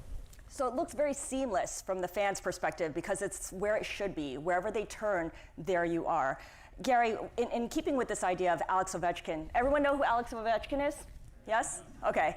His quest to surpass Wayne Gretzky as the all-time scorer, obviously that was a big thing, but it's not a regular thing. You can't count on something like that happening every season. So how do you build on the momentum that was generated and continue to activate fans? Well, that's a great question, but I want to add one thing, which is the best indication of what a visionary Ted is.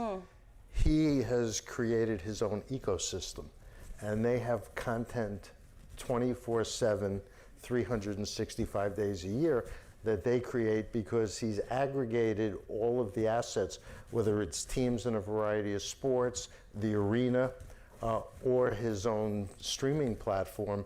That's what makes it all work. And he has always been fan-facing, consumer-facing, from the day you first bought the franchise, which was, what, 26, Well, I was a 27 season ticket years. holder before I bought the team. And he was a fan first. So what Ovechkin did is really what sports is about.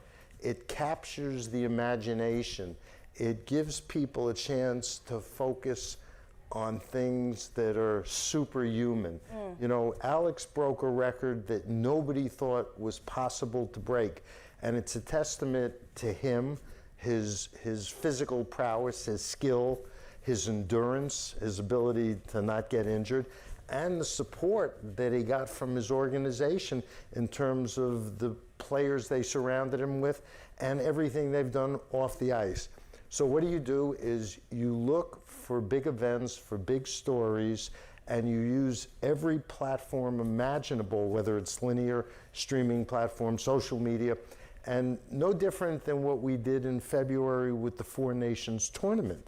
I mean, we created something that even if you weren't a hockey fan, even if you weren't a sports fan, you felt compelled to tune in because it was so topical and so intriguing, people wanted to know more. Well, geopolitics helped a little bit there too, right? Well, a little bit, but yes. We're on national TV the most of any team next year. So there's still, Alex is still a very popular player, but it's also, we finished first in the East last year. We had a really, really good team. We weren't out of context because hockey, at the end of the day, is the most competitive of sports. The playoffs, obviously, are the showcase of that. And we've been able to build hockey in our community. People would say that DC was a basketball town. It is, but now it's a hockey town. And we're heading towards $1 billion in revenue. Monumental Sports and Entertainment. My goal is to make it the most valuable regional sports and entertainment company. We have currency, we have great investors, we have one platform, and right now we're being valued $7-8 billion. 2 years, because our business is very predictable, we'll hit $1 billion. Maybe it's worth $10 billion, which would mean Gary would be CEO of a $300 billion company. I don't think you've treated the commissioners with the respect that they deserve, right? No, I'm serious. When you look at it, they're running a global branded business with billions of fans, hundreds and hundreds of millions of customers, fans. The fan avidity in this business is off the chart. We say we're not public companies. Go, yeah, well, he gets booed at every Stanley Cup, right? You hear from the fans, they're voting every single day. That's why the renewals are so important. Yeah. What are we averaging as a league in our renewals? Over 90%. Over 90%. Because our fans, most people don't focus on it, our fans tend to be the most avid, the most affluent, the youngest, and the best educated, and the most tech savvy. So let me pick up on that idea. By the way, I have to negotiate my next contract with you. Ted will be your agent. Let's pick up on that idea of having the youngest audience and the most tech-savvy audience, because your partnerships matter. As the CEO of a $300 billion company, as Ted put it, partnerships like TikTok on the Capital is Away jerseys, Roblox to create a metaverse experience Coupang, to reach just that named younger Gen Z audience. I'm sorry? Just announced yesterday, Coupang is going to be one of our.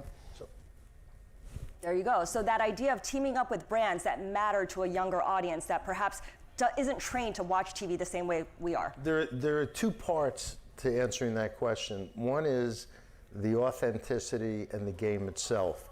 And the good news for us, and I never like to talk about other sports, but when it comes to pace of play, there's more action. You can't be on your phone if you're watching. You'll miss something. You'll miss something because it happens fast and furious. So the amount of action to the amount of length of a game works very well for us, and it's compelling for younger people.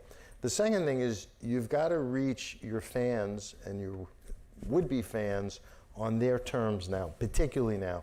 You got to give them, as everybody says, what they want, when they want it, how they want it.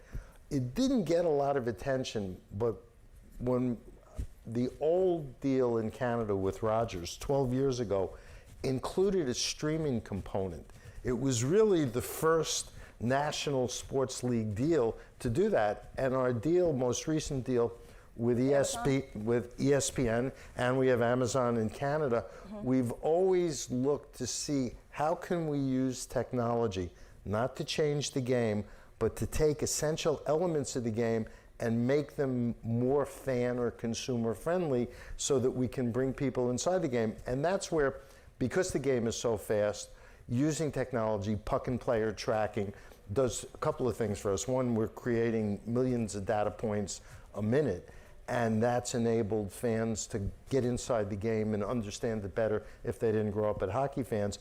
And using the metaverse, we actually use the puck and player tracking to use animated versions of our game so that young people can get attracted to watching it using their favorite cartoon characters. Yeah. And reimagining the game, especially on a global basis. We're the largest investor. I'm chairman of Team Liquid. And Team Liquid is the #1 esports in North America. We just came in second place in Saudi Arabia. It was $30 million in prize money that was awarded there. And we play on 11 different platforms. And you'll read, it's a winter, nuclear winter for esports. That's like saying the web, this was bad. In the mid-90s, the web blew up. Don't make any investments in web companies. I think 25 years ago, the company I helped to create, AOL, we had a $200 billion market cap. Microsoft had a $400 billion market cap. It's 25 years later, AOL doesn't exist. Microsoft has a $4 trillion market cap. And they've had to reinvent themselves. They're now an AI and cloud computing company. So Team Liquid, we play in 11 different platforms. And the people in Saudi Arabia, which are building a whole city and infrastructure for tourism, for their young people around esports. They said, what other sport can we reinvent and make competitive? And we said chess. Chess? Chess. Okay, now. As an esport? So we launched and we signed Magnus Carlsen, the world's most famous #1 chess player, and he won the world championship a couple of weeks ago, and it's boomed now with young kids. Young kids go, chess is cool. It's analytic, it's algorithmically oriented, you can train online, you can do multi-user games. So it's a really interesting loop, if you will, of you can use technology to reinvigorate, what looked like an older sport. That's what I think we've done in the NHL. When I first came in 26 years ago, I said, this looks like a video game to me. I mean, you've got the glass, the players are out there, they're working as hard as they can, but for 30-second shifts, Alex probably stays out a little longer than he should. But the speed, the music, it was a video game come to life. Yeah. They said, we have to connect that speed, the sounds, and, you know, like I got rid of the organ. I can't tell you how many older fans hated me. I said, but kids you got to move with the times. Yeah, kids want different music. They don't want organ music. So just paying attention to the younger audience, and it's amazing how fast time goes. Gary, how long have you been commissioner? 32 years. 32 years. He's the most tenured commissioner. Not 10 years. He's got 32 years.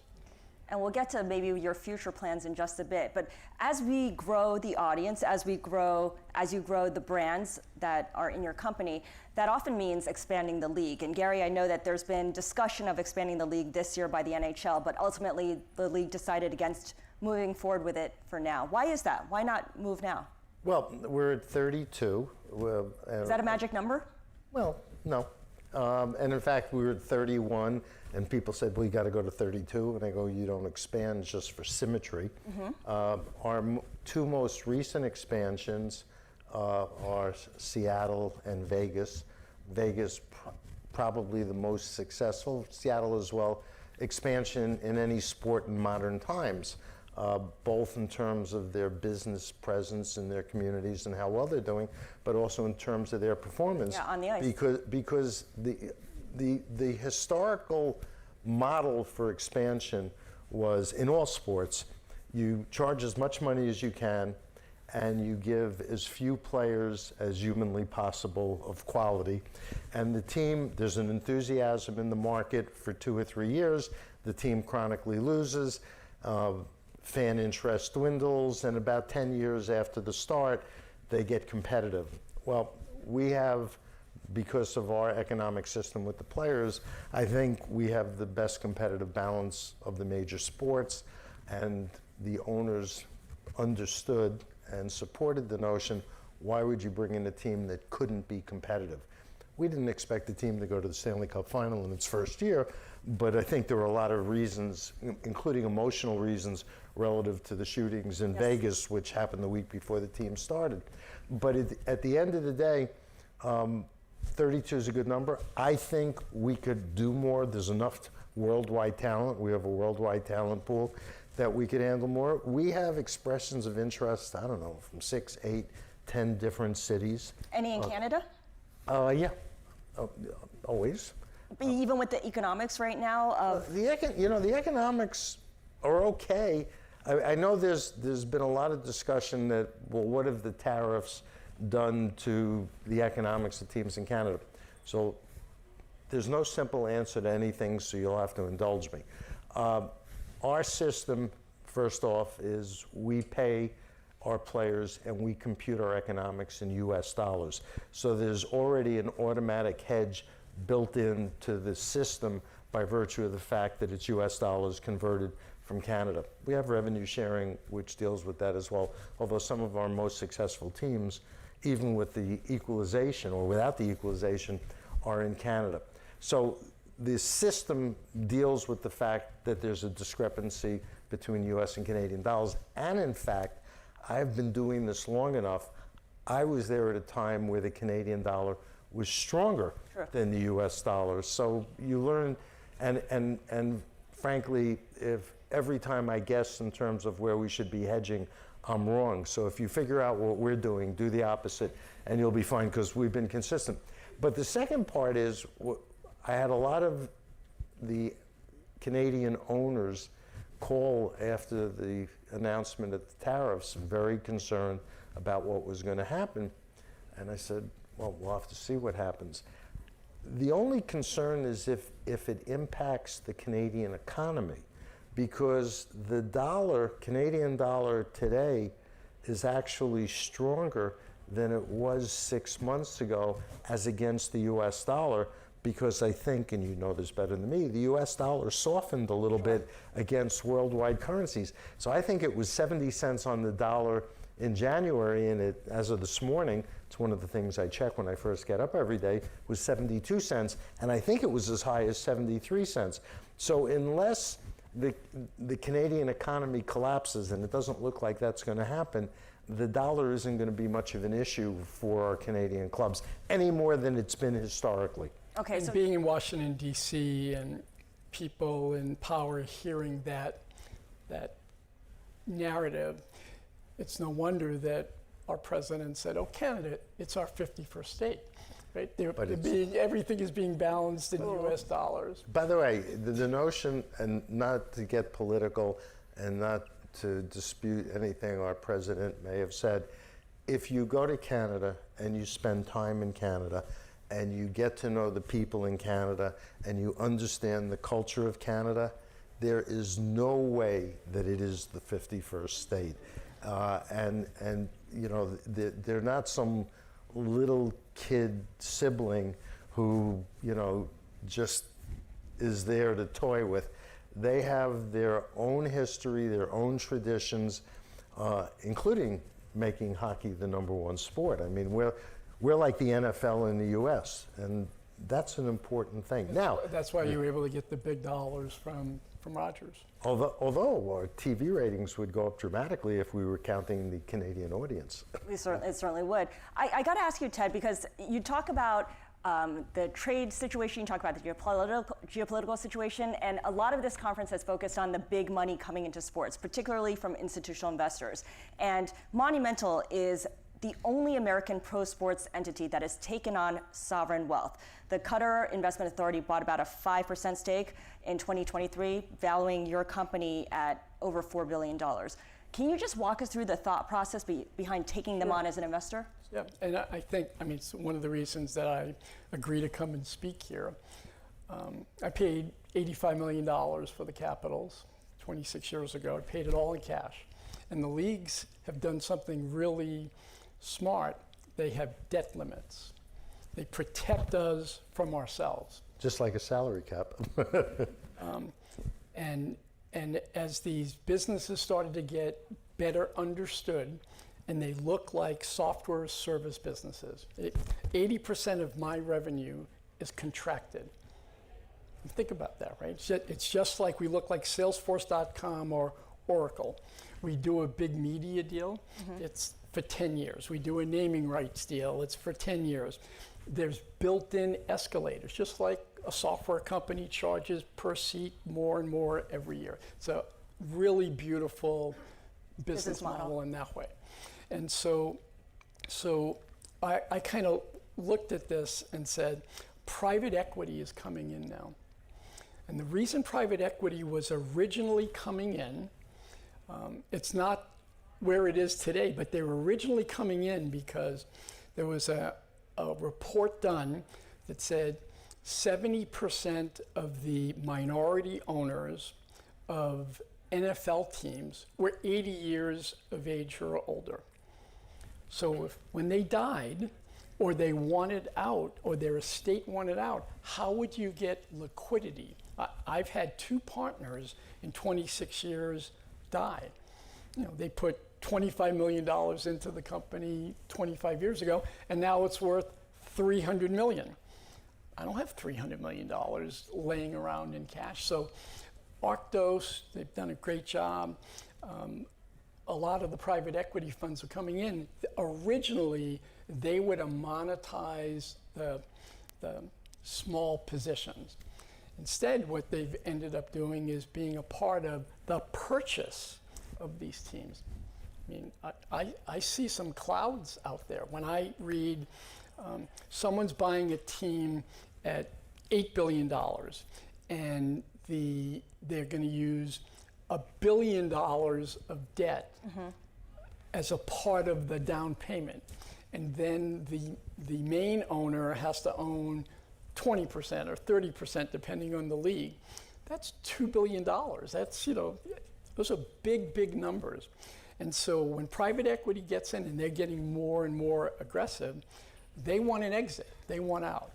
Now a sovereign wealth fund, when I met the people from Qatar, they say, New York, Washington, D.C., L.A., professional sports, 100 years old. Your building, your real estate is blocks. You can see the White House from my office. You can see the Capitol. We want safe harbor. We don't want an exit. We want to take our money and give it to you. You'll be the safeguarder. It's their So it's patient capital. Very patient capital and a lot of capital. I mean, we know that some of the funds that are running around in sports, you know, it's $3 billion, $5 billion. Sovereign wealth funds have trillions of dollars, right? And they're looking for, and the floodgates really should open. It's the smart play because they're very patient. The league rules have it. They don't come to board meetings. They don't come to games. They can't. They're not on the board. I mean, I don't give them tickets to games. I've got partners. You know, I'm hosting bar mitzvahs, you know, at the arena. You don't get that from sovereign wealth funds. So I think, you know, we did something good in getting the pension funds and the sovereign wealth funds in, and it's the right thing for the leagues. And it's also a recognition of the strength of what we are. I mean, we're media companies, and I believe, and I'm probably biased, there's no more important or compelling content, no matter what the platform or the form of distribution is, than live sports. Live sports. I promised that we'd get to your future, so I have one final question for you. We can skip that question. No. You're the longest serving commissioner in North American sports, as we talked about, 32 years. What kind of succession planning is taking place once you decide to move on? The answer is I have a very strong bench. I have great executives who work with me, particularly at the C-suite level. I have a deputy commissioner who's been with me for 26 years, Bill Daly, who is terrific. And if I got hit by a bus walking out of here today, he could step in. Let's hope not. But it was funny. I've said to my executive committee, not that I'm getting ready to retire, but I said at some point we need to focus on this because I'm all most of them have ever known. I mean, there are 3 legacy families in Boston, Detroit, and Chicago, original 6 clubs. And then there's Ted and everybody new who's come in since I've been commissioner. And when you get identified with something as much as I have been, succession becomes an issue because question of style and presence and branding. But I'm also cognizant of the fact that at some point there needs to be a more youthful person pitching the brand. And I understand that. So at some point... My wife the other day told me that when I see Gary, she said, "You look great." And Gary said, "I've lost 25 pounds. But we don't tell everybody that. So, you know, succession planning is something that all boards have to be focused on. Sure. Yeah. But right now, I would say we're in total alignment on growing the game and growing the revenues. But it goes to whether or not, and when I raised the issue for the first time, I said, listen, you need me to do a new collective bargaining agreement. Yeah, check the box. We need to do new media agreements. Check. And I said, but as important as that is for any CEO and a board, as important is what succession look like, because you want the business to continue to run as flawlessly as possible and not hit bumps just because you're changing who's running it. All right, and with that, I'm going to wrap things up. Gary Bettman, Commissioner of the NHL, Ted Leonsis, Founder, Chairman, Managing Partner, CEO of Monumental Sports and Entertainment. Thank you.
Please welcome to the stage Don Garber, Commissioner of the MLS, and Cindy Parlo-Cohn, President of U.S. Soccer, for a conversation with Bloomberg's Vanessa Perdomo.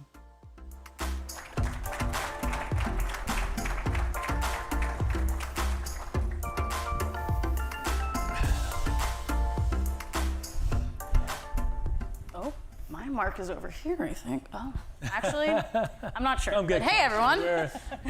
Emily. So, we're here to talk about the World Cup. Who's excited for 2026 World Cup? And we heard those intros. We have two of the biggest leaders in soccer right here in the U.S. right now. This is the first time we're going to be hosting a World Cup since, in my opinion, the greatest team in sports history won the 1999 World Cup.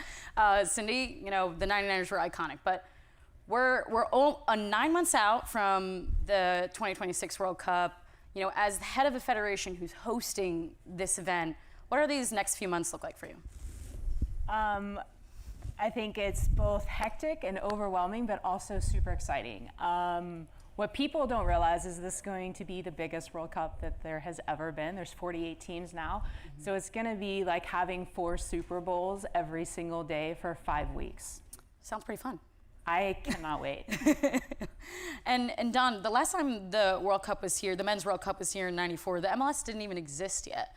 So how do you know, and you're a big part of this World Cup, hospitality and infrastructure. Tell us how the MLS plays a role in this World Cup. I will, but before, I'd like to give a shout out. You heard Gary saying wonderful things about his owner in DC.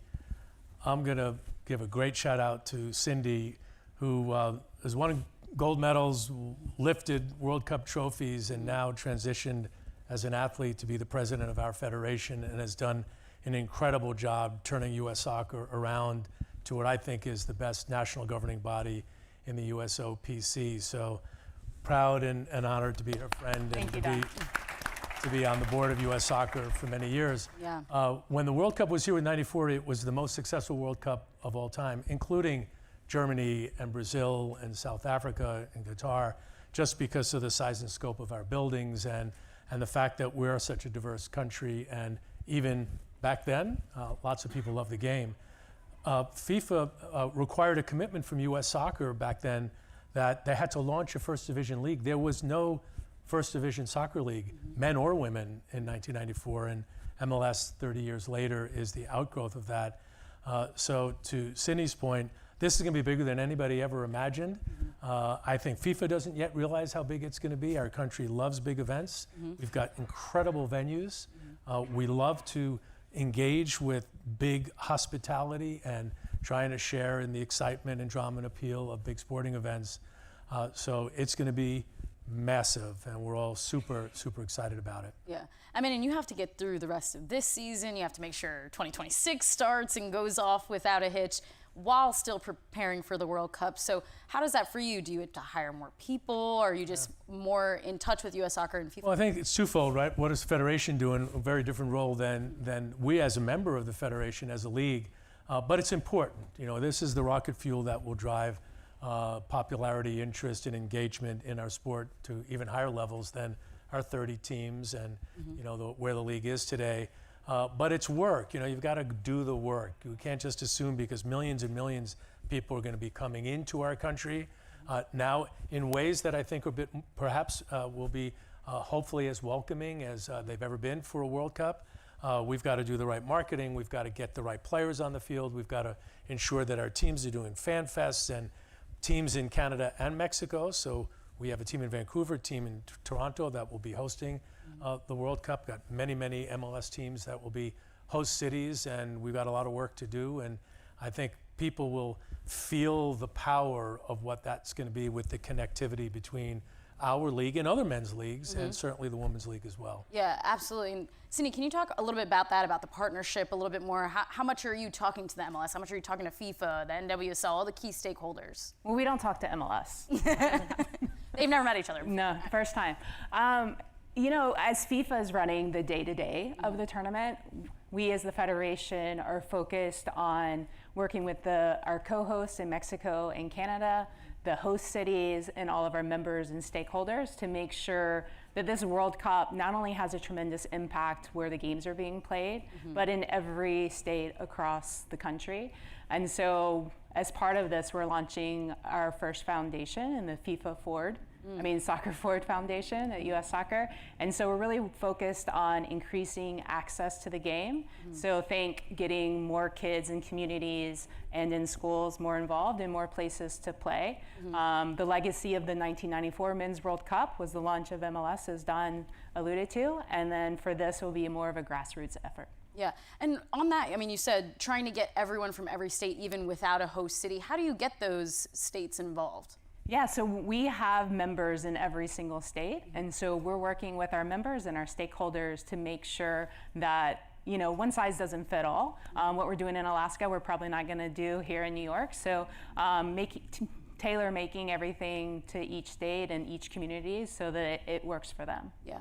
And just remember, there's host committees. Right. So here in New York, the two governors and Mayor Adams are deeply engaged, and you know, just at an event not that long ago where they brought together influencers, not social media influencers, but people that can help move the needle and ensure that, most importantly, I think for all of us, and I'm on the board of US Soccer, we've got a board meeting tomorrow, US Women's National Team over the weekend. We want this not to be a Taylor Swift concert. You know, this has to be something that really deeply engages with the soccer community and leaves a legacy that we'll feel for generations, so that it isn't just a trampoline, as we were talking about in the back, where everybody gets excited and jumps up and says, isn't this wonderful? But that it has depth and a real sense of accomplishment and achievement for all of the stakeholders in the entire ecosystem. And that's a task for our federation, it's a task for all of the leagues, it's a task for all of the members, and we're up for it. Yeah. And on that note, though, when you're talking about trying to get everyone involved and things like that, but when we're seeing people come to the stadiums and new people and all these people, they're going to wear Australia jerseys, Brazil jerseys, and all that, how do you get them to then wear Rebel jerseys? Yeah, I mean, that's the task, right? It's a lot about data. It's not just about hoping that it will happen. It's working with our federation, with FIFA. It's working with our ticketing partners. MLS is going to run with On Location the hospitality for the World Cup through a separate company that we have that does soccer commercial activities. Most importantly, it is about having a direct relationship with that person who's coming in and experiencing football, soccer at its highest, and giving them the content, giving them the opportunities, giving them the offers, giving them the players that ultimately will inspire them. I was in Kansas City yesterday with our club and the host committee, and it is about how we can share information with the committee, with our clubs, having Fan Fest that we can control ticketing for, so that all those people who are here are going to be connected with, on the men's side, obviously Major League Soccer, and when the World Cup is here, Women's World Cup in 2031, it'll just be hopefully a lot of learning to be able to do the same thing for the NWSL. Yeah, absolutely. And Cindy, on that side, you know, as we're talking about what we're going to be able to do and all the preparations you're going to make, and obviously you can try and do what you can for on the field and all of that, and hiring a world-class coach obviously helps that, but you can't determine that, right? So what are you doing on the business side to make sure that this is a successful World Cup for U.S. Soccer, and how would you define what success is for the U.S.? Yeah, I think our men's national team has a real opportunity to do something special. I know what it's like to play at home in a major event, playing in the 99 and 2003 World Cups and the 96 Olympics, and it's electric, right? To not only the fans in the stadium, but to know that the entire country is behind you, believing in you, supporting you. I have full faith in our men's national team that they, on any given day, can beat any team in the world. And if they go on a deep run in this tournament, watch out, because this country is going to get behind them. And, you know, I have full faith in Maurizio and his staff, as well as the entire team. So I'm looking forward to it. I think it's hard to define, like, if you make it this far, then this is success, and if you don't, it's a failure. The margins of victory are so razor thin right now at the world level, and so even in '99, everyone thinks that we blew every team away in the tournament, and that is just not the case. It was a battle throughout the entire tournament, and so to have the fans behind us, to have the whole country rally behind this team is going to be very important. You know, I'm going to make a comment that goes back to the early days of soccer in its current sort of version, the 1.0 to 2.0 to 3.0. And back in the day, we were so dependent on the success of the men's national team. We went out, we signed a bunch of American players. We had the MLS strike force, and people were going into bars when the games were in Korea and Japan, and they were connecting to a player that would come off the field and then play for the Columbus Crew. In this most recent window in our game, we take breaks for international events. We have players, 130 players, that are playing for dozens of different countries. And yes, many of them are MLS players that are playing for the US, but so's Leo Messi and Rodrigo de Paul playing for Argentina. And if we have 2 or 3, Thiago Mato, who played in MLS until last year, if we have 3 players playing for Argentina, and Argentina does really well in the World Cup, that's really important as well. A league for New America, lots of diversity. So I think the sport has changed a bit. Cindy had referenced Mauricio. He's a world-class coach. He loves our country. He loves our league. I think he's going to do as good as he possibly can do. But we in the soccer business can't be dependent on, you know, the drop of the ball or, you know, the convenience of winning at the right time. We've got to lean into what the World Cup means, and then ultimately try to benefit for that from a business perspective and from a fan development perspective. What does it mean, do you think? Well, it means if the U.S. does really well, people are going to be saying, boy, we're geniuses, right? And I don't really necessarily think we can depend on that. We've got to do the work to ensure that fans who come see what it's like to attend a game in the United States or Canada or Mexico. And now when everybody leaves, we're here. We have 30 boats on a rising tide. We got more boats than anybody else.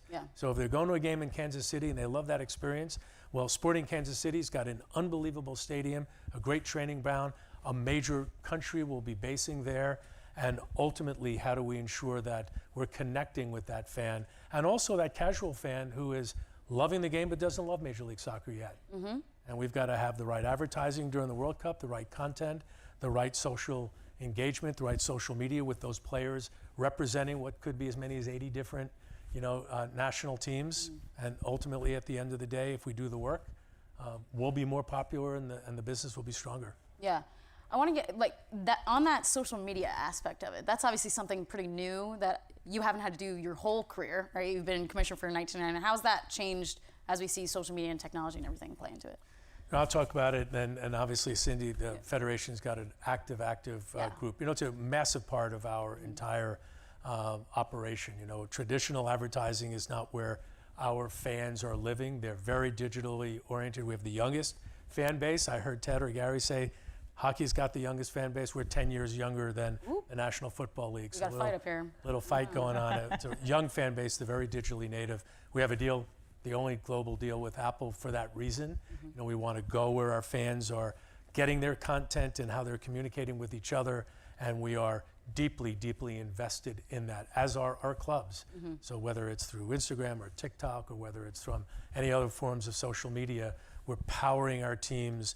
In the early days, we required it. They had to develop content that they were going to distribute through different vehicles that we would then create those relationships with. Now it's taken on a life of its own, and ultimately we're going to be very dependent on those players, those clubs, ensuring that content is getting in the hands of current and future fans. Yeah.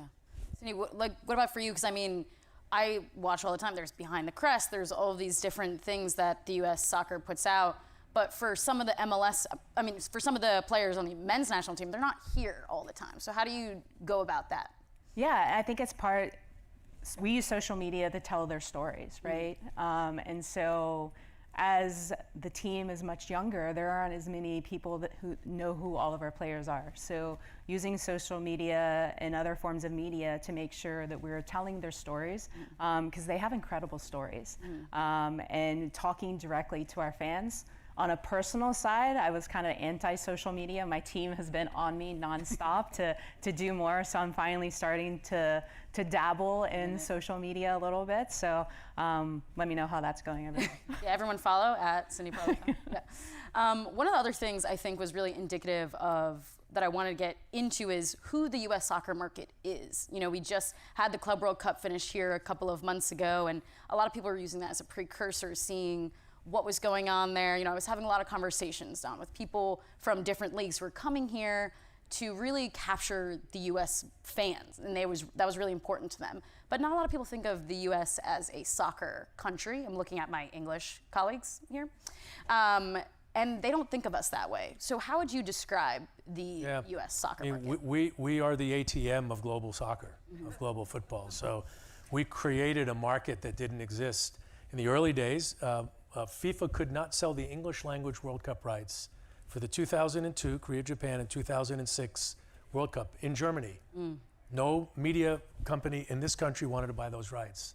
So we did what any entrepreneurial group of folks would do. We bought them.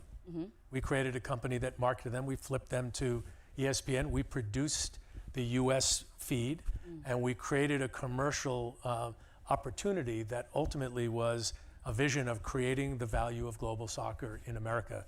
And now it is by far the most valuable soccer market. There's more soccer on any forms of media here than in any other part of the world. FIFA's rights are higher here than any other parts of the world. The commercial energy around Major League Soccer, our teams, our league is more valuable collectively than any other league in the world. The value to what Ted was talking about, the aggregate value of MLS teams are $23 billion.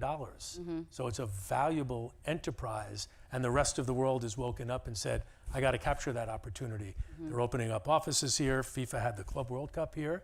MLS, thankfully, was the promoter of ticket sales for that, but the revenues there are massive compared to what they would be anywhere around the world. And that, I think, is a credit to what our country is. It's why we have this conference, and soccer is no different than any other sport. Get the right owners, the right staff, the right vision, you get the right energy, the right partners, and we get the commercialization of sport. So I think it's just the beginning, and I'm curious as to how it's all going to play out. There'll be perhaps regular season games that'll be played here. The Club World Cup had hundreds and hundreds and hundreds of millions of dollars of revenue that didn't exist before the Club World Cup. We had a final in Seattle for a tournament called the Leagues Cup on Sunday. We had 70,000 people for not a league game. And so I think the future is incredibly bullish and bright. Yeah. I mean, you touched on it there. There are some teams who are trying to come here and play, European teams who are trying to come here and play in-season games, and you had them here. Yeah. Does it, you're poking around in your house. Are you a little worried about that? Yeah, I mean, the great thing about our country is that it's commercially driven, a lot of laws that provide lots of freedom for companies, entities, whether they're domestic companies or international companies, to operate, with the freedom and protection of our antitrust laws. But there's a game that's been announced that Spain is going to, La Liga is going to play in Miami in December. I read something today about Italy looking to play games here. At the end of the day, soccer or football globally has got an incredibly passionate audience. And having worked in the international area at the NFL, it's a little different to take an NFL game over to Brazil, like will happen real soon, than is take a regular season away from England. If you're a Manchester United fan, you probably don't want to see that game go to Chicago. But, if they can figure that out and it makes sense, then all the power to them. Yeah. Cindy, as I mentioned before, some people were using the Tournament Club World Cup as a precursor to try and figure out what maybe 2026 would look like. And they're obviously very different beasts, but some people were pointing to early games, half-empty stadiums, and the heat that some teams were dealing with. Obviously, FIFA has to address some of those things, but as a host nation, what can you do to address some of those things for you to make sure that we're presenting our best foot forward? Yeah, I think we're focused on what I said before. While FIFA is running the day-to-day, we're working to make sure that the fan experience is good, that the area around the stadiums is electric, supporting all the people that are coming into our country as well as our own fans here in the US. And I'd like to point out something that we haven't mentioned is while this is the Men's World Cup, it's going to benefit all of soccer, from the grassroots all the way up to the professional leagues, both on the men's and women's side, boys and girls at the youth level. So, so that is where our main focus is, because as Don said, eventually after 5 weeks, all these teams are going to leave. And we have to make sure that this World Cup has a lasting impact all across our country and just accelerate the growth of our sport. Are there metrics you're looking at between growth from on the youth side where it is right now to where you're hoping it goes after the World Cup? Yes, I mean, right now, every kid in our country doesn't have the opportunity or the access to play our game, and that has to change. So that's going to be a big focus of ours to get soccer into schools and into every community so that anyone that wants to play our game has equal opportunity to not only access it, but to be able to be successful. And you can define success in a lot of different ways. So that will be our focus. Yeah, and we're running out of time here, but a few last things. I mean, like you'd said, this is going to impact everything. And as we're looking forward, it's the 2027 World Cup, the 2028 LA Olympics, then hopefully the 2031 Women's World Cup, which I'd love in writing MetLife Stadium final again. I'd love to get that on the books for 2031.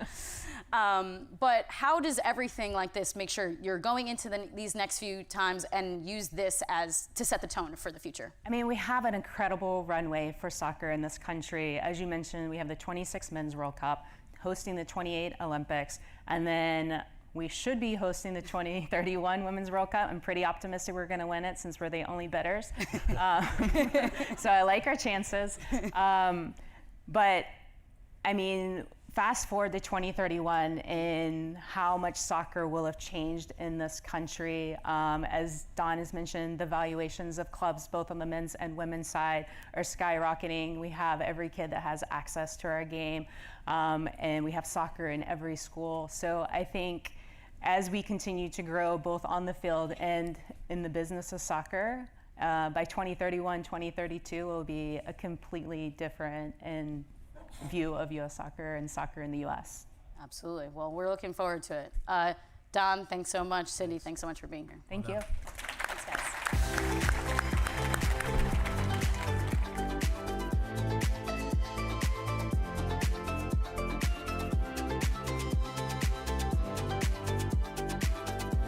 Please welcome to the stage Ryan McCormick, Senior Director, Factor and QQQ Equity Product Strategy at Invesco, for a conversation with Bloomberg's Christine Cook.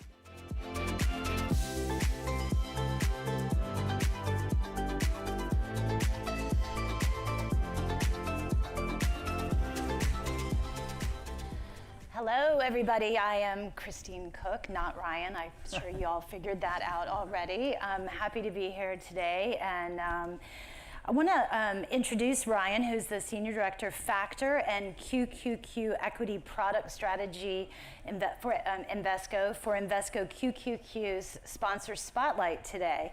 We're going to talk about rethinking possibilities in college athletics. So welcome, Ryan. Good to see you again. Thank you for coming back and for continuing to support us. So just to kind of set the stage, can you, as a quick reminder, tell everybody what the QQQ is? Yeah, no, I'm happy to. So Invesco QQQ is an ETF. It's an exchange-traded fund.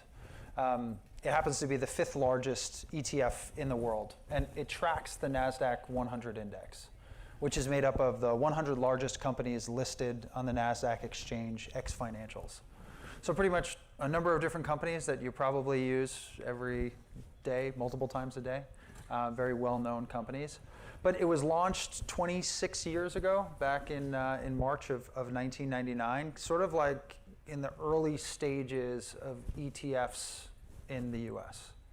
And so in that 26 years, I mean, at the time, it was a pretty novel technology, a pretty novel advancement in the world of asset management. And, to see staying power of 26 years, like, it really has blossomed into this very widely known, very widely utilized ETF and a strategy that has brought, the ability for investors to add growth into their portfolio in a very easy and efficient manner. You say 99, I immediately think about Y2K, and it's like good that you made it past all of that and all this longevity. Well, part of the growth is an investment in collegiate sports. Can you talk a little bit about your partnership with the NCAA and why that's important in your partnership portfolio? Yeah, for sure. I mean, I think in general, the question would probably be like, well, what is this guy doing at a sports conference, right? And I think, we're the official ETF of the NCAA. We've had that partnership now for a couple of years. Alongside that, we're kind of the official financial literacy partner of the NCAA. We developed a program, How Not to Suck at Money. Originally, it was geared towards like the college athlete, but I mean, it's for anybody, right? It's for a college age student, it's for a high school age student, it's for a 30, a 40-year-old. Like, it really just emphasizes the basics of where do I start with investing, right? Or how do I tackle credit card debt? It's like very approachable questions to try to develop some level of education. And with that, that came in conjunction with our sponsorship of the NCAA. So I joked before in our lunch, if you watch the NCAA basketball tournament, if you're watching March Madness, I mean, I challenge you to go 90 seconds without seeing an Invesco QQQ commercial. But it's a great opportunity for us to elevate our brand with a whole new set of potential investors, a whole new set of eyeballs, and just a very high-profile sponsorship that we're quite proud of. When you think about financial literacy in that way and the commitment that you all have had, and like you said, it's a variety of age groups. Are there any trends that you see on programs that you all have invested more in there, or need states that have shown up that maybe you've had to pivot to address? Yeah, so we partner with a number of different schools, and I've been on the road and I've presented with alumni networks at pretty major universities, right? They'll tap a former athlete to come and talk about the importance of financial literacy, or maybe a specific kind of financial question that they've been asked. I would say it's the most encouraging thing is like the appetite for education. Like these are packed rooms with college athletes with stuff a lot better to do than listen to me. But like they are all there showing up and asking very real questions about, where do I start? What do I do in this scenario? And I think alongside like some of those alums, right, like they're drawn to those alumni. They've been in their shoes, they've been in that room, they've seen most of them a fair amount of success. And just the engagement is pretty spectacular. But I would say the one thing that I would really highlight is just like it's the appetite. These are this generation of kids. They want to learn. They want to capitalize on NIL. And I think the fact that there's so much education that is out there, not only through our financial literacy program, but I mean a number of them, it's affording these kids, these athletes, these students access to this information, and they're really taking to it. Let's shift a little bit and talk about innovation. So earlier this afternoon, you sponsored a breakout session, Innovation and Investing in College Sports. Talk about what role innovation plays in powering a fund like Invesco QQQ and shaping kind of the future for college athletics. Yeah, I think for Invesco QQQ, like we say that if you invest in QQQ, you're investing in innovation, right? And I think there's a few different layers to peel back on that onion. Like number one, the fact that this strategy was launched way back in '99, like as I said earlier, that in and of itself, that was a pretty innovative product. The ETF ecosystem was pretty innovative at that time. But we kind of look a little bit further because the companies that are in Invesco QQQ, like generally they seem to be able to stay ahead of the curve when it comes to changing consumer preferences, changing consumer trends. I mean, in this case, like wholesale or looking different, or the ability to stay nimble, where these companies look way different today than they did 3 years ago, 5 years ago, 10 years ago. And throughout that, they've been able to generate very real fundamental growth, right? They've been able to grow sales. They've been able to grow earnings. And that has fueled a halfway decent amount of performance. So that in and of itself is pretty innovative. And then you look at sort of the crossover between sports and some of these names, these technologically oriented names. It's no secret. I mean, in any of the programming, everybody was talking about how technology somehow shapes sports. That could be the way that we consume as fans, the way we watch the game, what we have at our fingertips when we're watching the game, the options that we have. Certainly big data, analytics, right? If you look at preparedness, right? Film study, recovery. I mean, they need data in an effort to get any sort of edge on a competitor. And then you kind of take it a step further and you look at some of the companies. Well, a lot of these companies that are in this fund are these social media companies. And if you look at NIL and where you can monetize your name, your image, and likeness, I think immediately you get the gravitation over to kind of the world of social media. An easy way to kind of get your foot in the door when it comes to NIL and promoting your own brand. So I think the intersection has only gotten kind of more entwined when you look at some of the names within the fund or technology in general and sports, right? It's revolutionizing the way that we consume, the way that athletes play, and the way that the game has evolved and grown over the past 20 years. And I feel like we're advancing at a pace that's much faster than at any point between now and 20 years ago.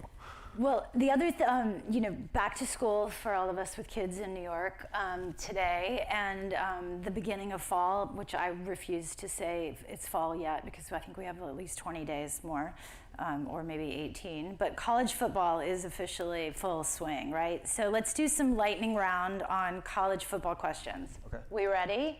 All right, everybody. Favorite college football rivalry? I love Notre Dame SC, but I will never say anything other than Army-Navy. Oh, very nice. Tickets to the game or home fan cave? I don't know if I'm in the minority on this, but tickets to the game, I feel like... Can we get a show of hands? Who's fan cave at home? And live? Oh, no. Yes. Wow, okay. Live. Proud. See, my friends are all like, no, I'm just going to sit in the basement and kind of relax, and I got my big screen or whatever. But no, you got to be there. I love the idea of live. I think especially, you talk about innovation, you talk about technology, you're hearing more and more people want the kind of experience of the game, which is very exciting. Okay, early season favorite to win the CFP? My heart always says Notre Dame. But I mean, we're sensing a trend. I gotta stick with my heart. I mean, we got a free look last week. I mean, tough Miami team on the road, but Ohio State also probably. I think I probably know what the answer to this one. Bucket list stadium and/or game day atmosphere. Well, yeah, I know. You know where I'm going. I mean, an LSU Tiger right here. I know some people were trying to sway stadium. Do we have any other Tiger fans? I went to LSU. Anybody? Am I alone here? Okay, I'm alone. Best stadium. They were trying to sway me before Penn State whiteout. I had a couple of folks trying to lob in, hey, throw this on. But again, I got to just stay with what I really want, and that would be LSU Death Valley night game. Yes. Mount Rushmore of college football players, the 4 best players ever. And I'm going to do best players, not Heisman's, not championships. Cam Newton, Herschel Walker, Bo Jackson, Vince Young. Yes, I like that. Well, Ryan, thank you so much for joining us today and for Invesco QQQ sponsorship. Thank you all. Thank you.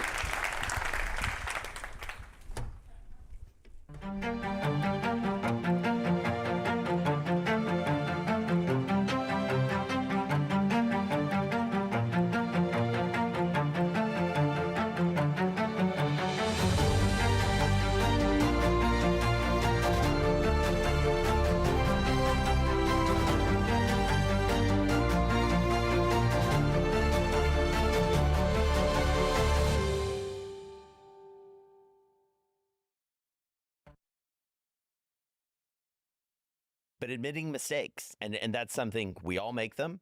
Tell us how you got to that how you learned about that and how to best deal with mistakes that you made.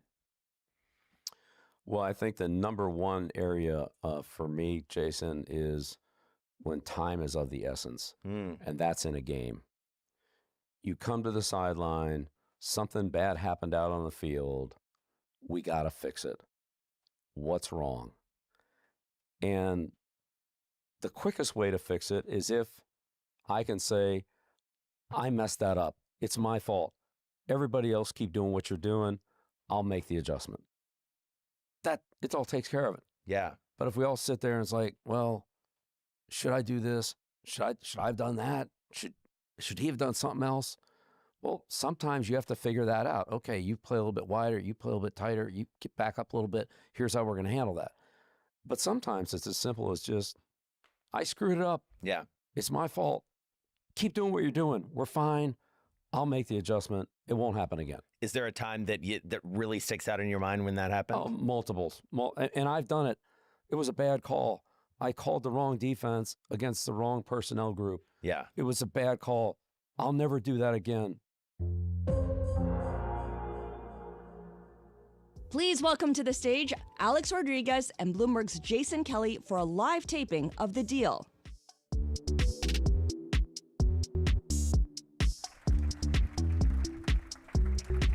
All right, buddy. So you know what's really funny that I just realized? I almost tripped over our microphones. Is when I was watching that clip, I was like, leave it to me to like produce this conference and then put on a clip where you don't even. I love it. I mean, that's it's well like, done. Well done. Like, oh yeah, I interviewed Bill Belichick and this guy was here too. This is so exciting. Very we cool. love doing these live tapings because I can say stupid things and you can make me look good.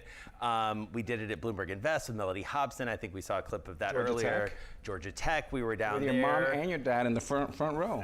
They were right there. Jess Gelman hosted us at the Sloan Analytics Conference. But this one's special because we're here in New York. You did some nice things in New York, by the way. Yeah, yeah.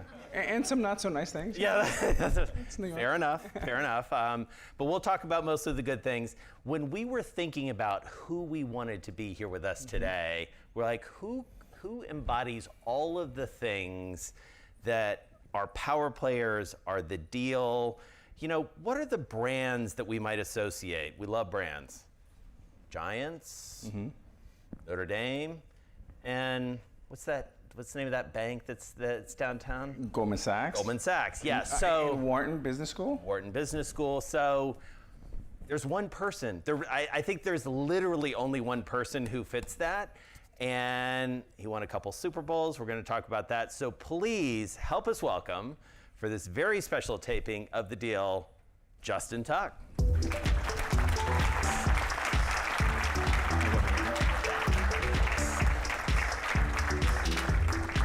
You can just come right through. I mean, like, you know, just act like it's an O-line. I used to be an athlete. Yeah. Now Jace is the best athlete. Yeah, clear. Well, I tripped on the Georgetown. I mean, I tripped on the way out. So anyway, all right, pull it on in. Here we are. Last session of the day. No pressure. Thanks for being here.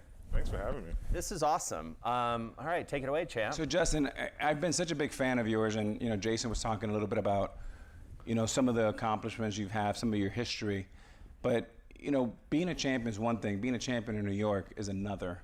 And I know that I was very fortunate to be part of one title in 2009 with the Yankees, and it's changed my life. It's changed my family, the trajectory of my business.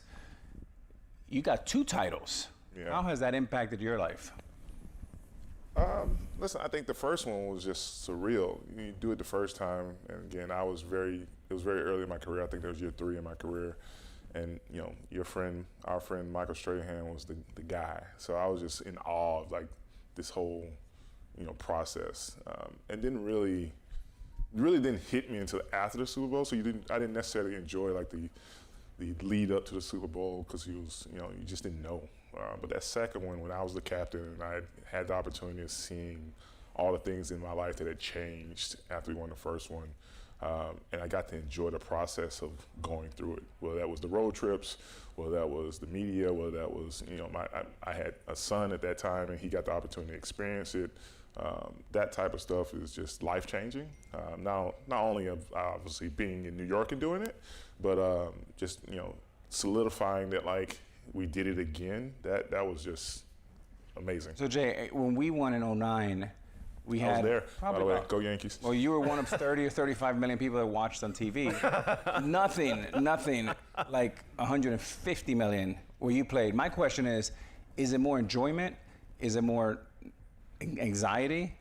And when you win, is it more happiness or relief? 150, that's as big as it gets. Yeah, I mean, like I would be interested to hear your thought process on that, because to me, maybe it's just a God-given ability, but I just always looked at it like I'm playing in the backyard. This is a sport that I've played all my life. No matter if it's 2 people watching me or if it's 150 million, the X's and O's are still the X's and O's. I still have to defeat this blocker and go sack that quarterback. I still have to do this, that, and the third. So for me, in that moment, it didn't feel like anything other than me just playing the sport that I loved. Now, fast forward to all the things that came with it afterwards. That became more of the business side. That became more of I would say that was more anxiety driven than the actual game. The actual game for us was pretty simple. We practiced what we were going to go out there and do, and we had to go out there and perform, but we did that all our lives. I think the more anxiety driven was the things that came after or the things that were led before. But once that game started, once that coin was flipped and that kickoff happened, that was the easy part. So I'm so glad you brought up Michael Strahan, because he's been a guest on the show, as you probably know. And one of the things he and Alex talked about, and I was just happy to be there, was this notion of winning in New York City. Yeah. And not just from a fan's perspective, but from a business perspective. That playing in New York City and then winning in New York City opened both of their eyes to this notion of what the world beyond football could be. You now work downtown, so I mean, literally one of the iconic New York and global names in finance. How much did playing and then winning in New York influence what you did when you were done with football? I would say a lot. I think every athlete in some regards wants to play in New York. Obviously, you got the Giants, you got the Yankees, you got the Knicks, you got very, very, very standout brands. All the Jets fans are like, I mean, you can't, I couldn't.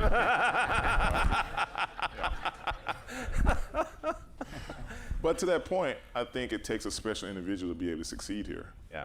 Because, New York fans are relentless. They want a winner, and they want a winner today, Alex tomorrow. thought they were easy. Yeah, they were real easy on him. Yeah. But they want a winner today, tomorrow, and they don't care what you did last year. So to that point, winning here is special. Winning here exposes you to so many different things. I got exposed to so many things from a business standpoint, just the opportunity in New York, and then the people in New York that are huge fans of ours that truly want to be additive to what we wanted to do or what I wanted to do post my career. That I don't think you get the melting pot of New York or the melting pot like that any other place like New York. Yeah. And there's some pockets of other places, sure, but like New York is I think stands at the top of the mountain when it comes to like the opportunity outside of what we did on our sport that led, and like even from just growing my family up here and the opportunities from an education standpoint. I mean, like all that stuff is added in. So I have phenomenal relationships based off the fact that like I won in New York, and that obviously is boding well for what I do now. Yeah. So Justin, Notre Dame, then undergrad, then you go to business school at Wharton, then you win 2 titles with the Giants, and now you're at Goldman Sachs. I mean, it's blue chip everywhere. Yeah. But take me back. I remember when I was 10 years old, it was the first time that I had a vision for what I wanted my life to be, and I called it the 2 Bs.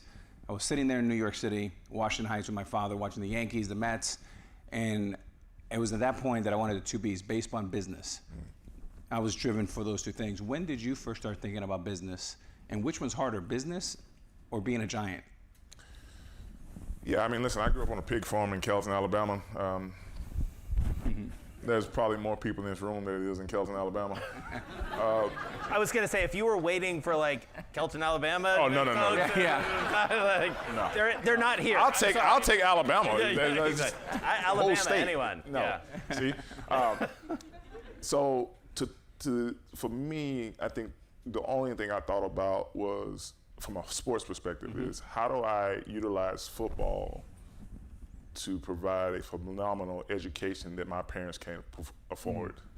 You know, my mom and dad was not going to be able to send me to Notre Dame. My mom and dad was not going to be able to send me to Wharton. But I knew if I did what I needed to do on the football field, and I played basketball and baseball, just so happened I like to hit people more than I like to hit a baseball. I knew that was going to afford me the opportunity to go other places. And so, like, for me, I never thought about anything other than, hey, play a great football, get a great education. The time when I started to think about all the other ancillary things that could come off of this, I'm talking to my cousin at the time, and this is my rookie year in the league, and he said something to me that he had probably heard from someone else, and this is somewhat of a known phrase now, but like he said, the NFL stands for not for long. And I just started thinking about, all right, if I'm blessed to play 4 years, even if I'm blessed to play 10, I came to the league when I was 21 years old, I'd be 31 when I retired. What am I gonna do then? And so I started thinking about that and started really making relationships with people. I tell all of my friends that play in leagues now, I'm like, listen, if you have aspirations about doing anything outside of your sport or inside of your sport, but just on the business side of it, make these relationships now while you're hot. Don't wait till you're the 12th year in and you're just hanging on and you're trying to go into some private equity owner or some hedge fund founder and say, hey, I'm XYZ, I play. No, do that stuff now while you're hot, while you're winning Super Bowls or you're playing in All-Star games. And then they can be a part of your journey, right? I had so many guys that were part of my journey of taking young Justin Tuck to think about going to Wharton, think about going to Goldman Sachs, think about investing in XYZ. Whereas if I was left to my own advices there, which is fine, I'll probably be back on a farm somewhere in Alabama, which I love to do, but I probably wouldn't be doing this if I didn't have those relationships prior to lead me to what the opportunities could be. Well, and it's interesting too to think about what your playbook was, because there are, and as there often are on this show, like echoes to you. Alex has talked about how he would literally like go in his cleats and into Jerry Reinsdorf's office or other owners. My understanding is you were literally like working the suites at Giant Stadium, right? Is that fair? I don't know. When I say working, I mean networking. Yeah, for sure. I don't know if it's even legal for me to get this information, to be honest with you. But I had a phenomenal relationship with the Giants, their ownership, and people that work. And I was just like, man, who owns that? Who is it? And most of the time they would know, that guy, he runs XYZ Financial Services, or this guy, his family owns, this real estate group, whatever it looks like. And like over time, I was just like, I just had a good game. It's Monday. I'm not doing anything. I should be making relationships. So I started talking to our staff about, hey, is there anybody I should be talking to? So I got names of people who own the suites and started just reaching out to them and just, doing a coffee chat or dinner or lunch or whatever it looked like. And I didn't want anything. I didn't go in and say, hey, can you help me here? I was interested in how they got to where they got to. What are some things that you can tell me about your story or your process or your journey that if I decide to go this route, because I don't believe in reinventing the wheel. I think people have come before all of us that have done things that we would like to do. So just learn from them and try not to make the same mistakes they made. So that was the premise. And then again, over time, they got to see me for 8-9 years in the journey of Justin Tuck. And now I'm at Goldman Sachs, and you better believe I'm calling those people and being like, hey. So that part of it was phenomenal in my transition. Because I tell people all the time, transition, if you're thinking about transitioning from something, make it a long transition. Don't try to just transition. Because if you think about, all right, look at me in football. I didn't become a Pro Bowl football player until I was 24 years old. Think about how long I played football to get to that point. So if I'm transitioning into finance, why do I think I'm going to go from being a highly touted football player or athlete and go right into the next transition as that highly touted person in finance or person in real estate or person in whatever it is you're doing. No. You need to get back to being the Pop Warner person over here and go through that process of learning all the ancillary things that's going to make you that Pro Bowl caliber or that All-Star caliber businessman, and not think that our ego is so great that we got to go from here to here. That's not realistic. So Jay, you mentioned, first of all, you're at Goldman Sachs now. You started in 2018. You had a little internship in 17 to kind of set you up with that. Now, you're building teams at Goldman Sachs. Kind of the same things you were doing with Giants. You mentioned you were the captain of the team, right? What lessons and how has that mindset translated to the world of business? Yeah, I think if I think about things that I would do on a daily basis as the captain of a football team, and now as a managing director of leading teams at Goldman, it's very simple, to be honest with you. Like, invest in the people around you. In football, it looks different. It might be, hey, I'm bringing this rookie and his family into our house and cooking him a meal and making sure I learn everything there is to know about him, his story, his wife, his kids, et cetera, et cetera. And I use that on football fields too. I mean, 4th and 1, and we need to make a stop.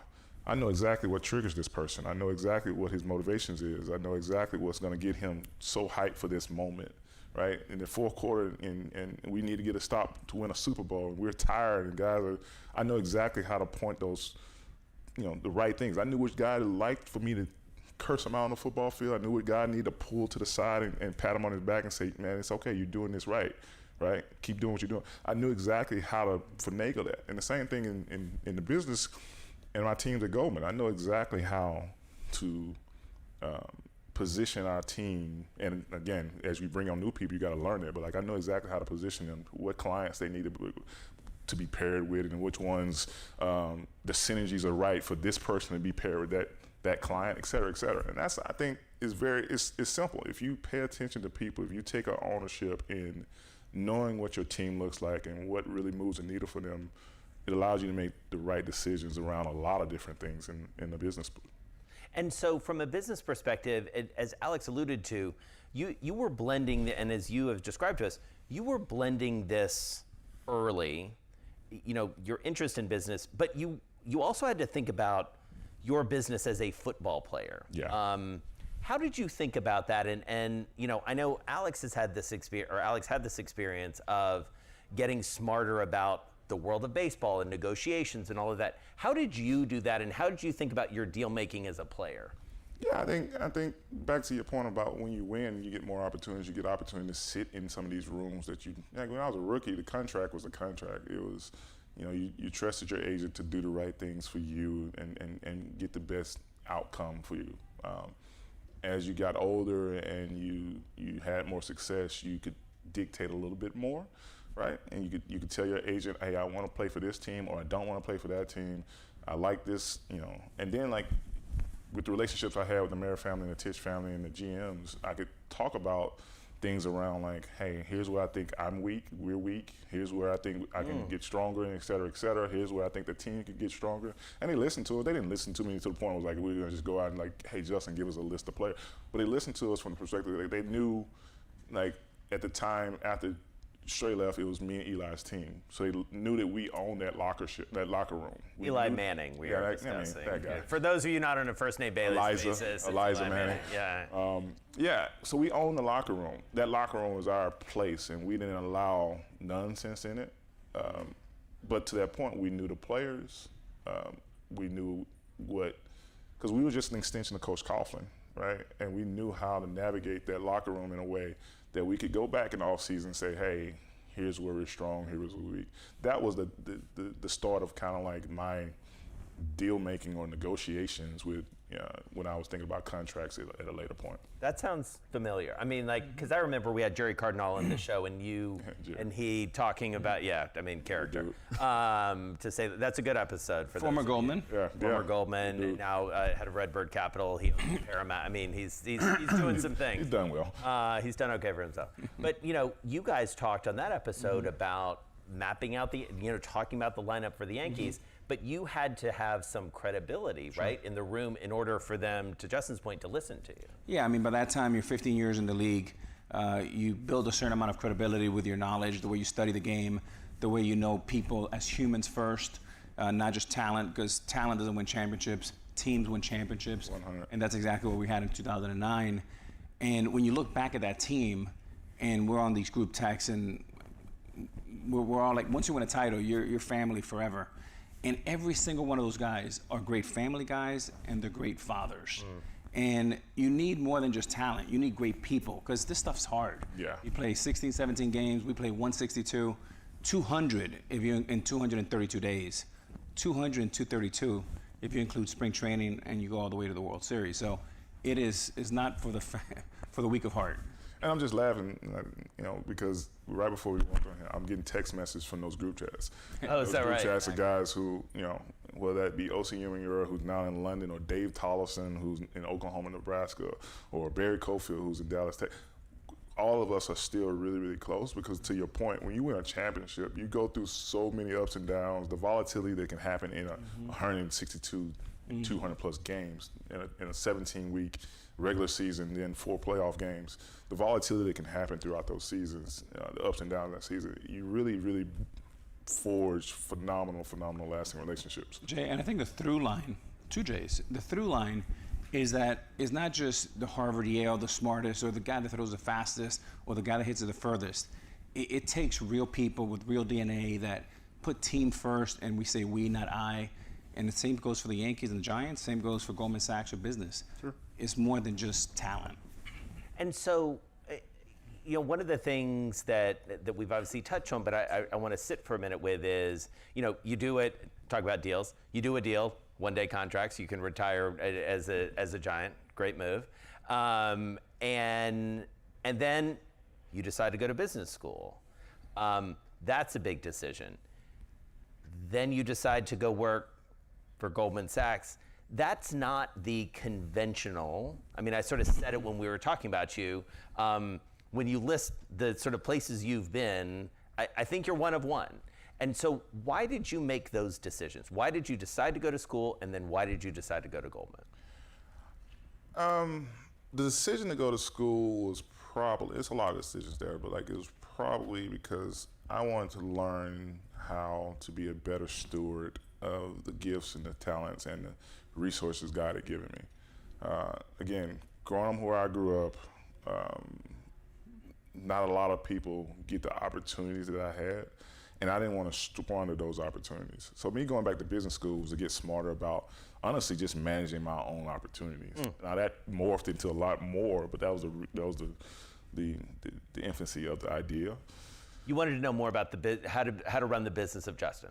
Absolutely, because I was getting inbounds from all different opportunities, right? Whether that be on the real estate side, whether that be going into media. I dabbled in that for a little bit, and then also on the financial side. So I wanted to learn more about that. And what was the other part of the question? The other part is, so you get out of business school, and Goldman. Yeah. You're like, that place that I work. Yeah, that place. But because, and just to give you some context, you could have JTC, you could have A-Ride Corp, Thought about it. Yeah, exactly. But you didn't. And so what's the? I won't be at Goldman Sachs. They just wouldn't allow me in. Alex is like, not enough. Or Notre Dame or Wharton. So I guess I'm going to give you a little bit more synopsis of who I am and how I grew up and what's important to me. Goldman, honestly, was because my grandfather used to say something to me that stuck. To this day, I use it often. He goes, if you're not at the table, you're on the menu. And what he meant by that was there's so many cases in history where decisions have been made for us. And so when I think about the relationships and the conversations I had in those locker rooms and the advice I had to give kids, and I say kids, rookies and younger players, about how to navigate New York City, whether that was from on the field, off the field situation.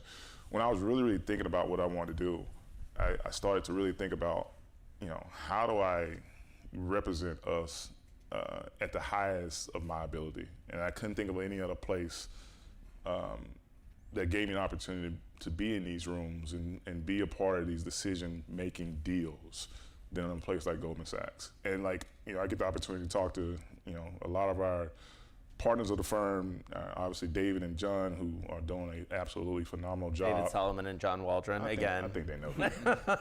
This guy. I mean, No, like the seriously. first names. I mean, you know.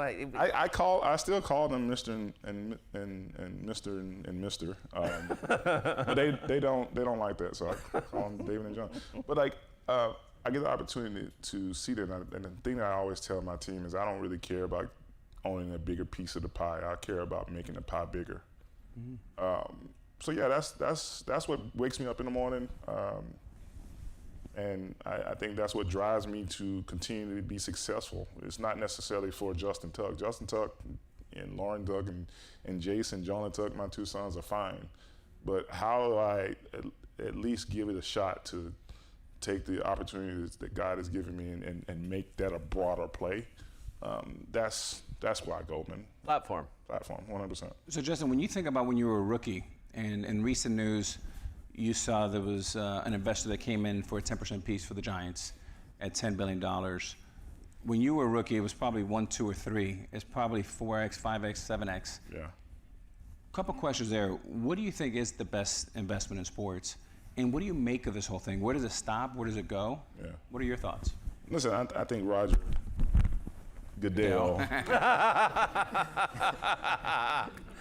and team are doing. You're a quick study. I love it. That's they're doing good. it You want to, absolutely. you should do it. See, you're like, I could do media, and it's like, yeah, he could do media. Listen, Damn Jason, it. I'll give you another tip one about me. I listen loudly. But I think Roger is doing a phenomenal job, and it would be hard pressed to think that there's an investment in sports better than the NFL. Obviously, I'm biased. There's a lot of people who represent a lot of sports leagues and sports franchises out there that would argue that, and I would take that argument. But again, where does it stop? I don't know if it does. If you think about where media rights are going, and now private equity money coming in, and the consolidation around, media, et cetera, I'm not smart enough to know where it stops. I'm not betting on it. I think it is a popular game that's getting more popular. The expansion into London, probably Asia, Mexico, Brazil, et cetera. I mean, it's a nice game alone. I guess a better question is, if you were the championship year in your second or third year, right? Yeah. If somebody told you the Giants would be worth $10 billion in 2025, would you have said true or false? I probably would have said false. Yeah. Yeah, I definitely would have How said about you, false. Jay? I mean, like, all right, let me give you another one. Like, another person you had on your podcast, Mr. Blitzer.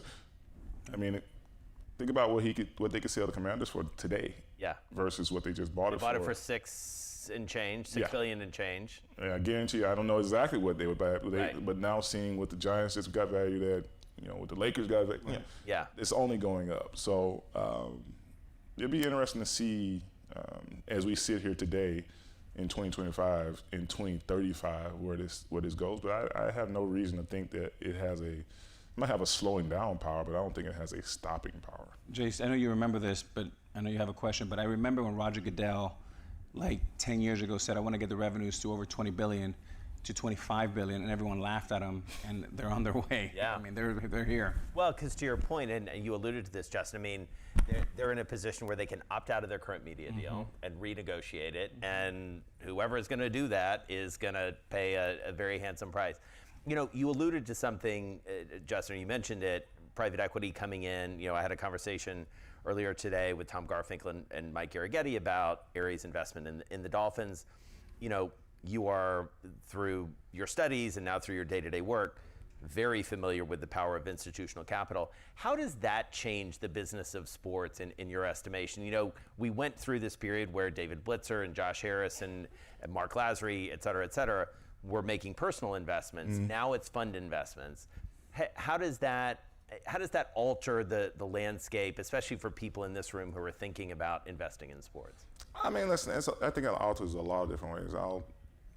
I think I'll give you one. I think if you hate to say names, but think about what 6th Street is doing. Yeah. If you think about what they've done with San Antonio, I think the Giants now, San Francisco. One big one I'm missing. Celtics. Yeah. Right, you clean up cap tables. Even Bay FC. That's another one, right? Yeah. So when you bring in that much capital in and being able to do a lot of different things, I think the movement in sports investing is going to be very interesting. I'm not smart enough to know exactly how that's going to, but I don't think it's going to stop. I think you're only going to see more others get involved in it. And just going back to the Giants deal, right? You think about, that valuation with no control, no path to ownership. What's stopping the next owners from doing that? Like, there's a lot of different issues that I have to deal with on a daily basis for clients, whether that's estate issues, tax issues, et cetera. But I just feel like we're at the cusp of this, and it's going to start to happen in not only the major sports leagues, but also some of the smaller ones too, where valuations are getting so high. What individual can afford these teams? Right, and as families like the Marin Tisch family look for liquidity, I think the next option is private equity. I don't see in the near term Saudi money coming in, so I think the only next thing is private Jason, as we thinking about the future, the question that I would think about is, what would an investor pay for Notre Dame football? Yeah.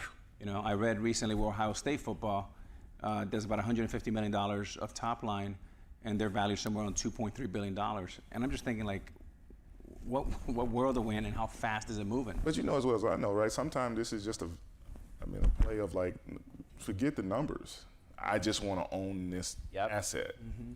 So a lot of times that can get outrageous. I remember when Ballmer bought the Clippers at what was it, $2 billion? $2 billion. And now everybody was like, "You were like, you're crazy?" Insane. And crazy now, yeah. I think. Who knows, right? We are all up here, speculating on where it can go, but we also know, based on the track record of where it has been in the last, let's call it 10 years, it's going to continue to grow. Jason. No, go ahead. Well, I just had a question.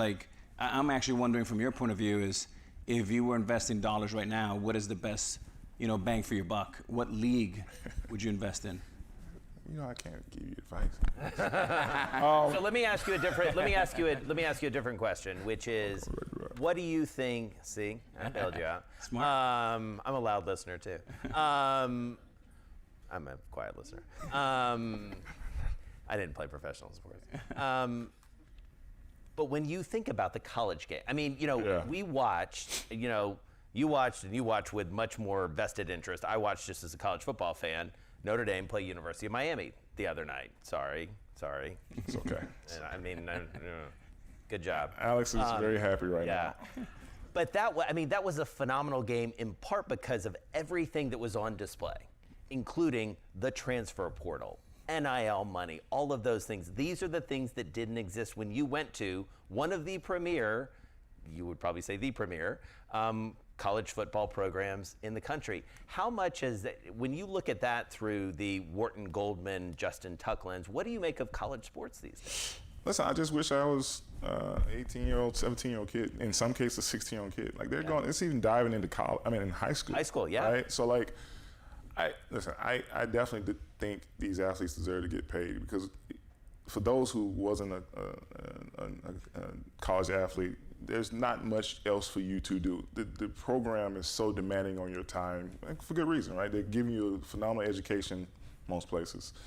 And you get an opportunity to play the sport you love basically for free. But outside of that, how do I, my biggest issue before NIL was how do I even enjoy going out, getting an opportunity to take my girlfriend to the movies and get a big popcorn. I don't have any other way of making capital. I didn't have any income coming in. So I didn't get, to be honest with you, I didn't get the opportunity to really, really engage with the student body as much as I would have if I had a few dollars in my pocket, right? And who knew that these athletes are going to be making millions in college? Yeah, it's more than a few dollars in their pocket. Yeah, it's not a few more. Yeah.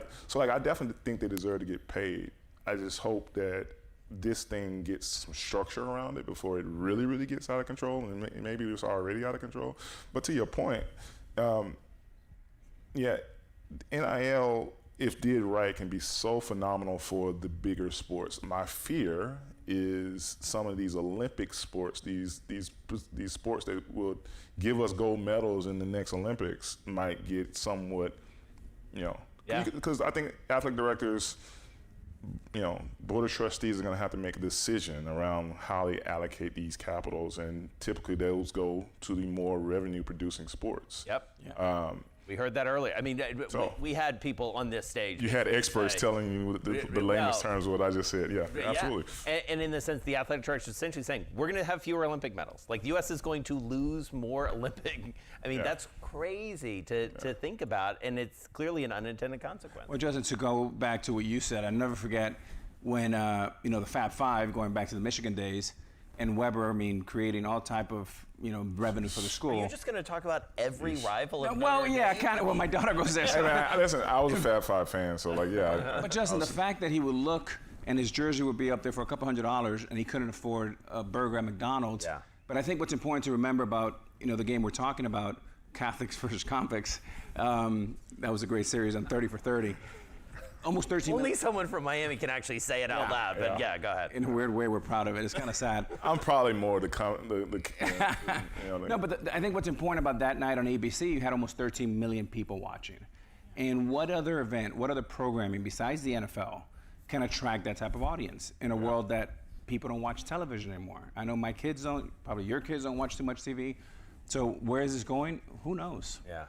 Yeah, I think to your point though, if you want to think about it, right, that's the only thing that probably AI is not going to just disrupt live sporting events, right? So I think it's just the appetite for that will only grow stronger, right? I just don't see it. I don't see it being minimized. I think as these leagues continue to have phenomenal athletes, whether that's football, baseball, basketball, et cetera, the live, real, non-correlated opportunity to have a sport and two oppositions going against each other where you can't strip it. You can't say, hey, the Yankees are going to beat the Red Sox by 5 runs. Go Yankees again. That's real. So I just feel like that is going to continue to grow in the minds of people and the things that they want to desire from a content standpoint, which also leads back to previous conversations we had about, does this thing continue to monetize itself? Yep. I just don't see how it doesn't. Yeah. Hurry up offense, 2-minute drill. There you go. All right, so in our remaining couple minutes, we're going to do our rapid fire that we do on every episode of The Deal. We have a bonus question. It's usually 10. We have a bonus question, though. It's pure pandering to the audience, I think, but you'll see when it gets here. So we're going to bounce it back and forth. Are you ready? Just keep it tight. First thing that comes to your mind. Sure. All right. Yeah. You seem enthusiastic. These never go well. What's one word to describe your deal-making style? Truthful. What's more important to you, data or gut? I would say gut that has been fed the right data. There you go. There you go. Who's your dream deal-making partner? I don't really have a dream person, but I mean, just Alex Rodriguez. Oh boy! All right, I love it. Jason loves that. I know. No, what's the best piece of advice you ever received on deal making or business? If you tell the truth, it's easy to remember. What's the worst advice you've been given? You're special. What is your hype song? There's a story behind that, by the way. What's my hype song? What's your hype song before a big meeting or negotiation? Phil Collins, In the Air Tonight. Ooh, the drum solo? Yeah. There you go. You started a literacy nonprofit called Rush with your wife, Lauren. What's your favorite book? Wow. I'm going to give a shot to a friend of mine. I love reading The Other Westmore. Ooh, okay. Really good. If you can only watch one sport for the rest of your life, which one is it? Y'all going to be surprised by this one, and it's not even about me. It's about my wife. Because if I had to watch another sport, I want her right beside me. So she loves tennis, so I would watch tennis. Oh, there you go. Oh, very teddy bear. sweet answer. Smart. Yeah. She's going to see this. You're not going to make us cry. What team do you want to see win a championship more than any? Notre Dame Fighting Irish football program. just to be very clear. Just in case anyone doubted who we were talking about. All right, what's your advice for someone who wants a career just like yours? Do the work. No shortcuts in this. Do the work. All right, and this is the bonus 11th question. For the crowd. For the crowd. Please give us an optimistic outlook for the New York Football Giants. I thought you said rapid fire. I can't. How are they going to do? We've upgraded in just about every position. So if we stay healthy, I think we're going to have a much better season. But that being said, we have the hardest schedule in the NFL. Thanks, Roger Goodell and team. But yeah, I'm optimistic with the fact that we have a phenomenal defense. We have a proven quarterback. We have a young stud at quarterback that seems to get it. I think we've upgraded our O-line. We have a young running back that's coming back for a second year, and he'll only be better. So to the football gods, if we can stay healthy, I'm really optimistic. It's a great synopsis, but I need a record. I am going to say 9-8. All right. And the Jets? I don't work for it. I don't work for the Jets. I like the Jets, though. Listen, it's good for football to have those two teams be good. Yeah. But, I mean, outside of Justin Fields, I don't think I can name like 5 other players on the Jets. But honestly, Quinn Williams, my guy. Outside of that, man, I wish you luck. As long as you don't play my Giants, I wish you luck. So. All right. Well, and on that note, go Irish. Go Irish. All right. Thank you, Justin, so much. Guys.